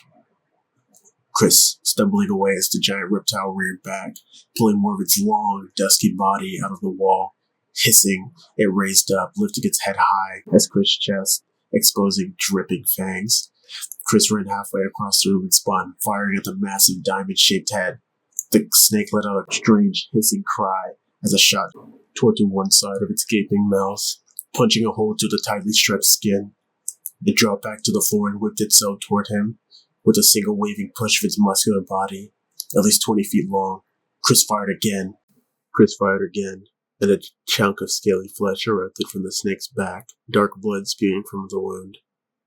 With another roaring hiss, the animal reared up in front of him, its head only inches away from Chris's gun, blood gushing from the hole in its mouth. Eyes! Get the eyes!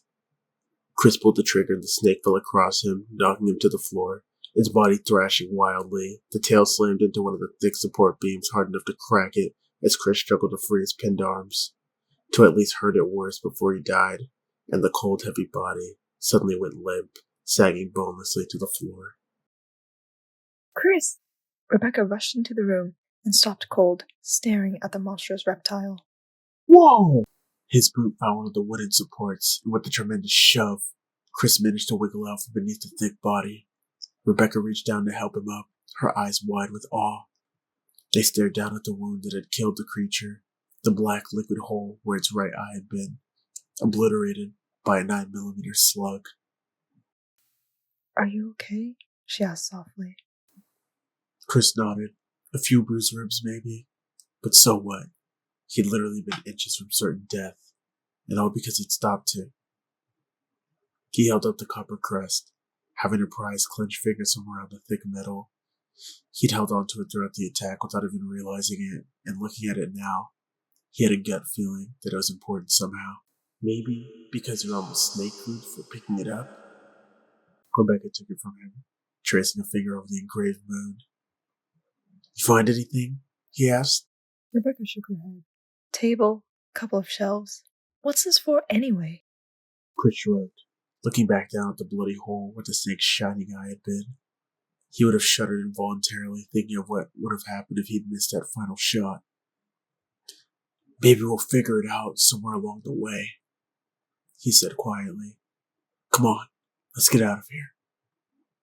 Rebecca handed the crest back to him, as together they hurried out of the cold attic.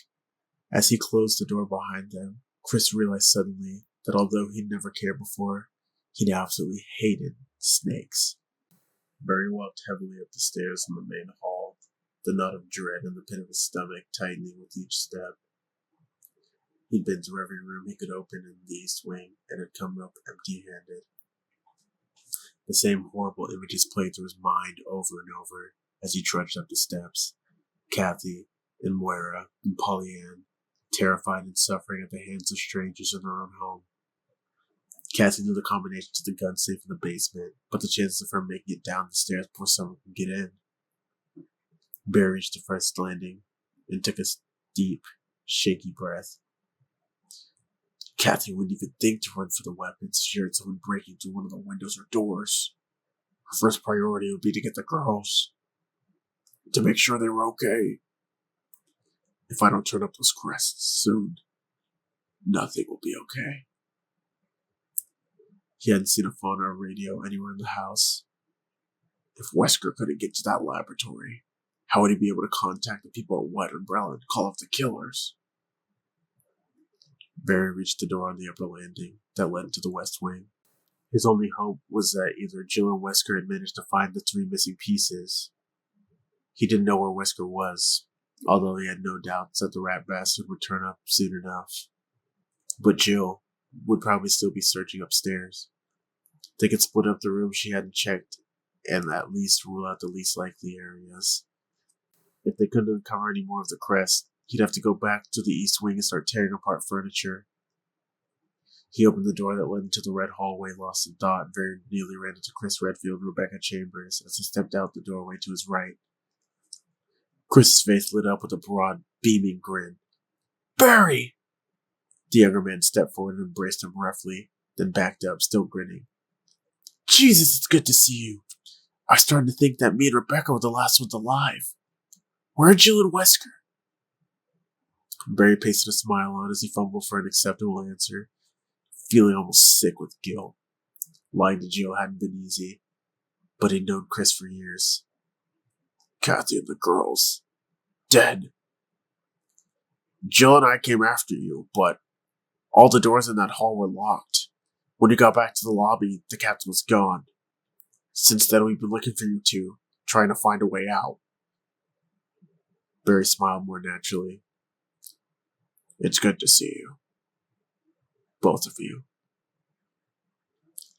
At least that much is true. So Wesker just disappeared? Chris asked. Barry nodded, uncomfortable. Yeah. And we found Ken. One of those fools got him. Chris sighed. I saw. Forrest and Richard are dead too. Barry felt a wave of sadness and swallowed thickly, suddenly hating Wesker even more. The people Wesker worked for had done this, and now they wanted to cover it all up, avoiding responsibility for their actions. And like it or not, I'm going to help them do it. Barry took a deep breath and fixed an image of his wife and daughters in his mind's eye. Jill found a back door, and we think there'll be a way out. Except it's got this trick lock, like a puzzle, and we have to get all the pieces together to open it. There are 4 metal crests made out of copper. Jill got one already. We think the rest are hidden throughout the mansion. He trailed off at Chris's sudden grin as Chris reached into his vest. Something like this? Barry stared at the crest that Chris had produced, feeling his heart speed up. Yeah, that's one of them. Where'd you find it? Rebecca spoke up, smiling shyly. He had to fight a big snake for it. A really big snake. I think it may have been affected by the accident, though a cross-genus virus, those are pretty rare. Barry reached for the press as casually as he could manage, frowning. Accident? Chris nodded. We found some information that suggests that there's some kind of secret research facility here on the estate, and that something you were working on got loose. A virus. One that can apparently infect mammals and reptiles, Rebecca added. Not just different species, different families. It certainly affected mine. Barry thought bleakly. He let his frown deepen, feigning thoughtfulness as he struggled to come up with an excuse to get away. The captain wouldn't allow him approach unless he was alone, and he was desperate to get the copper piece into place, to prove that he was still on board, cooperating, and that he'd convinced the rest of the team to help him look. He could feel the seconds ticking away, the metal growing warm beneath his sweating fingers. We need to get the feds in on this, he said finally. A full investigation, military support, a quarantine of the area. Chris and Rebecca were both nodding, and again, Barry felt nearly overwhelmed by guilt.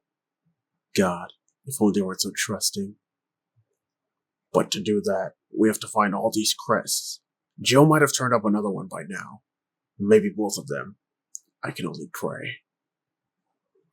Do you know where she is? Chris asked. Barry nodded, thinking fast. I'm pretty sure, but this place is kind of a maze. Why don't you wait in the main hall while I go get her? That way we can organize our search, do a more thorough job. He smiled, hoping it looked more convincing than it felt. Though if we don't turn up soon, keep looking for more of those pieces. The back door is at the end of the west wing corridors, first floor. Chris just stared at him for a moment, and Barry could see the questions forming in his bright gaze. Questions that Barry wouldn't be able to answer. Why split up at all? What about the missing captain? How could he be certain that the back door is an escape? Please, just do as I say. Okay, Chris said reluctantly. We'll wait, but if she's not where you think she is, come back and get us. We stand a better chance of making it through this place if we stick together. Barry nodded, and before Chris could say anything more, he turned and jogged away down the dim hall. He'd seen the hesitation in Chris's eyes, heard the uncertainty in his voice, and with his final words, Barry had felt himself wanting desperately to warn his friend of Wesker's betrayal. Leaving was the only way to keep himself from saying something that he might regret, something that might get his family killed. As soon as he heard the door back to the balcony close, he picked up speed, taking corners at a full run. There was a dead zombie on the floor that led to the stairs, and Barry leapt over it, the stench falling away as he ducked to the connecting passage. He took the back stairs, 3 at a time, as his conscience yammered mercilessly away at him, reminding him of his treachery. You're a liar, Barry. Using your friends the way Wesker's using you, playing on their trust. You could have told them what was really going on. Let them help you put a stop to it. Barry shook the thoughts away as he reached the door to the covered walk, slamming the heavy metal aside. He couldn't risk it. Wouldn't. What if Wesker had been nearby, had overheard? The captain had Barry's family to blackmail him with. But once Chris and the others knew the truth, what would stop Wesker from just killing them? If he helped Wesker destroy the evidence, the stars wouldn't be able to prove anything. The captain could just let them all walk away. Barry reached the diagram next to the back door and stopped, staring. Relief flooded through him, cool and sweet. 3 of the 4 openings were filled. The sun, wind, and star crests were all in place. It was over. He can get to the lab now. Call off his people. He doesn't need us anymore. I can go back in and keep the team busy while he does whatever he has to do. The RPD will show eventually, and we can forget this ever happened. He was so elated, he didn't register the muted footsteps on the stone path behind him. Didn't realize that he wasn't alone anymore, until Wesker's smooth voice spoke up beside him. Why don't you finish the puzzle, Mr. Burton? Barry jumped, startled. He glared at Wesker, loathing the smug, bland face behind the sunglasses. Wesker smiled, nodding his head at the copper caress of Barry's hand. Yeah, right. Barry muttered darkly and slipped the final piece into place. There was a thick metallic sound from outside the door. Ka-ching! And Wesker walked right past him, pushing the door open to reveal a small, well-used tool shed. Barry peered inside and saw the exit at the opposite wall. There was no diagram set next to it, no more crazy puzzles to figure out. Kathy and the girls were safe. With a low bow, Wesker motioned for Barry to step inside the shed, still smiling. Time's short, Barry, and there's still a lot for us to do. Barry stared at him confused. What do you mean? You can get to the lab now.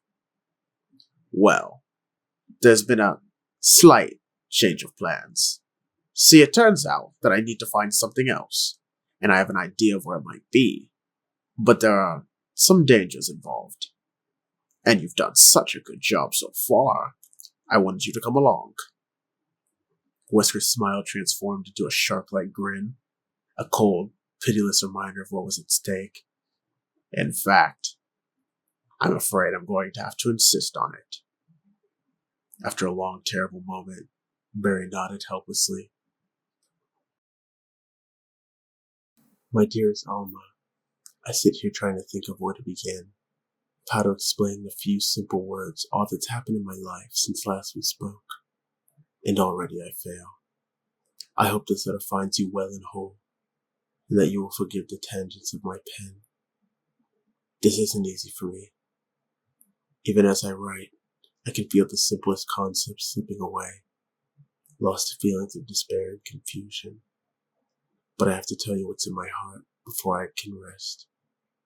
Be patient and accept what I tell you is the truth. The entire story would take hours for me to tell you, and time is short, so accept these things as fact. Last month there was an accident in the lab, and the virus we were studying escaped. All my colleagues who are infected are dead or dying, and the nature of the disease is such that those still living have lost their senses. This virus robs its victims of their humanity, forcing them in their sickness to seek out and destroy life. Even as I write these words, I can hear them, pressing against my locked door like mindless hungry animals, crying out like lost souls. There aren't words true enough, deep enough, to describe the sorrow and shame I feel, knowing I had a hand in their creation. I believe they feel nothing now, no fear or pain, but they can experience the horror of what they've become. Doesn't free me of my terrible burden.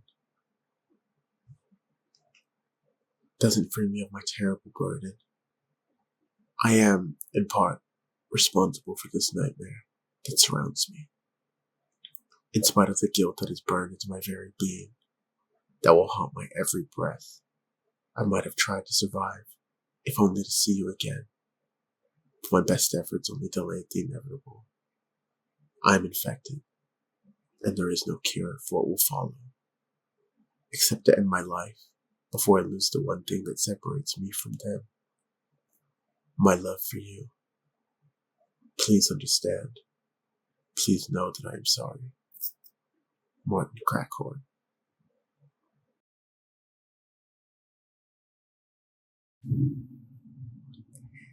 Jill sighed, laying the crumpled paper gently on the desk. The creatures were victims of their own research. It seemed she'd had the right idea about what had happened in the mansion, though reading the heartfelt letter put a serious damper on any pride she might have taken from her deduction skills. After placing the sun crest, she decided that the upstairs office merited a closer look, and, with a little digging, she found the final scrawled testament of Crackhorn tucked in a drawer. Crackhorn. Martin Crackhorn. That was one of the names on Trent's list. Jill frowned, walking slowly back to the office door. For some reason, Trent wanted the stars to figure out what had happened at the mansion before anyone else did. But with as much as he obviously knew about it, why not just tell them outright? And what did he stand to gain by telling them anything at all? She stepped through the office's small foyer and back out into the hall, still frowning. Barry had been acting strange before, and she needed to find out why.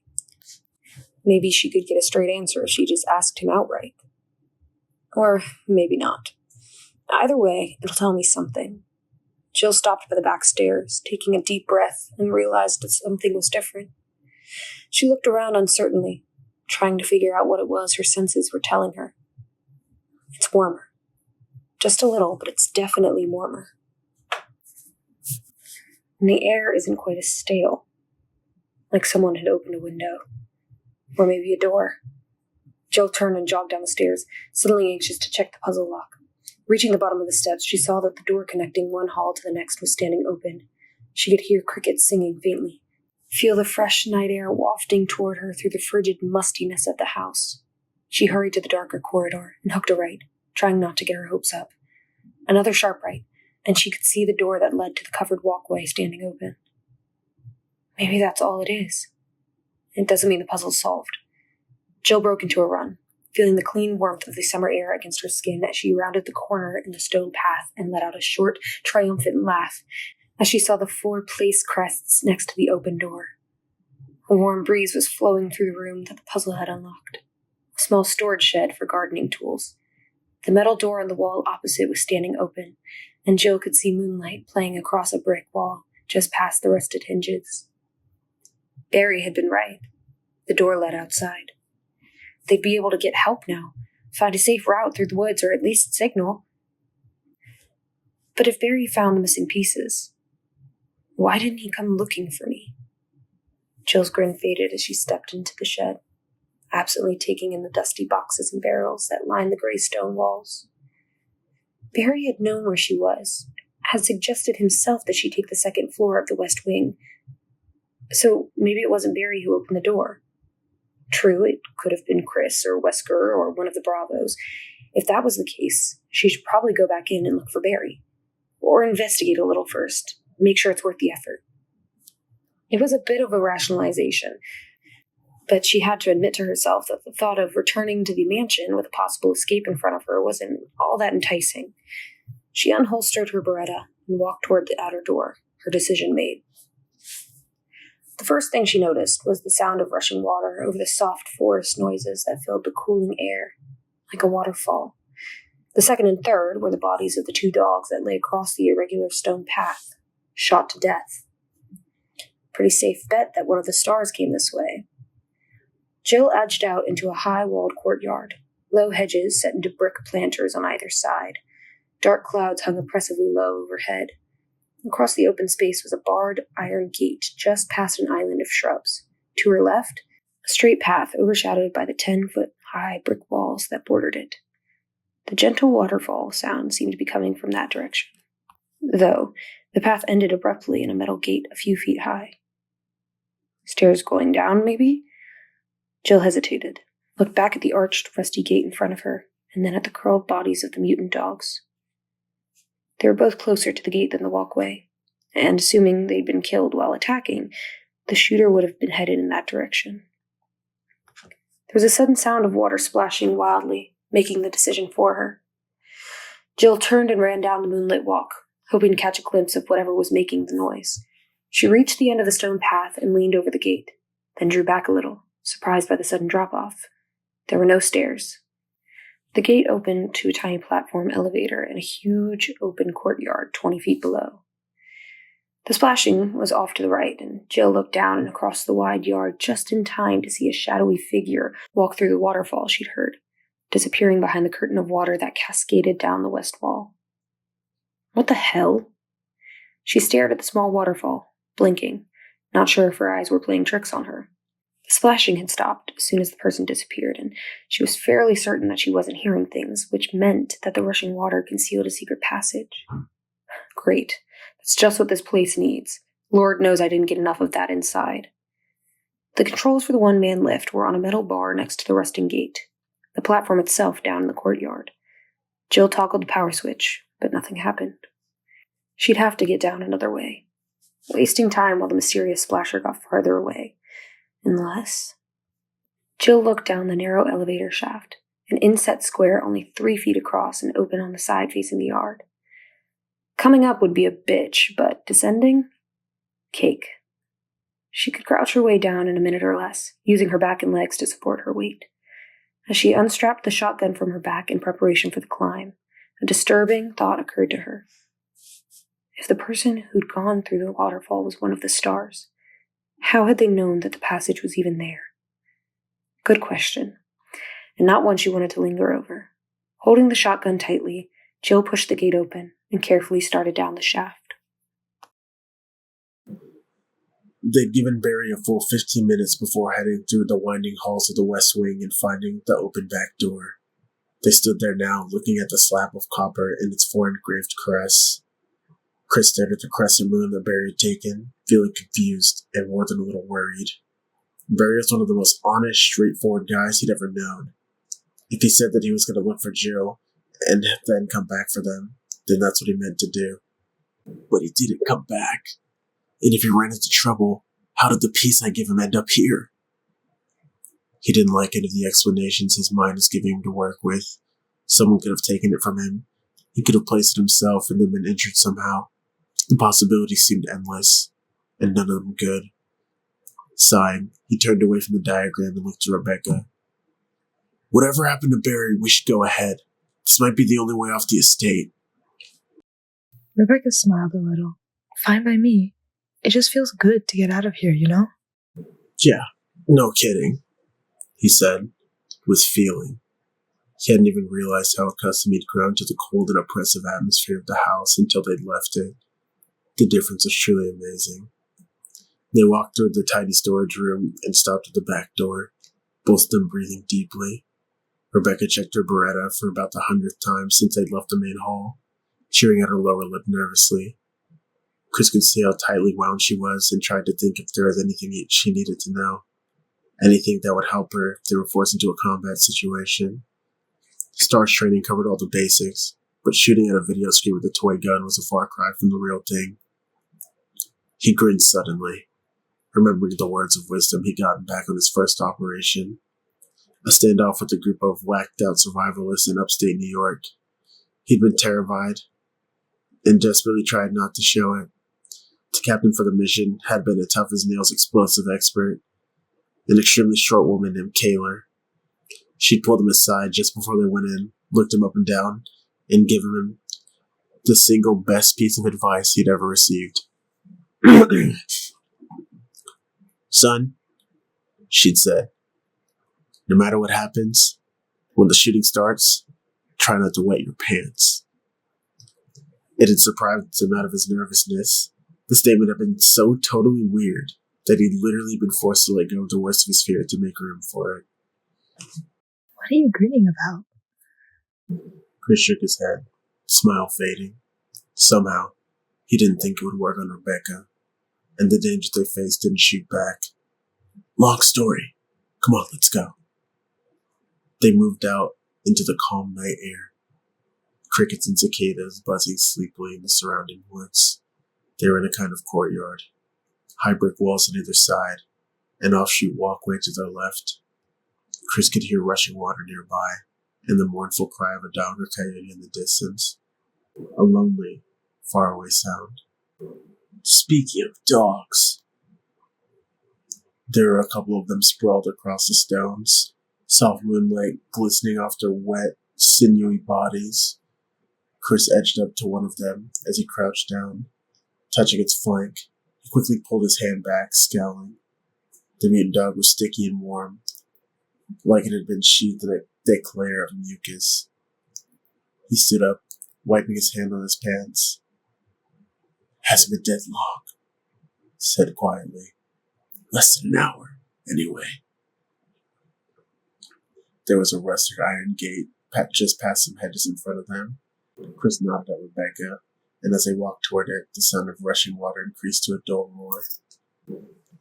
Chris pushed at the gate, and it swung open on violently squealing hinges, revealing a huge, cut stone reservoir, easily the size of a couple swimming pools put together. Deep shadows draped and hung at every side, caused by the seemingly solid walls of murky green trees and lush vegetation that threatened to break through the bordering rails. They moved forward, stopping at the edge of the massive pool. It was apparently in the slow process of being drained. The turbulent noise caused by the narrow flow of water through a raised gate on the east side. There wasn't a complete path around the reservoir, but Chris saw that there was a walkway bisecting the pool itself, about 5 feet below water level.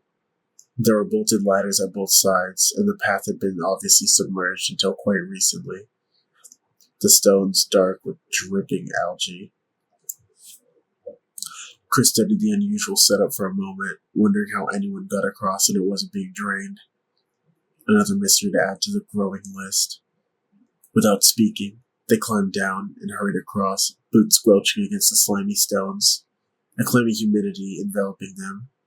Chris quickly scaled up the second ladder, reaching down to help Rebecca up. The heavily shaded path was littered with branches and pine needles, and appeared to border the east end of the reservoir. Passing over the open floodgate, they started toward the forced waterfall, and had only gotten a few feet before it started to rain.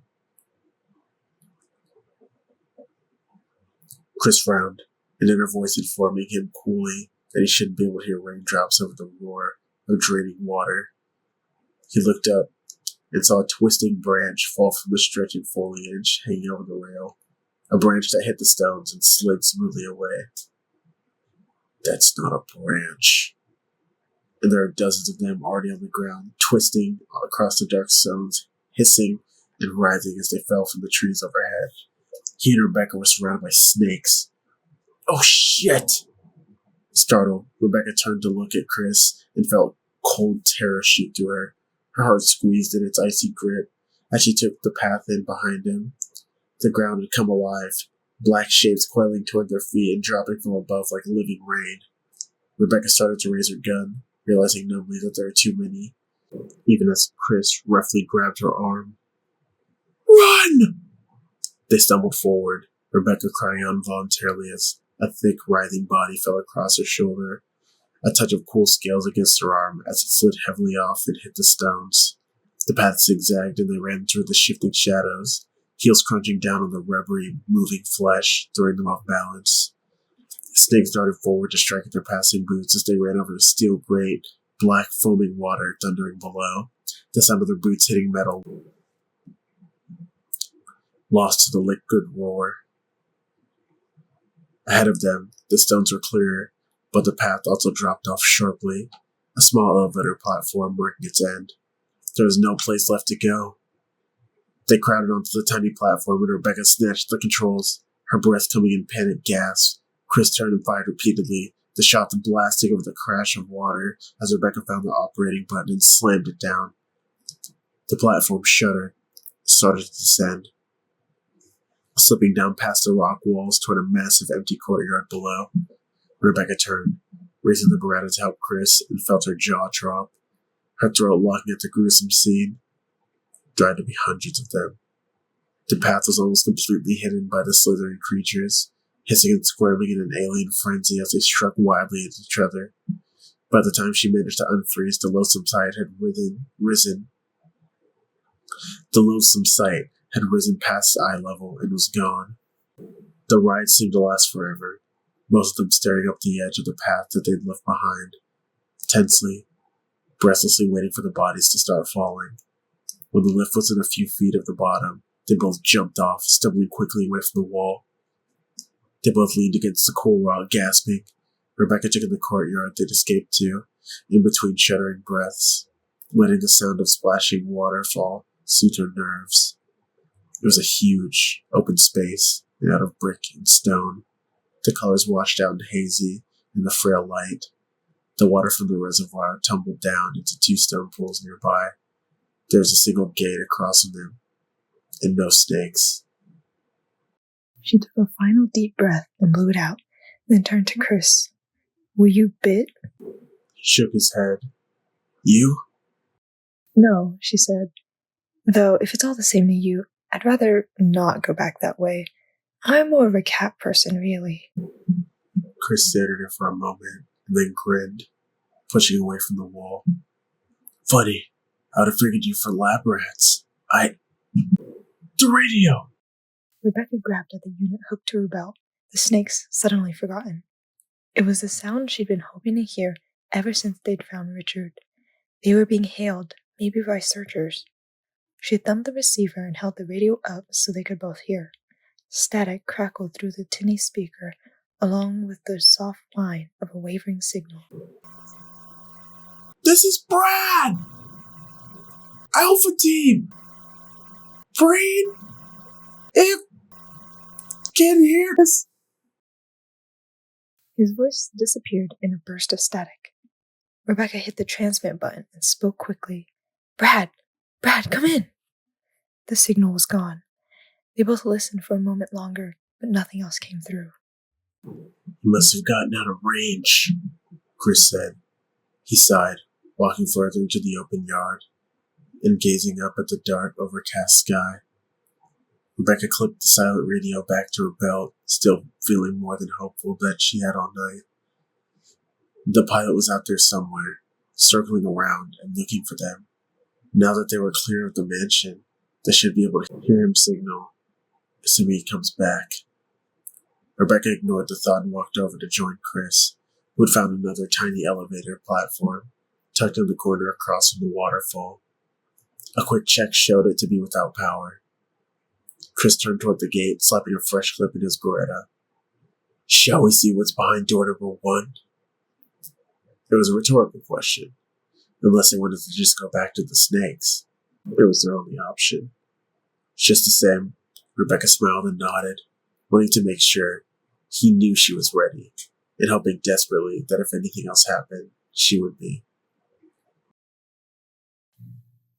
14. Jill stood at the edge of a yawning, open pit in the dark tunnel, staring helplessly at the door on the other side.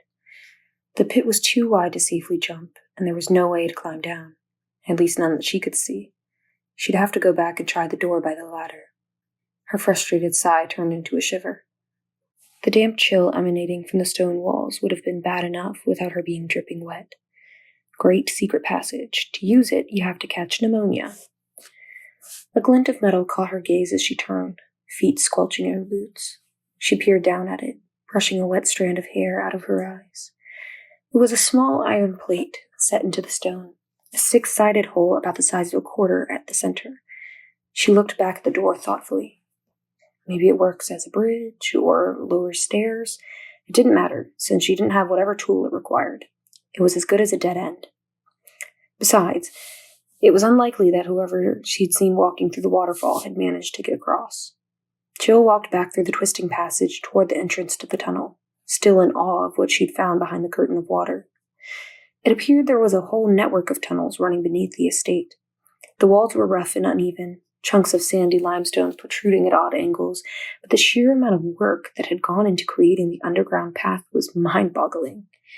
She'd reached the metal door next to the ladder, having to make the conscious effort not to let her teeth chatter as a cold draft swept down from the courtyard above. The sound of the waterfall was strangely muted. The steady, echoing rhythm of water dripping to the rock floor was much louder, giving the tunnels a somewhat medieval feel. She pulled the door open and froze, feeling a rush of mixed emotions as Barry Burton whirled around to face her, revolver in hand. Surprise one. Barry? He quickly lowered his weapon, looking as shocked as she felt and just about as wet, too. His t-shirt clung to his broad shoulders, his short hair plastered to his skull. Jill, how did you get down here? Same way you did, apparently. But how did you know? He held up his hand, shushing her. Listen. They stood in tense silence, Jill looking up and down the stone corridor and failing to hear whatever Barry had heard. There were metal doors at either end, cast in shadow by the dim utility lights that hung overhead. I thought I heard something, he said finally.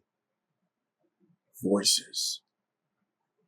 Before she could ask any questions, he turned and faced her, smiling uneasily.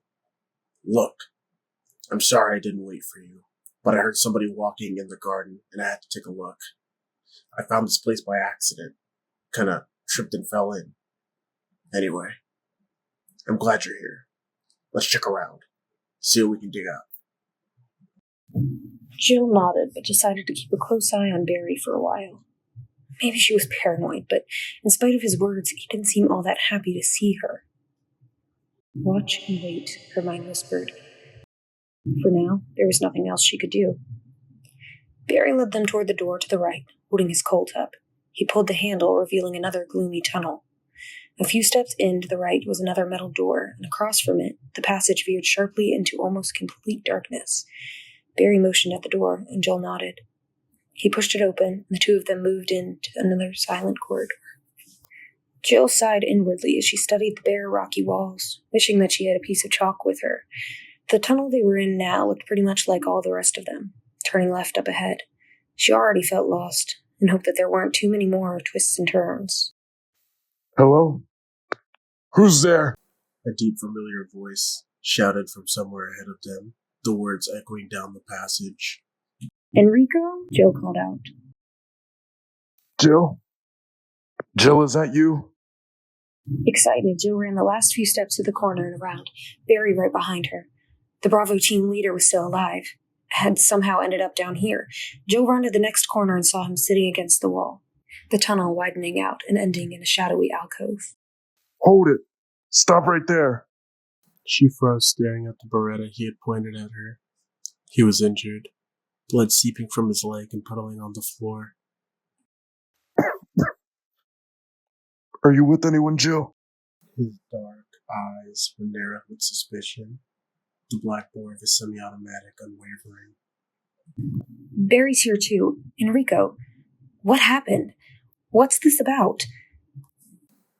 As Barry stepped out from behind the corner, Enrico stared at them both for a long moment, his gaze darting back and forth nervously. Then he sagged, lowering his gun as he fell back against the stones. Barry and Jill hurried over, crouching down next to the wounded Bravo. I'm sorry, he said weakly. I had to make sure. It was as though defending himself had taken his last bit of strength. Jill took his hand gently, alarmed at how pale he was. Blood oozed from his thigh, his pants soaked with it. This whole thing was a setup. I got lost. I climbed the fence, saw the tunnels, found the paper. Umbrella knew all along. Barry looked stricken. His face was almost as white as Enrico's. Hang on, Rico. We'll get you out of here. You just have to lie still. Enrico shook his head, still looking at Jill. There's a traitor in Stars. He told me. Enrico's body jumped as two holes suddenly appeared in his chest, blood pulsing out of them in violent spurts. To the resounding echo of the shots, running footsteps clattered away in the corridor behind them. Barry launched to his feet and sprinted around the corner as Jill helplessly squeezed Enrico's twitching hand, her heart pounding and sick. He slumped over, dead before he touched the cold stone floor. Her mind flooded with questions as Barry's pursuing footsteps faded away, the silence settling once again over deep shadow. What paper had the Bravo found? When Enrico had said traitor, she'd immediately thought of Barry, acting so strangely, but he'd been right beside her when the shots had been fired. So who did this? Who was Trent talking about? Who did Enrico see? Feeling lost and alone, Jill held his cooling hand and waited for Barry to come back. Rebecca was going through an old trunk pushed against one wall of the room they'd entered, shuffling through stacks of papers and frowning, while Chris checked out the rest of the room. A single rumpled cot, a desk, and a towering ancient bookshelf were the only other pieces of furniture. After the cold alien splendor of the mansion, Chris was absurdly grateful to be in simpler surroundings. They'd come to a house at the end of the long winding path from the courtyard, much smaller and infinitely less intimidating than the mansion.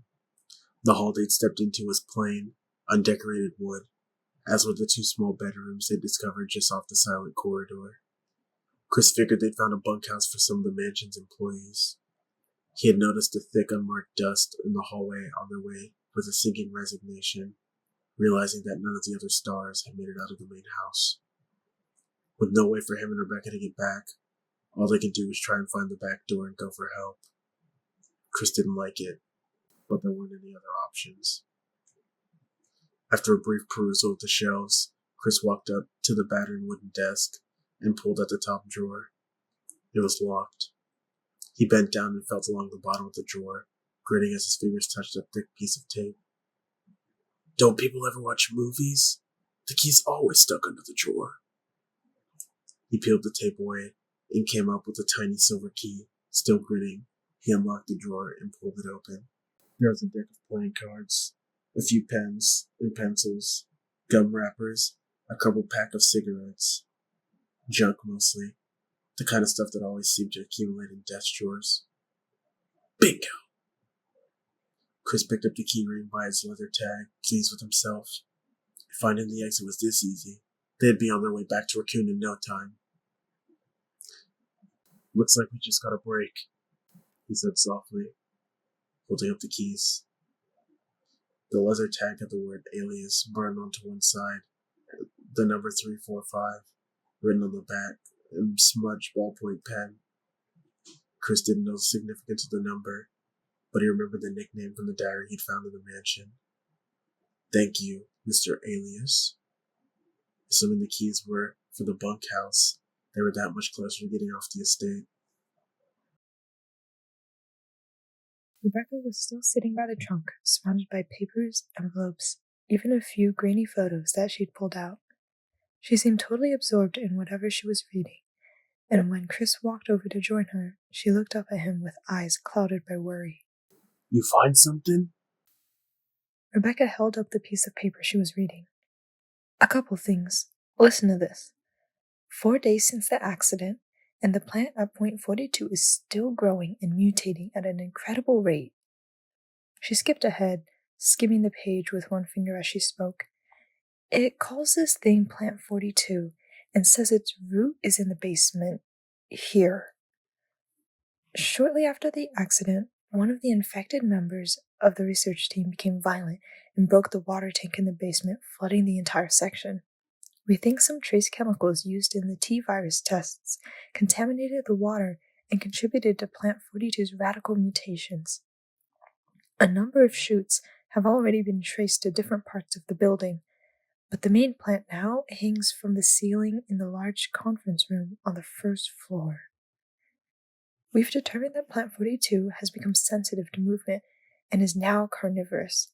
In close proximity to humans, it uses tentacular, prehensile vines to entrap its prey, while leech-like adaptations latch onto exposed skin and draw fatal quantities of blood. Several members of the staff have already fallen victim to this. It's dated May 21st, signed Henry Sarton. Chris shook his head, wondering how someone could invent a virus like the one they had come across. It seemed to infect everything it touched with madness, transforming its carrier into a deadly carnivore, hungry for blood. God, now a man-eating plant? Chris shuddered, suddenly twice as glad that they'd be leaving soon. So it infects plants too, he said. When we report this, we'll have to... No, that's not it, she said. She handed him a photo, her expression grim. It was a blurry snapshot of a middle-aged man wearing a lab coat. He was standing stiffly in front of a plain wooden door, and Chris realized that it was the very door they'd come through not 10 minutes ago, the front entrance to the bunkhouse. He'd flipped the picture over, squinting at the tiny script on the back. H. Sarton, January 98.42. He stared at Rebecca, finally understanding her fearful gaze. They were standing in point 42. The carnivorous plant was here. Wesker stood in the darkness of the unlit tunnel, his irritation growing as he listened to Barry stumble through the echoing corridors. Jill wouldn't wait forever, and the raging Mr. Burton couldn't seem to grasp that Enrico's killer had simply slid into the shadows just around the corner. The most obvious place there was. Come on. Since they'd left the house, he'd finally started to feel like things were going in his favor. He'd remembered the underground room near the entrance to the labs, and was almost certain that the wolf metal would be there. And the tunnels were clear. He had expected the 121s to be out, but apparently no one had messed with the passage mechanism since the accident. They'd split up to search for the lever that worked the passages, and it had been in plain sight, propped up next to the very mechanism that it controlled. Everything would have been perfect, except goddamn Enrico Marini had wandered along, happening across a very important paper that Wesker had accidentally dropped. His orders, straight from the head of White Umbrella. And then to complicate matters, Jill had blundered into the tunnels before Wesker could finish taking care of the problem. Wesker sighed inwardly. If it wasn't one thing, it was another. In truth, this whole affair had been a massive headache from the beginning. At least the underground security hadn't been activated, though he'd had no way of knowing that until they reached the tunnels. And having dragged Barry along as insurance, he now had to deal with the consequences. If the money wasn't so good. He grinned. Who was he kidding? The money was great. After what felt like years, Barry huffed into the dark room, blindly waving his revolver around. Wesker tensed, waiting for him to walk past the generator's alcove. This part could be tricky. Barry and Enrico were close. Barry and Enrico had been close. As Barry stormed past the small chamber, Wesker stepped out behind him and jammed the muzzle of his Beretta into Barry's lower back, hard. At the same time, he started talking, low and fast.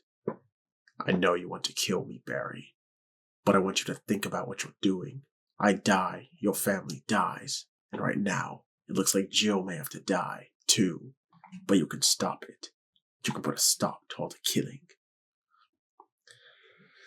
Barry had stopped moving as soon as the gun touched him, but Wesker could hear the barely contained rage in his voice, the pure driving hatred. You killed Enrico, he snarled. Wesker pushed the gun deeper into his back. Yes, but I didn't want to. Enrico found some information he shouldn't have. He knew too much. And if he told Jill what he knew about Umbrella, I'd have to kill her too. You're going to kill her anyway. You're going to kill all of us. Wesker sighed, allowing a pleading tone to creep into his voice. That's not true. Don't you get it? I just want to get to the laboratory and get rid of the evidence before anyone finds it. Once that material is destroyed, there's no reason for anyone else to get hurt. We can all just walk away. Barry was silent, and Wesker could tell that he wanted to believe him.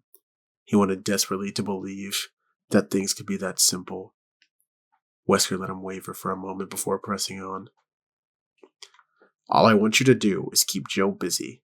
Keep her and anyone else you run into away from the labs, at least for a little while.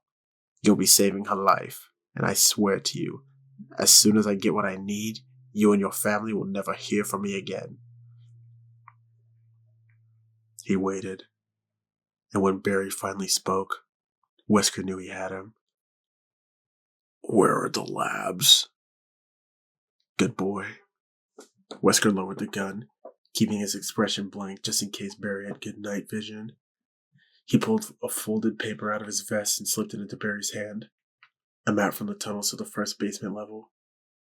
If for some reason you can't keep her away, at least go with her. There are a lot of doors with locks on the outside down there. Worst comes to worst, you can lock her up until it's over. I mean it, Barry.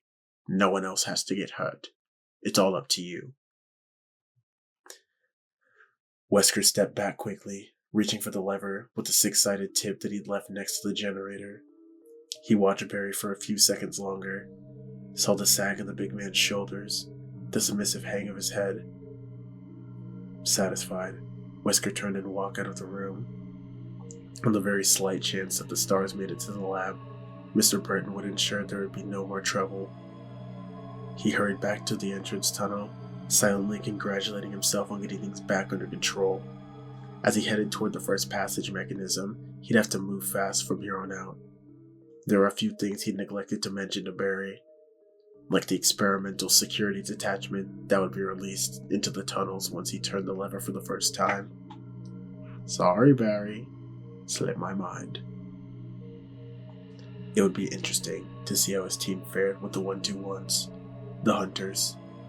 Watching the stars pick their strength and agility against the creatures would be quite a show, and sadly, one he'd have to miss. It was too bad, really. The hunters had been caged for a long time.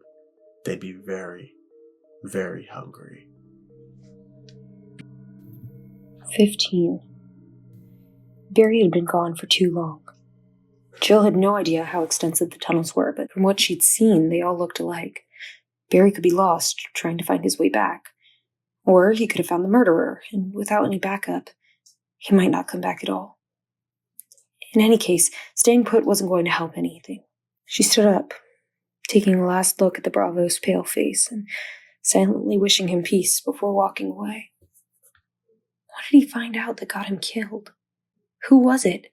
Enrico had only managed to get out that the traitor was a he, but that didn't exactly narrow things down. Except for herself and the rookie, the raccoon stars were all male.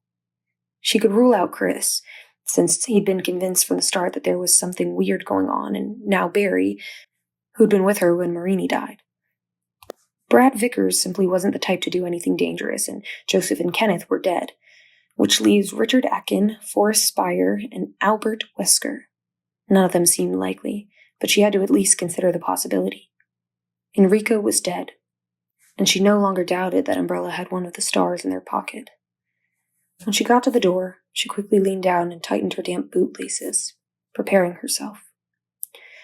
Whoever had shot the Bravo could have just as easily taken her and Barry out, and since he hadn't, she could only figure out that he didn't want to kill anyone else, and wouldn't be looking for more targets.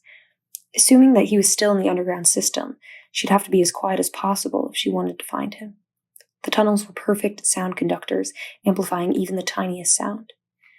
She eased open the metal door, listening, and then edged out into the dim tunnel, staying close to the wall. In front of her, the corridor was unlit. She opted to head back the way she'd come instead. The darkness was a perfect spot for an ambush. She didn't want to find out she was wrong about the killer's intentions by taking a bullet.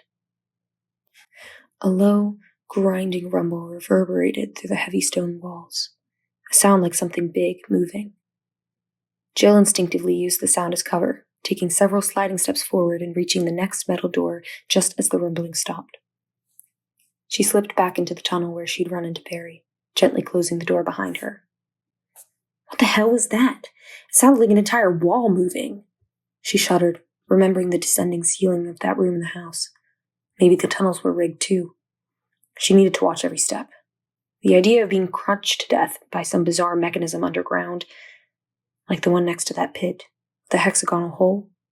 She nodded slowly, deciding that she needed to go take another look at those doors she couldn't get to before. Maybe if the killer had the tool it required, and the noise she'd heard had come from him operating it. She could be wrong, but there was no harm in checking. And at least I won't get lost. She reached for the door that would lead her back and stopped, her head cocked to catch the strange sound coming from the tunnel behind her. It was a rusty hinge, some kind of a bird, maybe? It was loud, whatever it was. Thump, thump, thump. The sound she knew. Footsteps headed in her direction, and it was either Barry or someone built like him. They were heavy, plodding, but too far apart, too deliberate. Get out of here, now! Jill grabbed at the metal latch and ran into the next tunnel, no longer caring how much noise she made. Although she sometimes misread them, her instincts were never wrong, and they were telling her that whoever or whatever was making that sound, she didn't want to be there when it showed up. She took several running steps down the stone corridor, away from the ladder that led back to the courtyard, and then forced herself to slow down, taking a deep breath. She couldn't just go sprinting ahead either. There were other dangers than the one she'd left behind. Behind her, the door opened. Jill turned, raising her Beretta, and stared in horror at the thing standing there. It was huge. Shaped like a man, but the resemblance stopped there. Naked but sexless, its entire muscular body was covered with pebbled, amphibious skin shaded a dark green. It was hunched over, so that its impossibly long arms almost touched the floor. Both its hands and feet tipped with thick, brutal claws. Tiny, light-colored eyes peered out at her from a flat reptilian skull. It turned its strange gaze toward her, dropped its wide, hinged jaw, and let out a tremendous, high-pitched screech like nothing she'd ever heard before.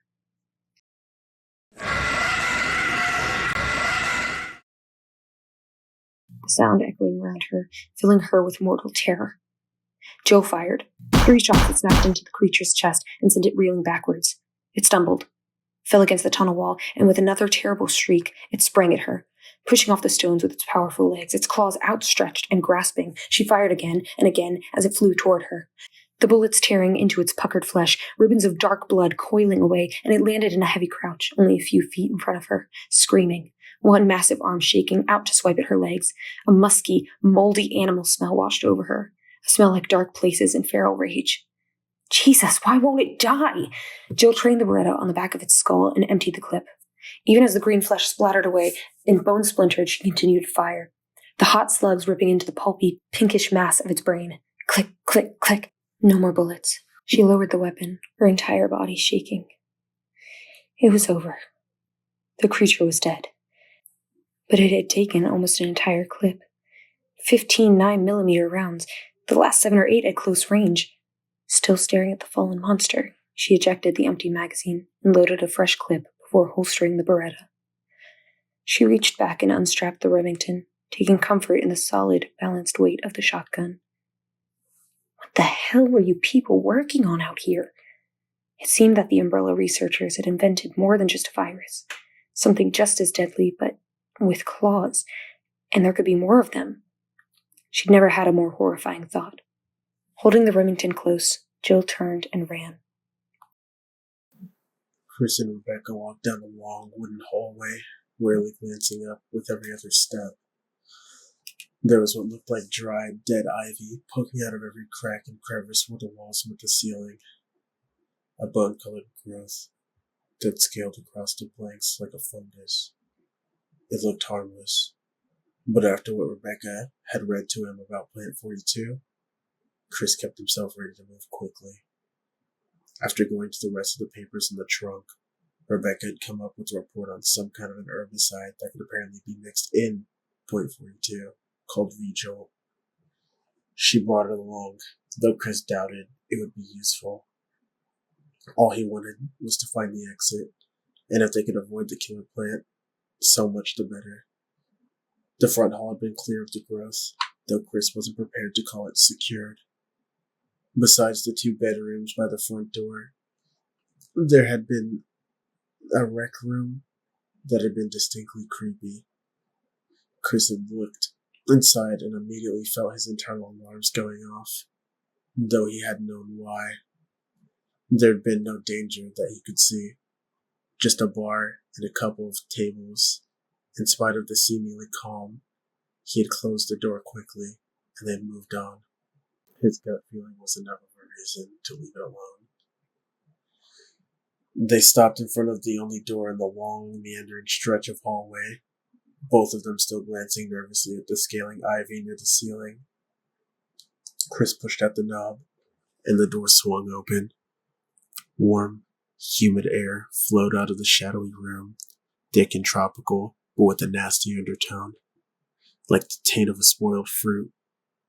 Chris instinctively pushed Rebecca behind him as he saw the walls of the chamber.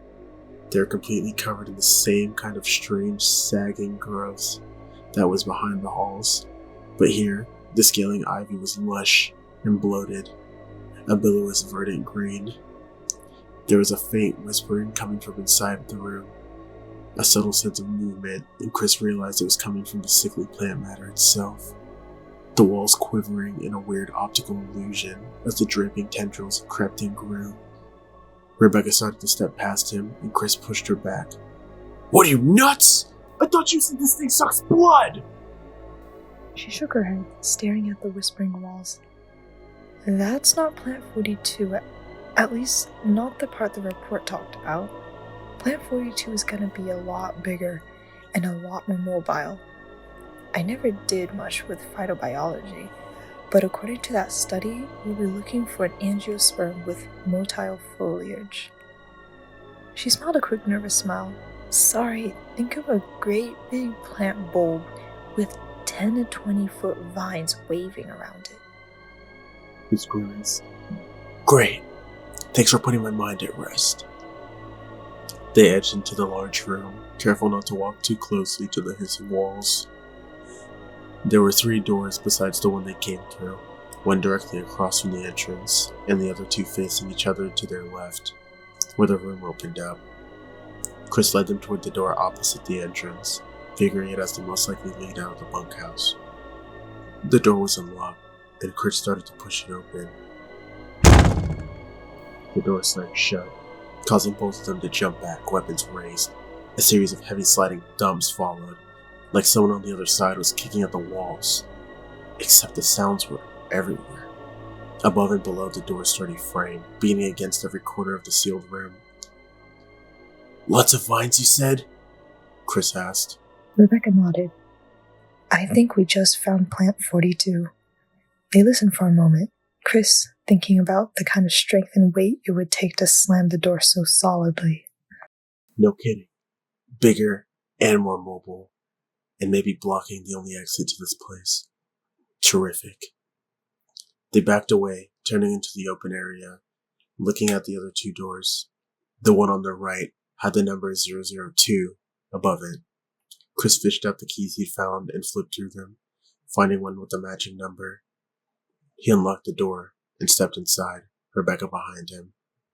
There was a smaller door to the left that opened into a bathroom, quiet and dusty. The room itself was another bedroom, a bunk, a desk, a couple of shelves, nothing of interest. There was another series of dull thumps from behind the far wall, and they quickly moved back into the humid, whispering room. Chris had to fight a growling certainty that they were going to have to deal with the plant if they wanted to get out. Not necessarily. There could still be another way. The way things had been going so far, he didn't think so. From the shuffling zombies lurking in the main house, to the run through the courtyard, snakes dropping from the trees, every part of the Spencer estate seemed to be designed to keep them from leaving. Chris shook the negative thoughts aside as they approached the shadowy chamber's final door, but they came rushing back at the sight of a small, green keypad set next to the frame. He rattled the knob, but there was no give. It was another dead end. "Security lock," he said, sighing. "No way to get in without the code." Rebecca frowned down at the pattern of tiny red lights set above the numbered buttons. We could just try numbers until we run across the right combination. For chances of just stumbling across the right. He stopped, staring at her, and then fumbled the key out of his pocket. "Try 345, he said, watching eagerly as Rebecca dutifully punched in the number. "Come on, Mr. Alias, don't fail us now." The pattern of red lights flashed, then blinked out, one by one. As the last tiny light faded, there was a click from inside the door. Chris grinned, pushing the door open, and felt his hope dwindle as he glanced around the tiny room. Dusty shelves filled with tiny glass bottles, and a lead-stained sink, not the exit he'd expected. No, that would have been too easy. God knows we can't have that. Rebecca walked quickly to one of the shelves and looked over the glass bottles, mumbling to herself. Hyoscyamine, anhydride, dieldrin. She turned back to him, grinning widely. Chris, we can kill the plant. That V-Jolt, the phytotoxin, I can make it here. If we can get to the basement, find the plant's root. Chris smiled back. Then we can destroy it without having to fight the damn thing. Rebecca, you're brilliant. How long do you need? 10, 15 minutes. You got it. Stay here, and I'll be back as soon as I can. Rebecca was already pulling down bottles as Chris closed the door and jogged back toward the corridor, past the whispering walls of the shadowy green. They were going to beat this place. Once they got out, Umbrella was going down hard. Barry was standing over Enrico's cold body, Wesker's map crumpled in one hand. Jill had been gone when he'd returned, and rather than look for her, he found himself unable to move, to even tear his gaze away from the corpse of his murdered friend. It's my fault. If I hadn't helped Wesker get out of the house, you'd still be alive. Barry stared miserably at Enrico's face, so filled with guilt and shame that he didn't know what to do anymore. He knew he had to find Jill, keep her from getting to Wesker, to keep his family from being hurt. But still, he couldn't seem to force himself to walk away. What he wanted more than anything was to be able to explain himself to Enrico, make him understand how things had come to be the way that they were. He's got Kathy. And the babies, Rico. What else could I have done? What could I do but follow his orders? The Bravo stared back at him with glazed, unseeing eyes. No accusation, no acceptance, no nothing. Forever. Even if Barry continued to help the captain and everything else turned out the way it was supposed to, Rico Marini would still be dead. And Barry didn't know how he was going to live with the knowledge that he was responsible. Shots echoed through the tunnels, a lot of them. Jill! Barry's head snapped around. He reached for his weapon automatically, the sound spurring him to action as anger flushed through his system. There could only be one explanation. Wesker had found Jill. Barry turned and ran, sick of the thought of another STARS member dying by Wesker's treacherous hand. Furious with himself for believing the captain's lies. The door in front of him slammed open, and Barry stopped dead in his tracks. All thoughts of Wesker, Jill, and Enrico were wiped away by the crouching thing in front of him. His mind couldn't grasp what he saw. His stunned face feeding him bits of information that didn't make any sense. Green skin. Piercing orange-white eyes. Talons. It screamed, a horrible squealing cry. And Barry didn't think anymore. He squeezed the trigger, and the shriek turned into a bubbling, choking gasp as a heavy round tore into its throat and knocked it down. The thing flailed its limbs wildly as blood spurted from the smoking hole. Barry heard several sharp cracks like breaking bones. Saw more blood pour from its fists as long, thick claws snapped off against rock. Barry stared in mute astonishment as the creature continued to spasm violently, burbling through the ragged hole in its throat, as if still trying to scream. The shot could have blown its head off its neck, but it was another full minute before it died. Its frenzied thrashing gradually weakening as blood continued to pump out at a tremendous rate. Finally, it stopped moving, and from the dark, noxious lake that it created, Barry realized that it had bled to death, conscious until the end. What did I just kill? What the fuck? From outside the tunnel, another shrieking howl resounded through the clammy air, and was joined by a second, then third. The animal cries rose up, furious and unnatural, the screams of creatures that shouldn't exist. Barry dug into his hip pack with shaking hands and pulled out more rounds for the Colt, praying to God that he had enough, and that those shots he'd heard hadn't been Jill's last stand. 16. It could have once been a spider if spiders ever got to be the size of cattle. From the thick layer of white web that covered the room, floor to ceiling, it couldn't have been anything else. Jill stared down at the curled, bristling legs of the abomination, her skin crawling. The creature that had attacked her by the courtyard entrance had been terrifying, but so alien that she hadn't been able to relate it to anything. Spiders, on the other hand, she already hated them. Hated their dark, bustling bodies and skittering legs. This one had been the mother of all of them, and even dead, it frightened her. Hasn't been dead long, though. She forced herself to look at it, at the slick puddles of greenish ichor that dripped from the holes in its rounded, hairy body. It had been shot several times, and from the noxious ooze that seeped from the wounds, she guessed that it had still been alive and crawling not 20 minutes ago. Maybe less. She shuddered and stepped away toward the double metal doors that led out of the webbed chamber. Whispering streams of the sticky stuff clung to her boots, making it a struggle to move. She took careful, deliberate steps, determined not to fall. The thought of being covered in spider web, having it clinging to her entire body, she shuddered again, swallowing thickly. Think about something else. Anything. At least she knew she was on the right track, and close behind whoever had triggered the tunnel mechanism. Neat trick, that. When she'd reached the area where the pit had been, she'd thought that maybe she'd gotten lost after all. The gaping hole had been gone, smooth stone in its place. Looking up, she'd seen the ragged edges of the pit suspended overhead. The entire center section of that tunnel had been flipped over, turned like a giant wheel by some miracle of engineering. The door had led to another straight, empty tunnel. A giant boulder stood at one end, and past that, the room she was about to leave. Jill grabbed the handle of one of the doors and pushed it open, stumbling out into yet another gloomy passage. She leaned back against the door and breathed deeply, barely resisting the urge to brush wildly at her clothes. I can blow away zombies and monsters with the best of them. Show me a spider and I lose my freaking mind. The short, empty tunnel ran left to right in front of her, a door at either end, but the door on her left was set into the same wall as the one she'd just exited, leading back toward the courtyard.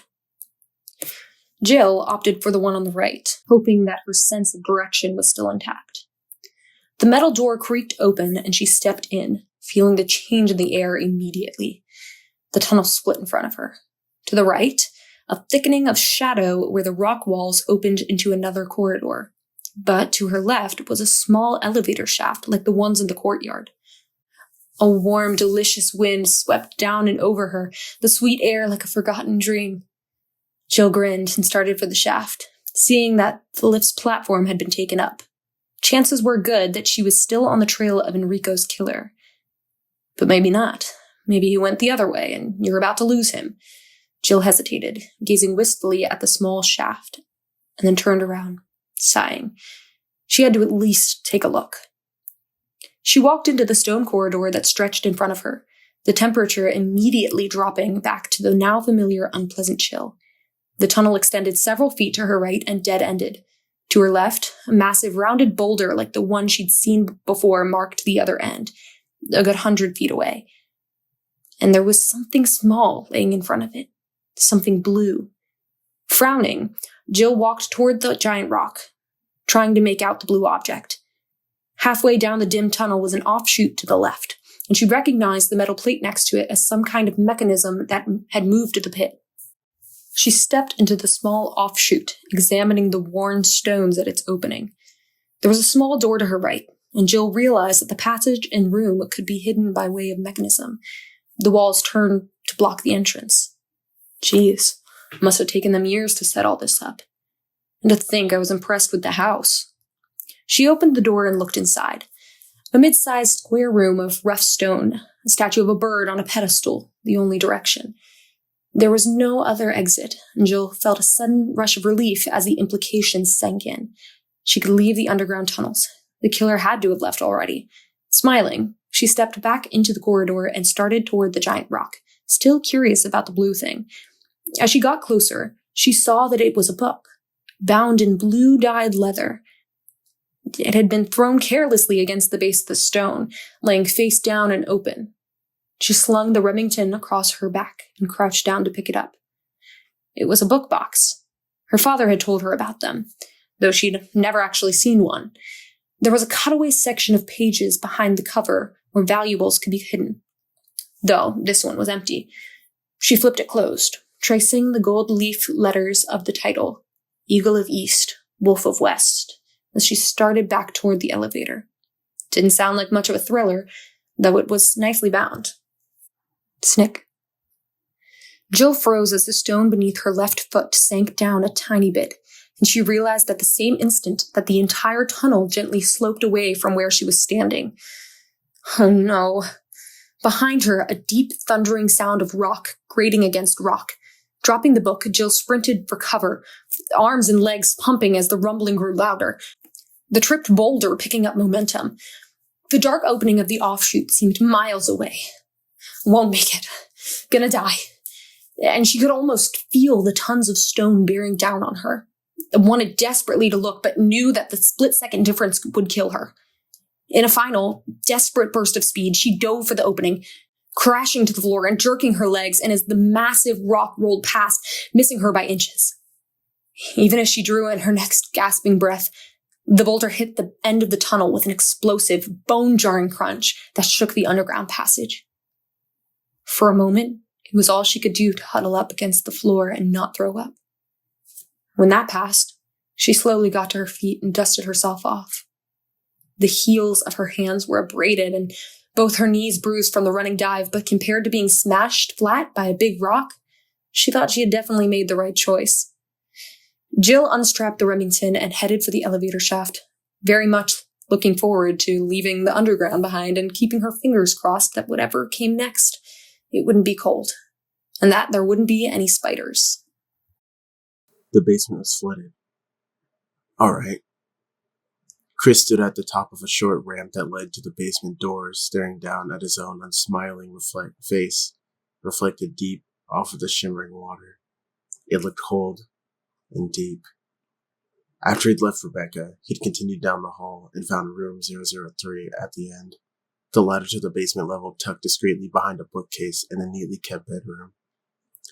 He descended into a chilled concrete corridor with buzzing fluorescent lights overhead. A dramatic shift from the plain wood and simple style of the bunkhouse above. At least I found the basement. It appeared that killing Plant 42 was their only option for escape after all. He'd seen no other exit from the bunkhouse, which meant that it had to be past the plant's room, or else there was no back door. A thought that left him distinctly unsettled. It didn't seem possible, but then, neither did a carnivorous plant. And you won't find out till you get this over with. Chris sighed and stepped into the water. It was cold and had an unpleasant chemical smell. He waded down to the door, the water sliding up around his knees, finally stopping about mid-thigh height, sloshing gently. Shivering, he pushed the door open and moved inside.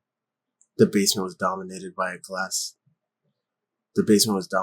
giant glass-fronted tank in the center of the room that extended floor to ceiling, a large shagged hole toward the bottom right-hand side. Chris wasn't that good at judging volume, but to fill the whole area with water, he had figured the tank had to have had several thousand gallons. What the hell were they studying that they needed that much? Tidal waves? It didn't matter.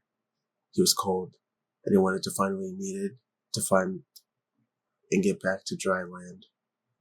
It didn't matter. He was cold, and he wanted to find what he needed to find and get back to dry land. He started off toward the left, slowly, straining against the push and pull of the gently lapping waves. It was totally unreal, wading through a well-lit concrete room, though he supposed it was no stranger than anything else he'd experienced since the helicopter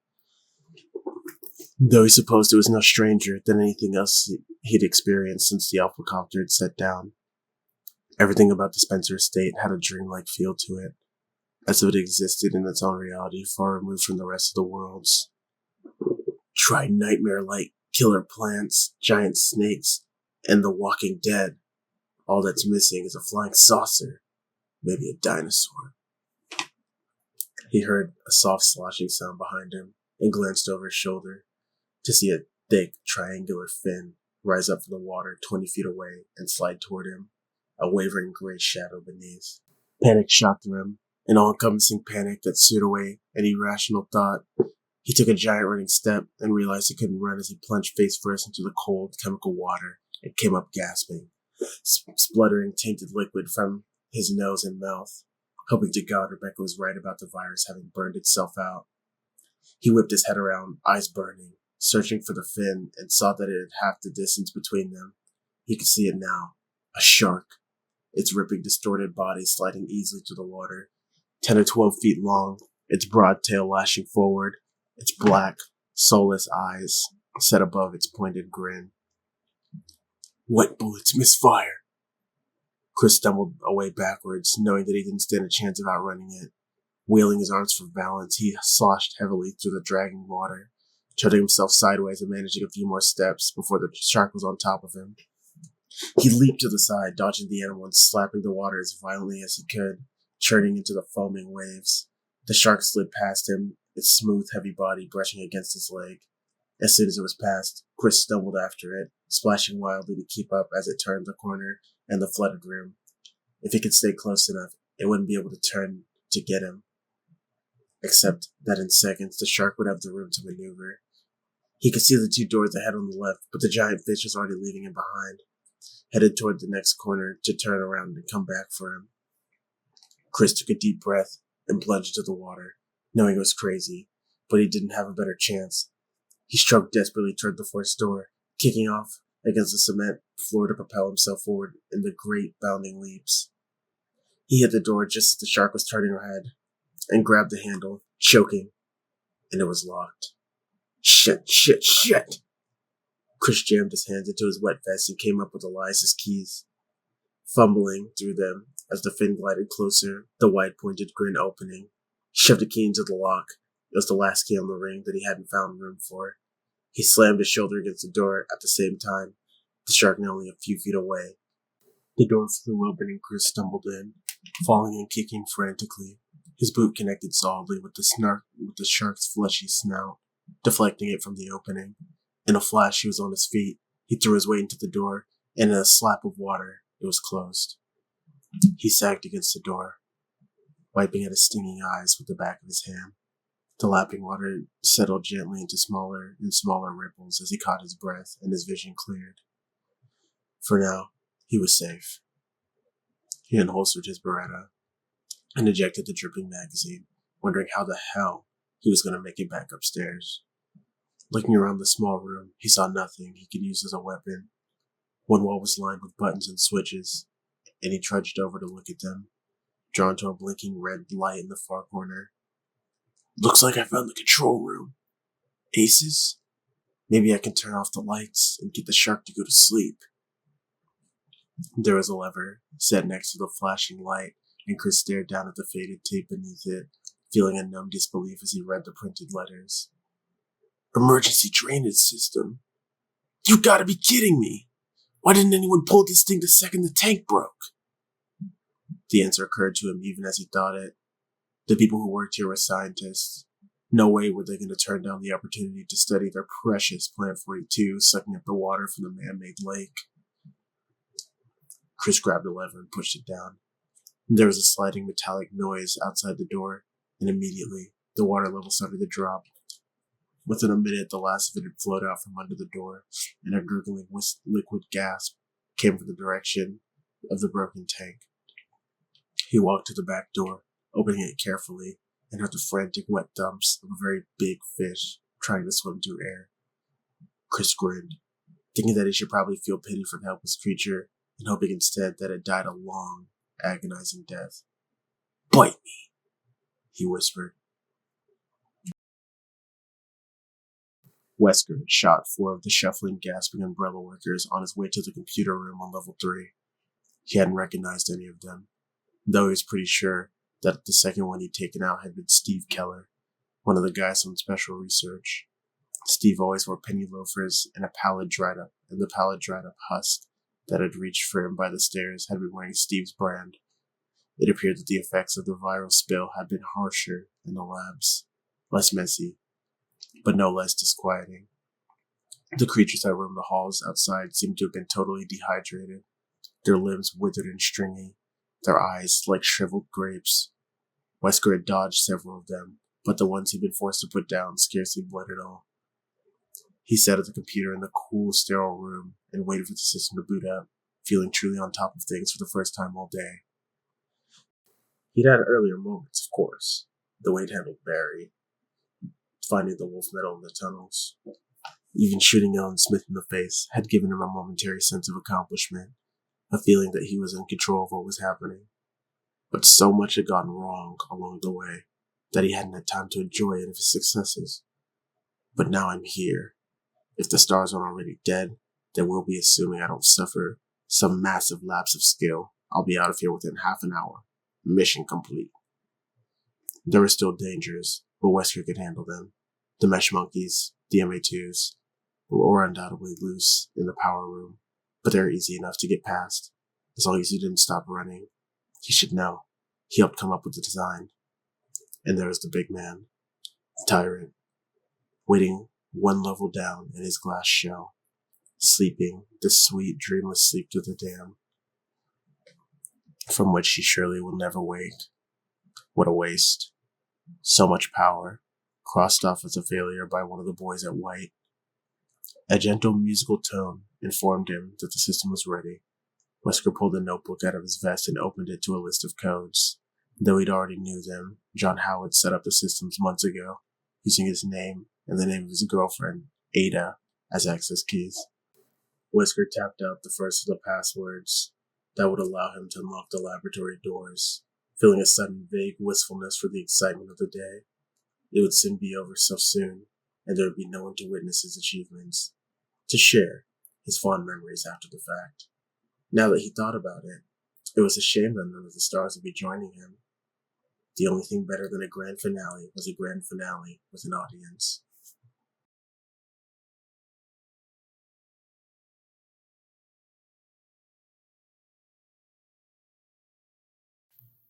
"17.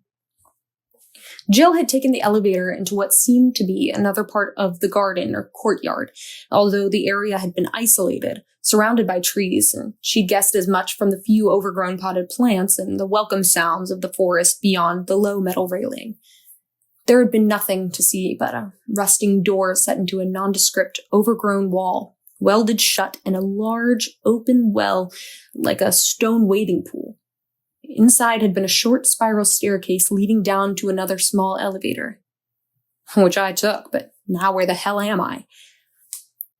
The room that the elevator had led to was unlike any other part of the estate she'd seen. It lacked the strange, fetid charm of the mansion or the dripping gloom of the underground. It was as though she'd walked out of a gothic horror story and into a military complex, a utilitarian's bleak paradise. She was standing in a large, steel-reinforced concrete room. The walls painted a muddy industrial orange. Metal ducts and overhead pipes lined the upper walls, and the room was rather aptly titled XDR B1, painted across the concrete in black, several feet high. Any sense she'd had of where she was in relation to the rest of the estate was totally gone. Although it's as cold as everywhere else, at least I know I'm still on the grounds. There was a heavy metal door on one side of the room, firmly locked. The sign to the left of it stated that it was only to be opened in case of a first-class emergency.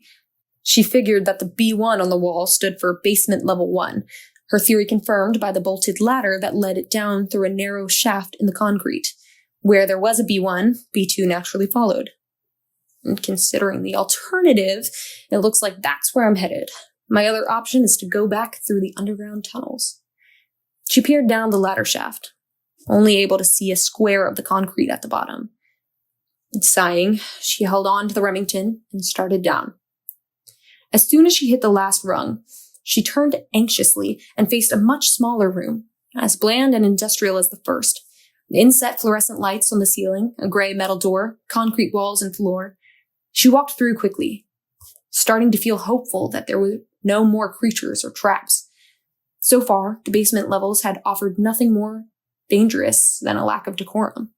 She opened the door, and her hope faded as the dry, dusty smell of long-dead flesh hit her.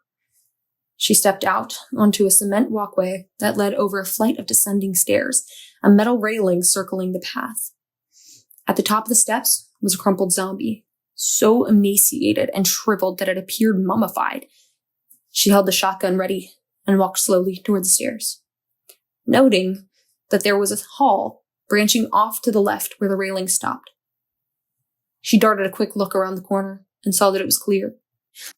Still watching the desiccated corpse carefully, she edged down the short corridor and stopped at the door on her left.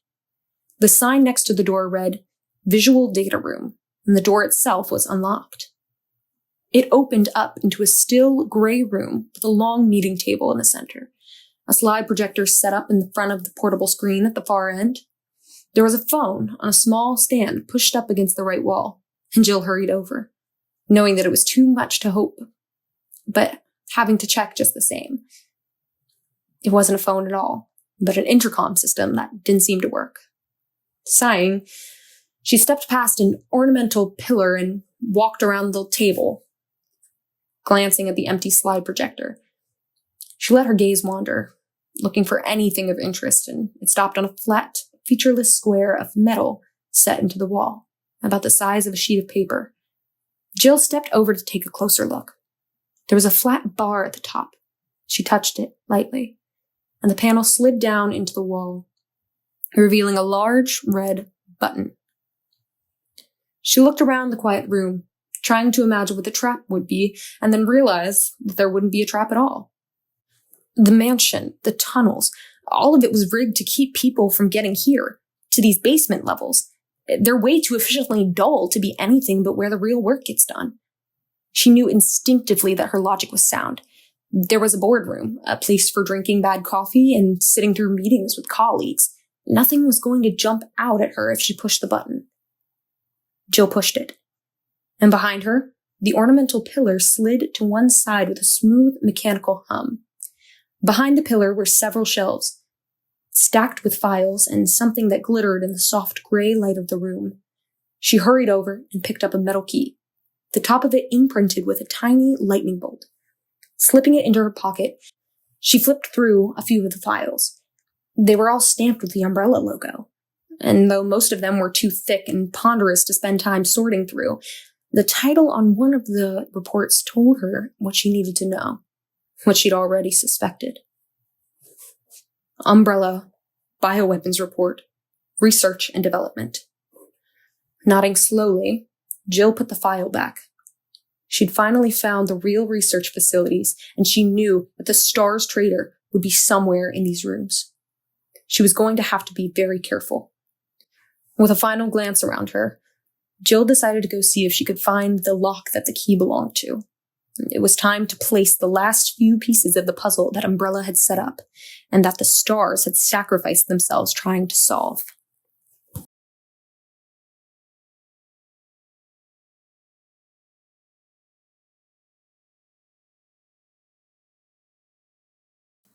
The twisted, gnarled root of Plant 42 took up a large corner of the basement room, the bulk of it hanging down in slender, fleshy tendrils that almost touched the floor. A few of the tiny worm-like threads squirmed blindly around each other, twisting slowly back and forth as if looking for the water supply that Chris had drained. God, that's disgusting, Rebecca said. Chris nodded in agreement. Besides the control room he'd escaped into, there had only been 2 other chambers in the basement. One of them had been stacked with boxes of cartridges for all kinds of weapons, and although most of them had been uselessly wet, he'd found a box of 9mm rounds on a high shelf, saving them both from running out of ammunition. The other room had been plain, containing only a wood table, a bench, and the massive creeping root of the carnivorous plant that looked upstairs. Yeah, Chris said. So how do we do this? Rebecca held up a small bottle of purplish fluid and swirled it gently, still staring at the moving tendrils. Well, you stand back and don't breathe too deeply. This stuff's got a couple of toxins in it that neither of us want to be ingesting, and it'll turn gaseous once it hits the infected cells. Chris nodded. How will we know if it's working?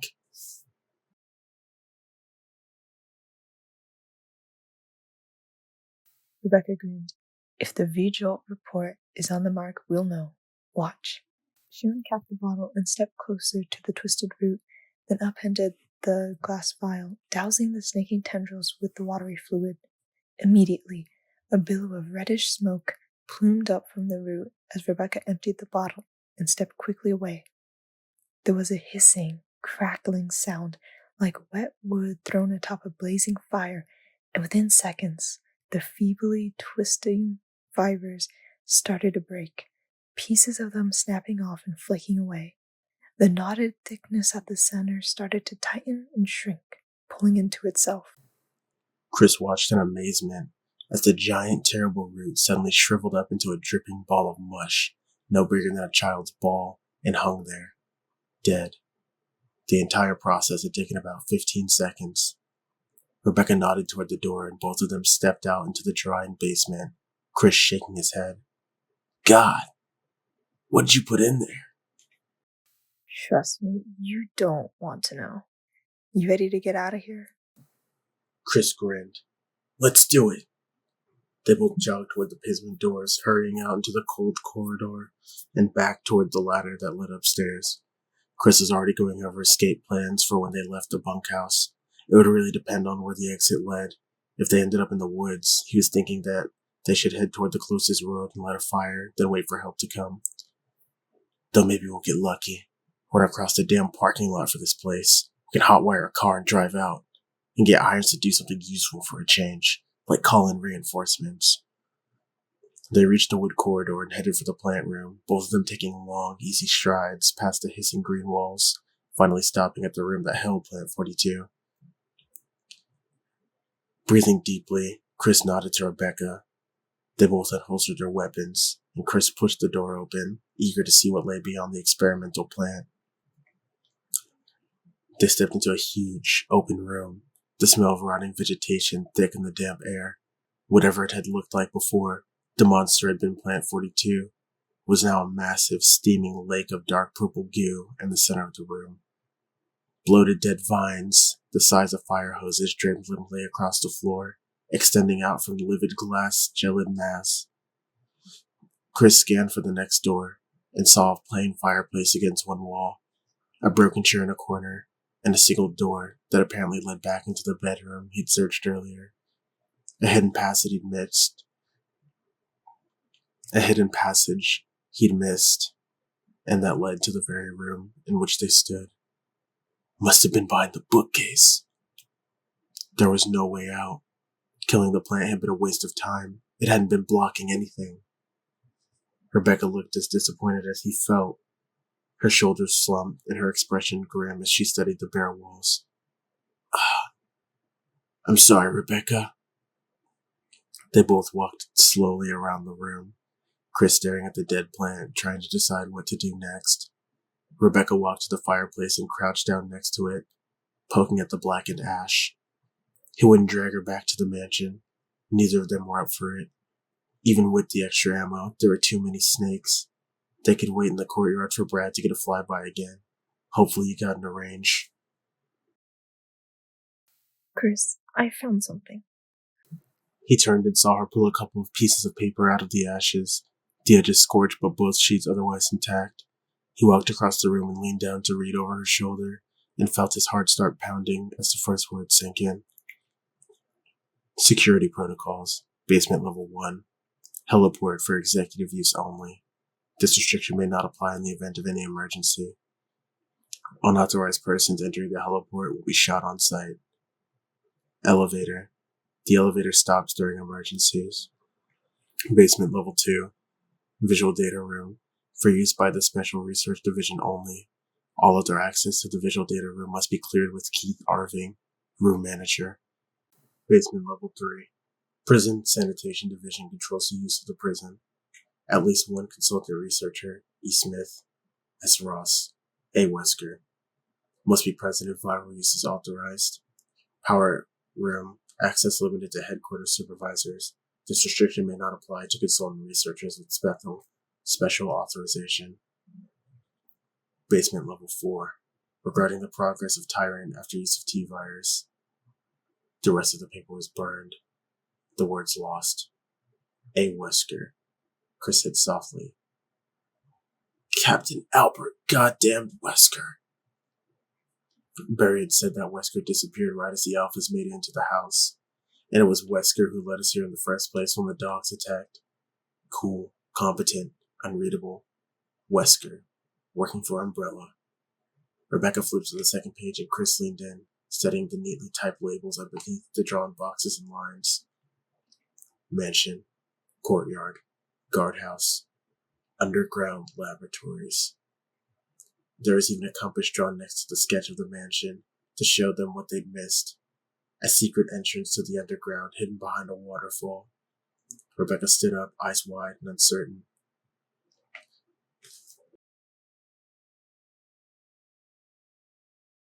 Chris nodded slowly. And if he's still here, he's down in those labs. Maybe with the rest of the team. If Umbrella sent him here, God only knows what he's up to. They had to find him. Had to warn whoever was left of the stars that Wesker had betrayed them all. Everything was done. Wesker stepped into the elevator that led back to level 3, running through his checklist as he lowered the outer gate and slid the inner one closed. Samples collected. Disks erased. Power reconnected. Tyrant support off. It really was too bad about the tyrant. Ugly as it was, the thing was a marvel of surgical, chemical, and genetic engineering, and he'd stood in front of its glass chamber for a long time, studying it in silent awe before reluctantly shutting down its life support. As the stasis fluids stood drained, he'd found himself imagining what it would have been like to see it in action once the researchers had completed their work. It would have been the ultimate soldier, a thing of beauty in the battlefield. And now it had to be destroyed, all because some idiot tech had hit the wrong button, a mistake that had cost Umbrella millions of dollars and killed researchers who had created it. He hit the switch, and the elevator jumped to life, carrying him back up for his final task, activating the triggering system at the back of the power room. He'd given himself 15 minutes to make sure he was clear of the blast radius, climbed down the heliport ladder, hit the back road, toward the town, and boom, no more hidden Umbrella facility, at least not in Raccoon Forest. Once he got back into the city, he'd pack a bag and head for Umbrella's private airstrip. He could make necessary calls from there, let his contacts in the White Office know what had happened. They'd have a cleanup team standing by to come to the forest and take out the surviving specimens, and they'd be most eager to get their hands on the tissue samples he'd taken, 2 of everything but the tyrant. 2 of everything, except for the tyrant. With the tyrant scientists all dead, Umbrella decided to shelve the project indefinitely. Wesker thought it was a mistake, but then he wasn't getting paid to think. As the elevator slid to a stop, Wesker opened the gates and stepped out, setting down the sample case. He unholstered his Beretta, going over the twisting layout of the power room in his mind. He had to make another run through the MA2s to get to the activation system. He'd already managed it once to hook up the elevator circuit, but they'd been more active than he'd expected. Instead of weakening them, their hunger had driven them to new heights of viciousness. He'd been lucky to make it through unscathed. At a hydraulic hum down the hall, Wesker froze. Footsteps clattered across the cement floor, hesitated, and then started for the power room at the opposite end of the corridor. Wesker eased into the corner and looked down the hall just in time to see Jill Valentine disappear through the metal doors, a burst of hissing mechanical noise echoing through the corridor before they closed. How did she make it to the hunters? Jesus! Apparently, he'd underestimated her. And she'd been alone, too. If she was that good, the MA2s might not kill her, and she'd effectively just blocked him from triggering the system. He wouldn't be able to deal with the creatures that roam the maze like walkways and put a stop to her prying. Frustrated, Wesker scooped up the sample case and walked quickly down the hall, back toward the hydraulic doors that led to the main corridor of level 3. If she made it back out, he'd just have to shoot her. It would only delay his escape by a few minutes. Still, it was an unexpected curve, and as far as he was concerned, it was too late in the game for surprises. Surprises pissed him off. They made him feel like he wasn't in control. I am in control. Nothing is happening here that I can't handle. This is my game, my rules. And I will accomplish my mission without any interference from that little thief bitch. Wesker stalked out into the main corridor and saw that Jill had just managed to take out a few more of the wizened, withered scientists and technicians that wandered the basement labs. 2 of them lay just outside the door, their skulls blown into arid powder. By what looked like shotgun blast.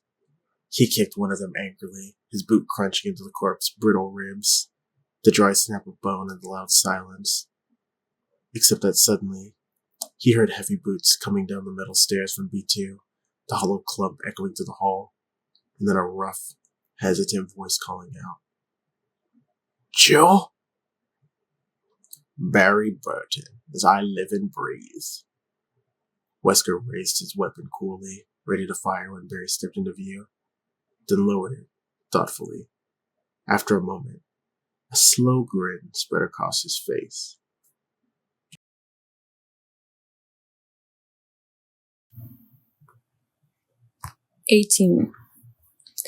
Jill eased into the steaming, hissing room, a thick smell of grease in the heated air. It was some kind of a boiler room, and a big one. Heavy, thrumming machinery filled the large chamber. surrounded by winding catwalks. Massive turbines spun and pounded, generating power in a steady whine as hidden ducts spat out steam at short intervals. She moved slowly into the poorly lit chamber, peering down one of the railed walkways into the fluctuating shadows cast by the towering generators. From where she was, she could see that the place was a labyrinth of paths, twining around the giant blocks of noisy machinery, the source of the estate's power. And that explains how they managed to keep it a secret for so long. They had their own little city out here, totally autonomous. Probably had their food shipped in, too. She turned down the narrow walk to her right, watching uneasily for any more of the strange, pale zombies that she'd seen in the corridors of B3. The path seemed clear, but with the movement and noise created by the turbines, something ripped at her left shoulder. A sudden, violent slash that tore open her vest and scraped the skin beneath. Jill spun and fired. The roar of the shotgun drowning out the hissing machines. The blast hit metal, pellets ricocheting into the empty walk. There was nothing behind her. Where? A lunging, blade-like claw sliced the air in front of her face, swooping down from above. She stumbled back, staring up at the steel mesh of the ceiling, and saw a dark shape skitter out of the shadows, hooking its way across the gate incredibly fast, curving claws at its hands and feet. She caught a glimpse of thick spines around its mutant, flattened face, and then it turned and ran into the thrumming shadows of the power room. There was a door at the end of the walk, and Jill sprinted toward it, heart racing, the pounding whine of the generators thundering in her ears. She was 5 feet from the door when she saw the moving shadow position itself in front of her. She raised the shotgun and leaned back. More of them! There were 2 of the creatures overhead, squat, terrible things with vicious, carving hooks instead of hands. One of them dropped down suddenly, hanging by clawed feet to swipe at her with its bladed arm. Jill fired, and the creature screeched, the blast hitting it in the chest. It fell from the ceiling with a clatter, thick blood oozing out of the ragged wound. She turned back toward the entrance and ran, hearing the patter of claws against the mesh overhead. Another of the aberrant monkey-like things swung down in front of her, and Jill ducked, afraid to stop running. The thing's strange arm whistled past her ear, missing her head by less than an inch. The metal doors were in front of her. Jill crashed into them, slapping one handle down and stumbling back into the cold stillness of the corridor. The door closed on the furious, shrill cry of one of the monsters, rising high over the sounds of the working machines.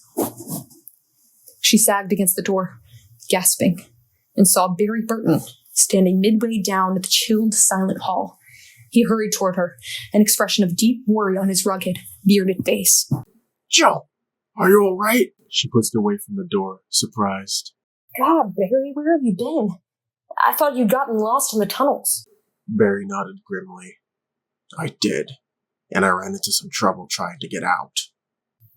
She saw the splatters of blood on his clothing, the rips and tears in his shirt, and realized that he must have come across more of those walking grain nightmares. He looked like he'd been through a war.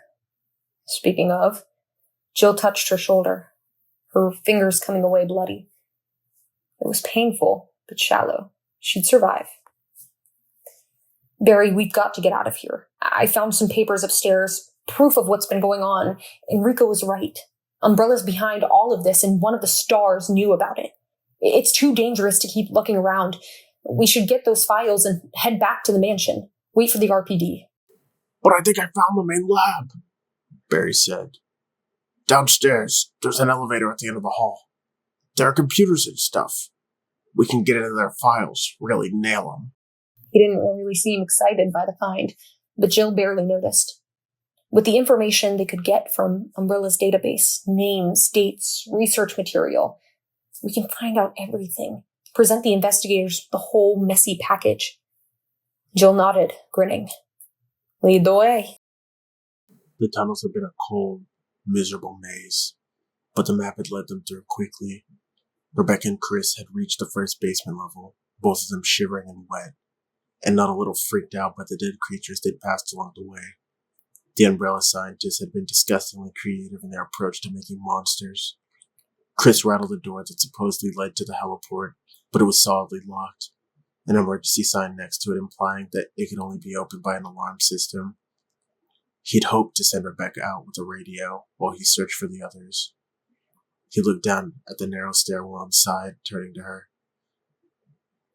I want you to stay here. If you stand by the elevator, you should be able to pick up Brad's signal from outside. Tell him where we are and what happened. And if I'm not back in 20 minutes, get to the courtyard and wait there until help comes. Flustered, Rebecca shook her head. But I want to go with you. I can take care of myself, and if you find the lab, you'll need me to tell you what you're looking at. No. For all we know, Wesker killed the other stars and is looking to finish the job. If we're the last ones, we can't risk both of us getting ambushed. Somebody has to survive and tell the people about Umbrella. I'm sorry, but it's the only way. He smiled at her, putting a hand on her shoulder. And I know you can take care of yourself. This isn't about your competence, okay? 20 minutes. I just have to see if anyone else made it. Rebecca opened her mouth as if to protest further, and then closed it, nodding slowly. Okay, I'll stay. 20 minutes. Chris turned and started down the ladder, hoping that he could keep his promise to come back. The captain had successfully deceived them all, acting the part of concerned leader for weeks, while the people in Raccoon City had died, and all along he'd known why. The man was a sociopath. It seemed that Umbrella had created more than one kind of monster, and it was time to find out how much damage he'd done. Barry couldn't even bring himself to look at Jill as they took the elevator down to B4. Wesker would be waiting for them at the bottom, and Jill would find out that he'd been helping the captain all along. He'd killed 3 more of the violent springing creatures down in the tunnels before making it to the lab, only to run into Wesker, who'd insisted he lured Jill down to B4 and assist him in helping lock her up. The smiling bastard had reminded Barry of his family's situation and promised again that it was the last thing he'd have to do. After that, after Jill was safely locked away, he'd call his people off. Except he'd said that every time. Find the crest and you're free. Help me in the tunnels, you're free. Betray your friend. Barry, are you okay? He turned to her as the elevator stopped, looking miserably into her concerned, thoughtful eyes.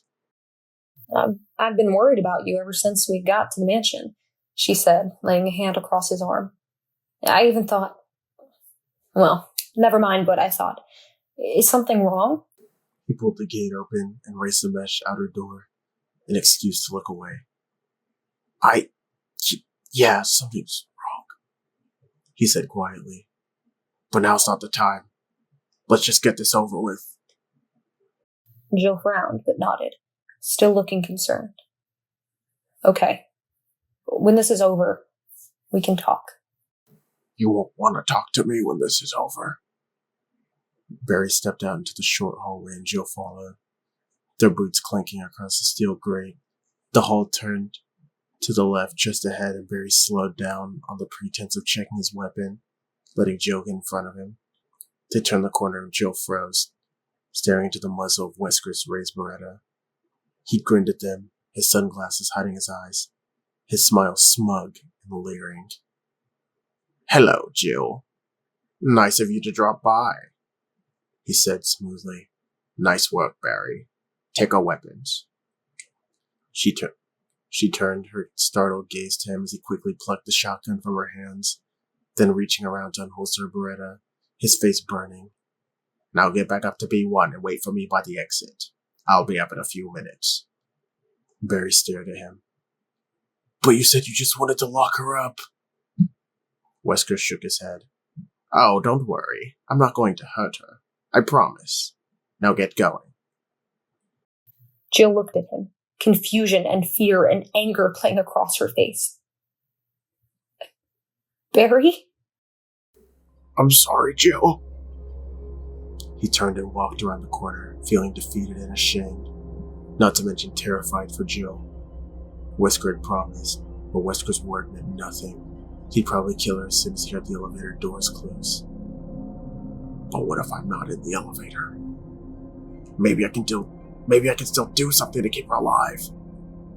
Barry hurried to the lift and opened the gates, slammed them closed, pushed on the operation switch, sending it back to B3 without a passenger.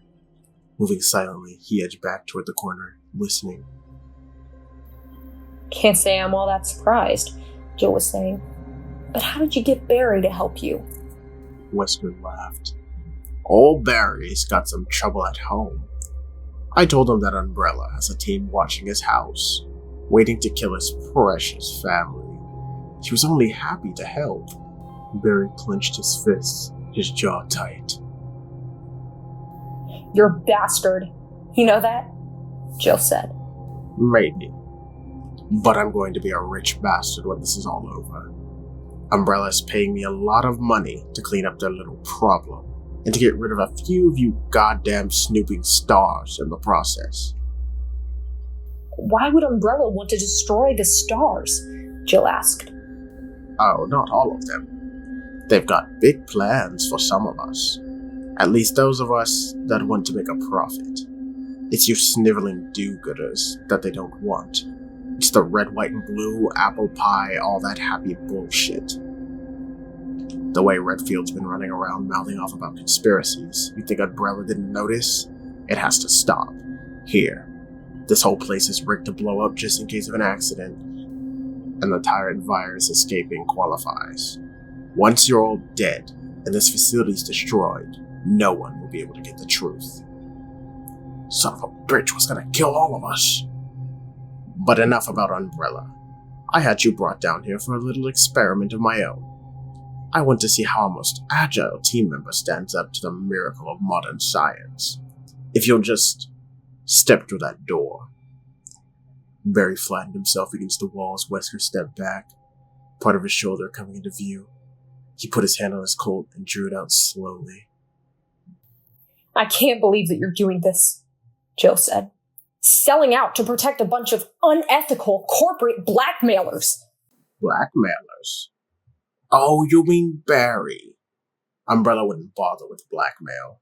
They can afford to buy people just as easily. I made all that up to get him on board. Barry slammed the butt of his Colt into Wesker's skull as hard as he could, dropping him like a ton of bricks. 19. Jill stared in astonishment as Wesker suddenly stopped talking and crumpled to the floor, and Barry stepped into view, staring down at Wesker's body with a look of intense hatred, Colt in hand. She crouched down next to Wesker and pried the Beretta from his fingers, tucking it into her waistband. Barry turned to look at her, his eyes swimming with apology. Jill, I'm so sorry. I should have never believed him. Jill stared at him for a moment, thinking about his daughters. Moira was Becky McGee's age. It's okay, she said finally. You came back. That's what matters. Barry handed her back her weapons, and they both gazed down at Wesker's sprawled form, still breathing but unconscious. He was out cold. I don't suppose you have any handcuffs on you? Barry asked. Jill shook her head. Maybe we should check out the lab. There's bound to be some cable or cord we can use. Besides, I'm kind of curious about this miracle of modern science he was talking about. She turned and found the switch that operated the hydraulic door, noting the biohazard symbol painted across the front. The door slid open, and the two of them stepped inside. Wow. It was a huge, high-ceilinged chamber lined with monitoring consoles, cables snaking across the floor and connecting to a whole series of standing glass tubes. There were 8 of the tubes lined up in the center of the room, each of them big enough to hold a grown man. They were all empty. Barry reached down and scooped up a handful of cable, digging into his pocket for a knife, while Jill walked toward the back, gazing at the technical and medical equipment, and stopped, staring, feeling her jaw drop. Against the back wall was a much larger tube, at least 8 or 9 feet tall, hooked up to its own computer console, and the thing inside filled it, top to bottom. It was monstrous. Jill, I got the cable out. Barry stopped next to her, his words faltering as he saw the abomination. Silently, they both walked toward him, unable to resist a closer look. It was tall, but proportionally correct. At least through the broad, muscular torso and long legs, those parts appeared human. One of its arms had been altered into a cluster of massive, dragging claws, hanging past its knees, while the other seemed ordinary, if overly large. There was a thick, bloody tumor protruding from where its heart would be, and Jill realized, staring at the bulbous mass, that it was the thing's heart.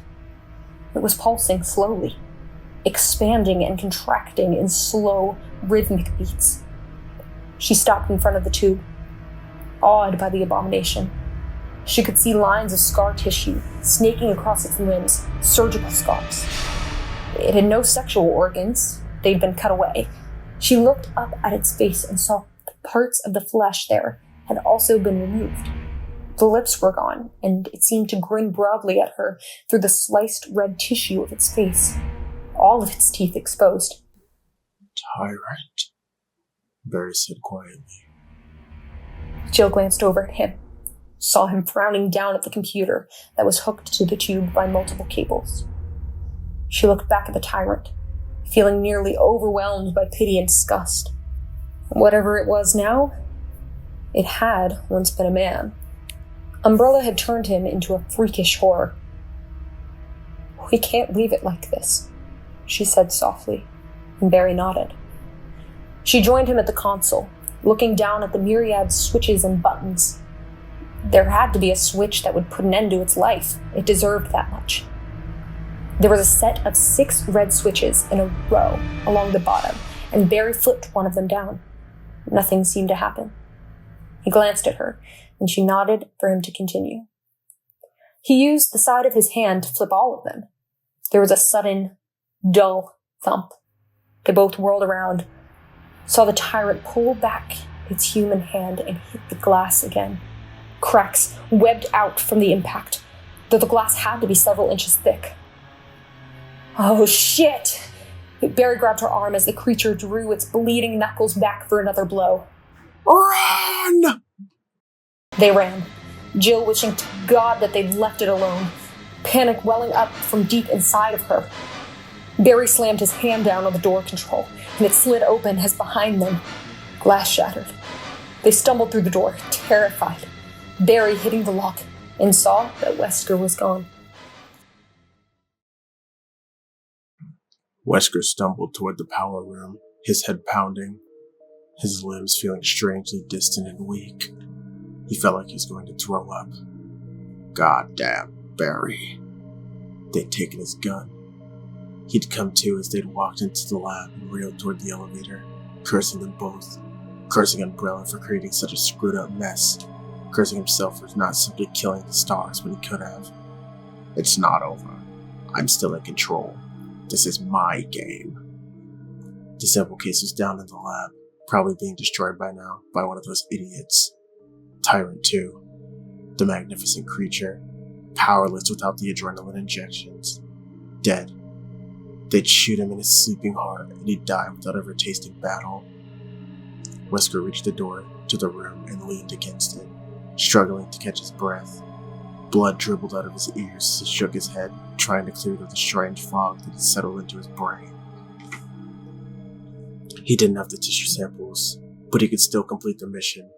It was important, very important, that he completes his mission. It was about control, and control was his game. Triggering system, watch out for monkeys. The MA2s, he had to be careful. Wesker opened the door and pitched forward, the ground seeming too far away, and then too close. The machines were hissing at him, whining and hissing in the hot, oily air. His hand found the railing, and he pulled himself toward the back of the room, trying to hurry, but finding that his legs weren't interested. A claw shot down from above and tore into his scalp, yanking away a clump of hair. He felt warm liquid trickle down the back of his neck, and stumbled on, the pain in his head sharper now. Took my gun, stupid assholes took my gun! He reached the door, and had just managed to get it open when something heavy landed on his back, knocking him into the next room. He fell on the cold metal floor, and a terrible shriek sounded in his ear. Thick talons punctured the skin on his back. Wesker slapped at it, the grinning, screaming thing that was trying to kill him. He hit the creature as hard as he could, shoving the heel of his hand into its throat. It leaped away, landing on the mesh wall, clambering back up to the ceiling.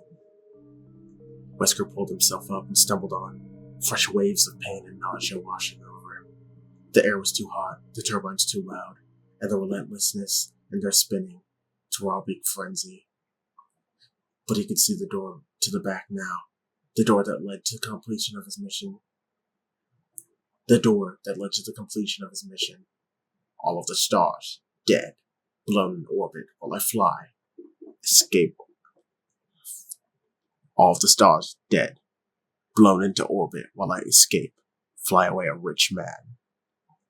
He flung the door open and made his way toward the small glowing screen in the back corner. It was quieter here, cooler. The massive machines that filled the chamber hummed softly at him, their purpose quite different than the ones outside, than that of the ones outside. These were the machines that wanted to help him regain his control. The noise from the open door behind him seemed far away. As he reached his glowing screen, his fingers numb as they touched the keyboard beneath. He found the keys he needed, the code spilling out across the monitor in a soft green. After only a few mistakes, a sexy, quiet voice informed him that the countdown would begin in 30 seconds. Dizzy, he tried to remember the setting for the timer.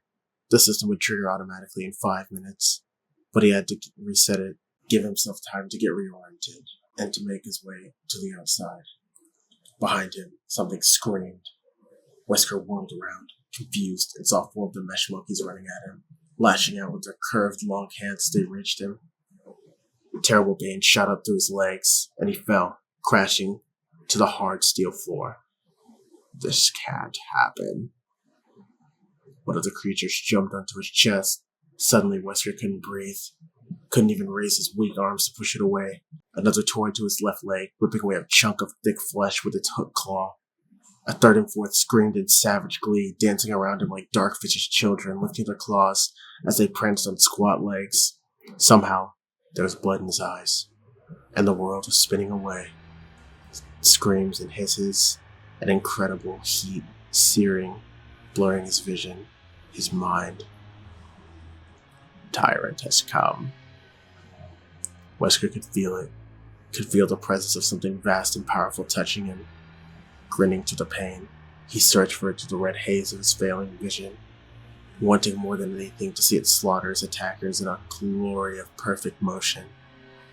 But he could only make out the immense shadow that seemed to flood over him. Through him, could only imagine that the powerful, magnificent warrior was reaching down to lift him from his torment. I control. Let me see. Darkness stole his hopes away, and Wesker thought no more.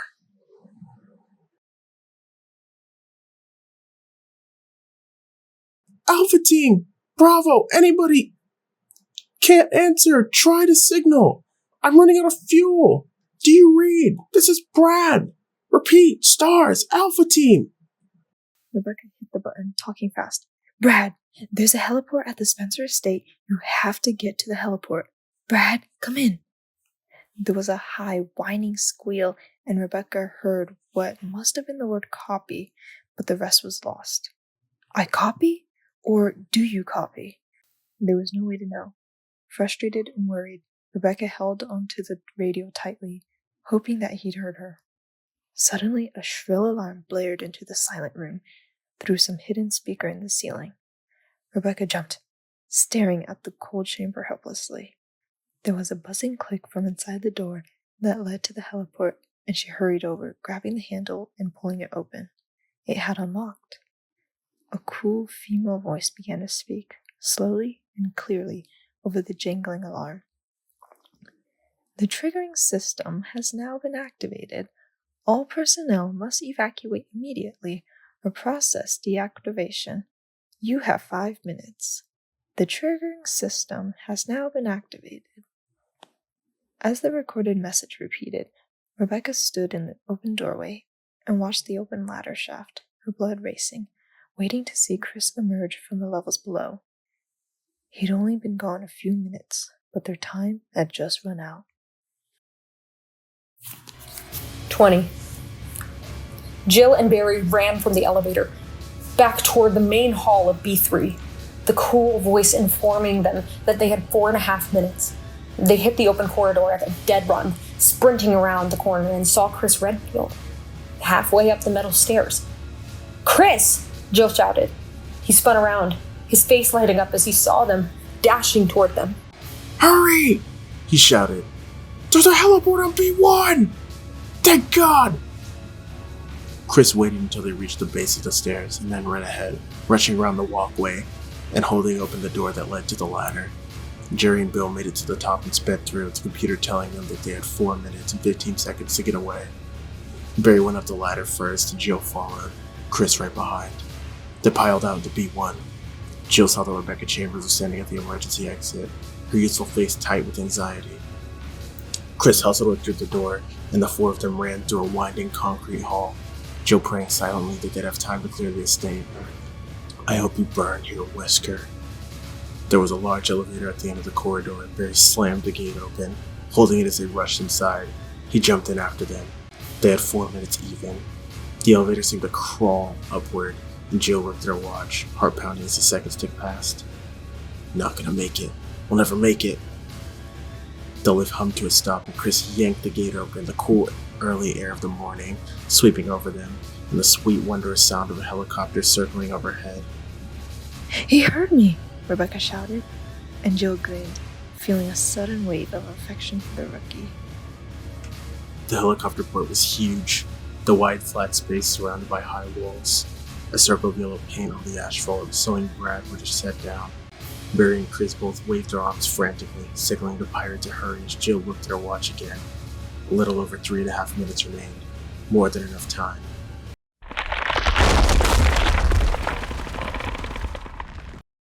Jill whirled around, saw chunks of concrete and tar fly into the air and rain down over the northwest corner of the landing pad. A giant claw stretched up from the hole, fell across the jagged lip, and the pale, hulking tyrant leaped out onto the heliport, rose smoothly from its agile crotch, and started toward them. What the hell is that? It had to be 8 feet tall, parts of its giant body mutilated and deformed. Its grinning face focused on them as it stood up. It moved toward them at a slow walk, the massive claw in its left arm flexing. No time. Brad can't land. Chris targeted the dark tumor sting on its chest and fired, pulling the trigger 5 times in rapid succession, 3 of the rounds finding their mark. The other 2 were within an inch of the pulsing redness, and the creature didn't even slow down. Scatter! Barry yelled. The stars split, Jill pulling her back to the farthest corner from the towering monster, Chris sprinting toward the southern wall. Barry stood his ground, pointing his claws at the approaching beast. 3 .357 rounds slammed into its belly, the thundering shots echoing against the high concrete walls. The creature suddenly sped up, running toward Barry, drawing its giant claw back. And as Barry dove out the way, the thing swept past him in a running crouch, bringing its claw up as if throwing a ball in her hand. Its talons gouged the asphalt, ripping through it as though it was no more solid than water. As soon as the monster was past, it stopped running, turning almost casually, back to watch Barry scramble to his feet and fire again. The bullet took a fleshy chunk out of the right shoulder. Thick blood coursed down its wide chest and joined the dripping open mass of its stomach. Overhead, the Alpha's copter still circled, unable to land, and there was no sign that the immense creature felt the injuries. It started its run again, dropping its terrible, inhuman hand down as it went for Barry, just as his revolver clicked on empty. Barry sprinted away, but the charging monster veered with him, and the sweeping claw glanced against his side, tumbling him to the ground. Barry! Chris raced toward the creature, firing into its back as it bent down over the fallen Alpha. Barry was scrambling backwards, his vest shredded, his eyes wide with terror, and it might have felt the sting of the bullets because it turned, fixing its emotionless stare on Chris. Barry staggered to his feet and limped away quickly. We don't have any time! Chris emptied the clip, the last several rounds hitting him in the face. Pieces of tooth flew from the creature's lipless mouth, splattering to the asphalt in a rain of white and red. The creature didn't seem to notice, as it started to run toward him at incredible speed. Jill and Rebecca were both firing, shouting, tried to turn its attention away from Chris, but it was already fixated, pounding toward him and drawing its claw back. Wait for it! He dove to the side at the last possible second, and the monster went flying past, its claw mulching the asphalt where he'd been standing. Chris ran, the horrible awareness dawning on him that the seconds were slipping past, that they couldn't kill it in time. Barry felt blood seeping from his thigh, the top several layers of his skin sliced neatly away by the tyrant's brutal swipe. The pain was bearable. The knowledge that they were going to die wasn't. We'll blow up if we don't get chopped to pieces first.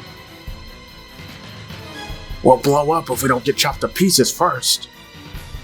Tyrant turned its attention toward Jill and Rebecca, both of them firing again at the seemingly invulnerable monster.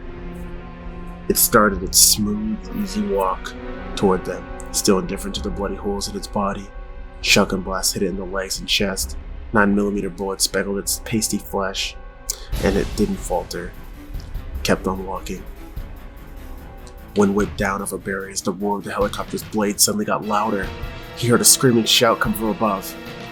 Incoming! Barry stared up at the copter, hovering only 20 feet from the ground, and saw a heavy black object fly out of the open door on the side, hitting the tar with an audible thud. Chris was closest. He ran for it. The tyrant had almost reached Jill and Rebecca. The two of them split, each headed in a different direction, and the creature turned toward Jill without hesitating, tracking her with its strange, fixed gaze.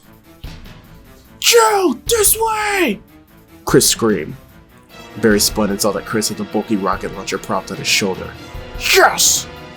Jill veered toward Chris, the tyrant close behind. Clear! She leaped to one side and rolled, and as Chris fired, the whoosh of the rocket-propelled grenade almost lost in the thundering beat of the copter's rotors. The explosion wasn't. The grenade hit the tyrant square in the chest. In a burst of incendiary light and a deafening sound, it blew the monster into a million smoking pieces. Even as tatters of shredded flesh and bone hailed down over them, Brad lowered the copter back toward the ground, and the 4 stars ran for it. The rails hadn't touched yet as Jill dove into the opening cabin. Chris and Brad lowered the copter toward the ground and the 4 stars ran for it. The rails hadn't touched yet as Jill dove into the open cabin. Chris and Rebecca and Barry, all throwing themselves in after her. Go, Brad, now! Jill screamed. The bird lifted into the air and sped away. The calm female voice fell on only in human ears. You have 5 seconds. 3, 2, 1. System activation now. A circuit that ran the length and width of the estate connected. With an earth-shaking thunderclap of motion and sound, the Spencer estate exploded. Devices went off simultaneously in the basement of the mansion, beneath the reservoir, behind a plain, uninteresting fireplace in the guardhouse, and in the 3rd level of the basement laboratories. Marble walls tumbled down over disintegrating floors of the fine old mansion. Rock collapsed and concrete blew into blackened dust. Massive fireballs rose up into the early morning sky and could be seen from miles away in their brief few seconds of brilliant life. As the incredible peal of booming sound rolled across the firs and died away, the wreckage started to burn.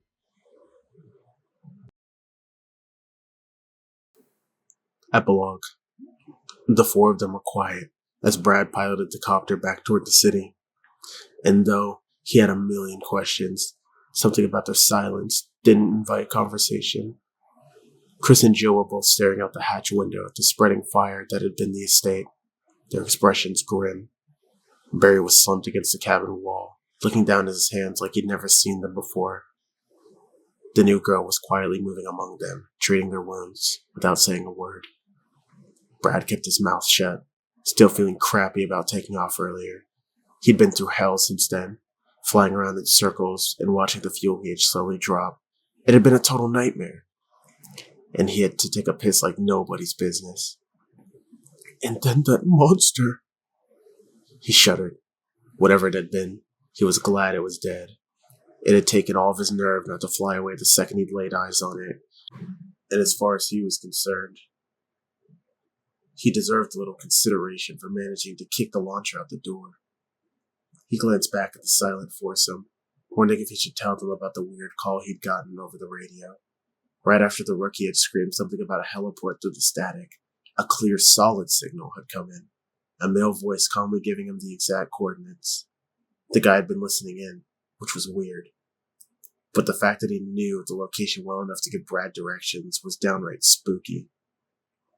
He frowned, trying to remember the mystery man's name. Thad? Terrence? Trent. That's it. He said his name was Trent. Brad decided that he would just keep it for another day. For now, he just wanted to go home.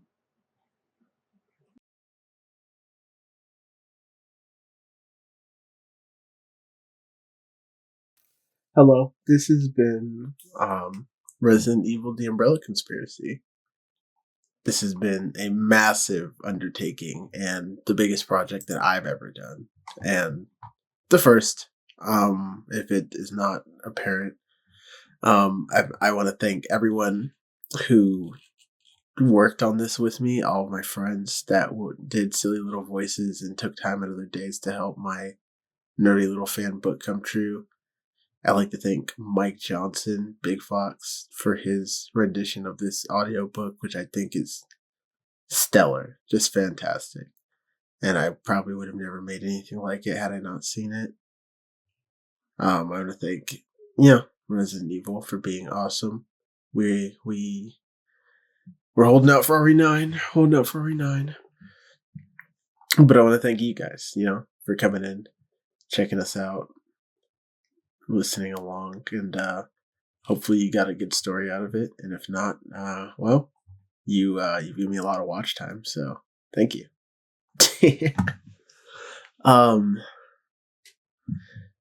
I can't promise that one of these will pump out anytime soon, but I can say that next summer 2026, you can expect an update on Resident Evil Caliban Cove with some new voices and a lot of the same. I'm super, super excited, and thank you.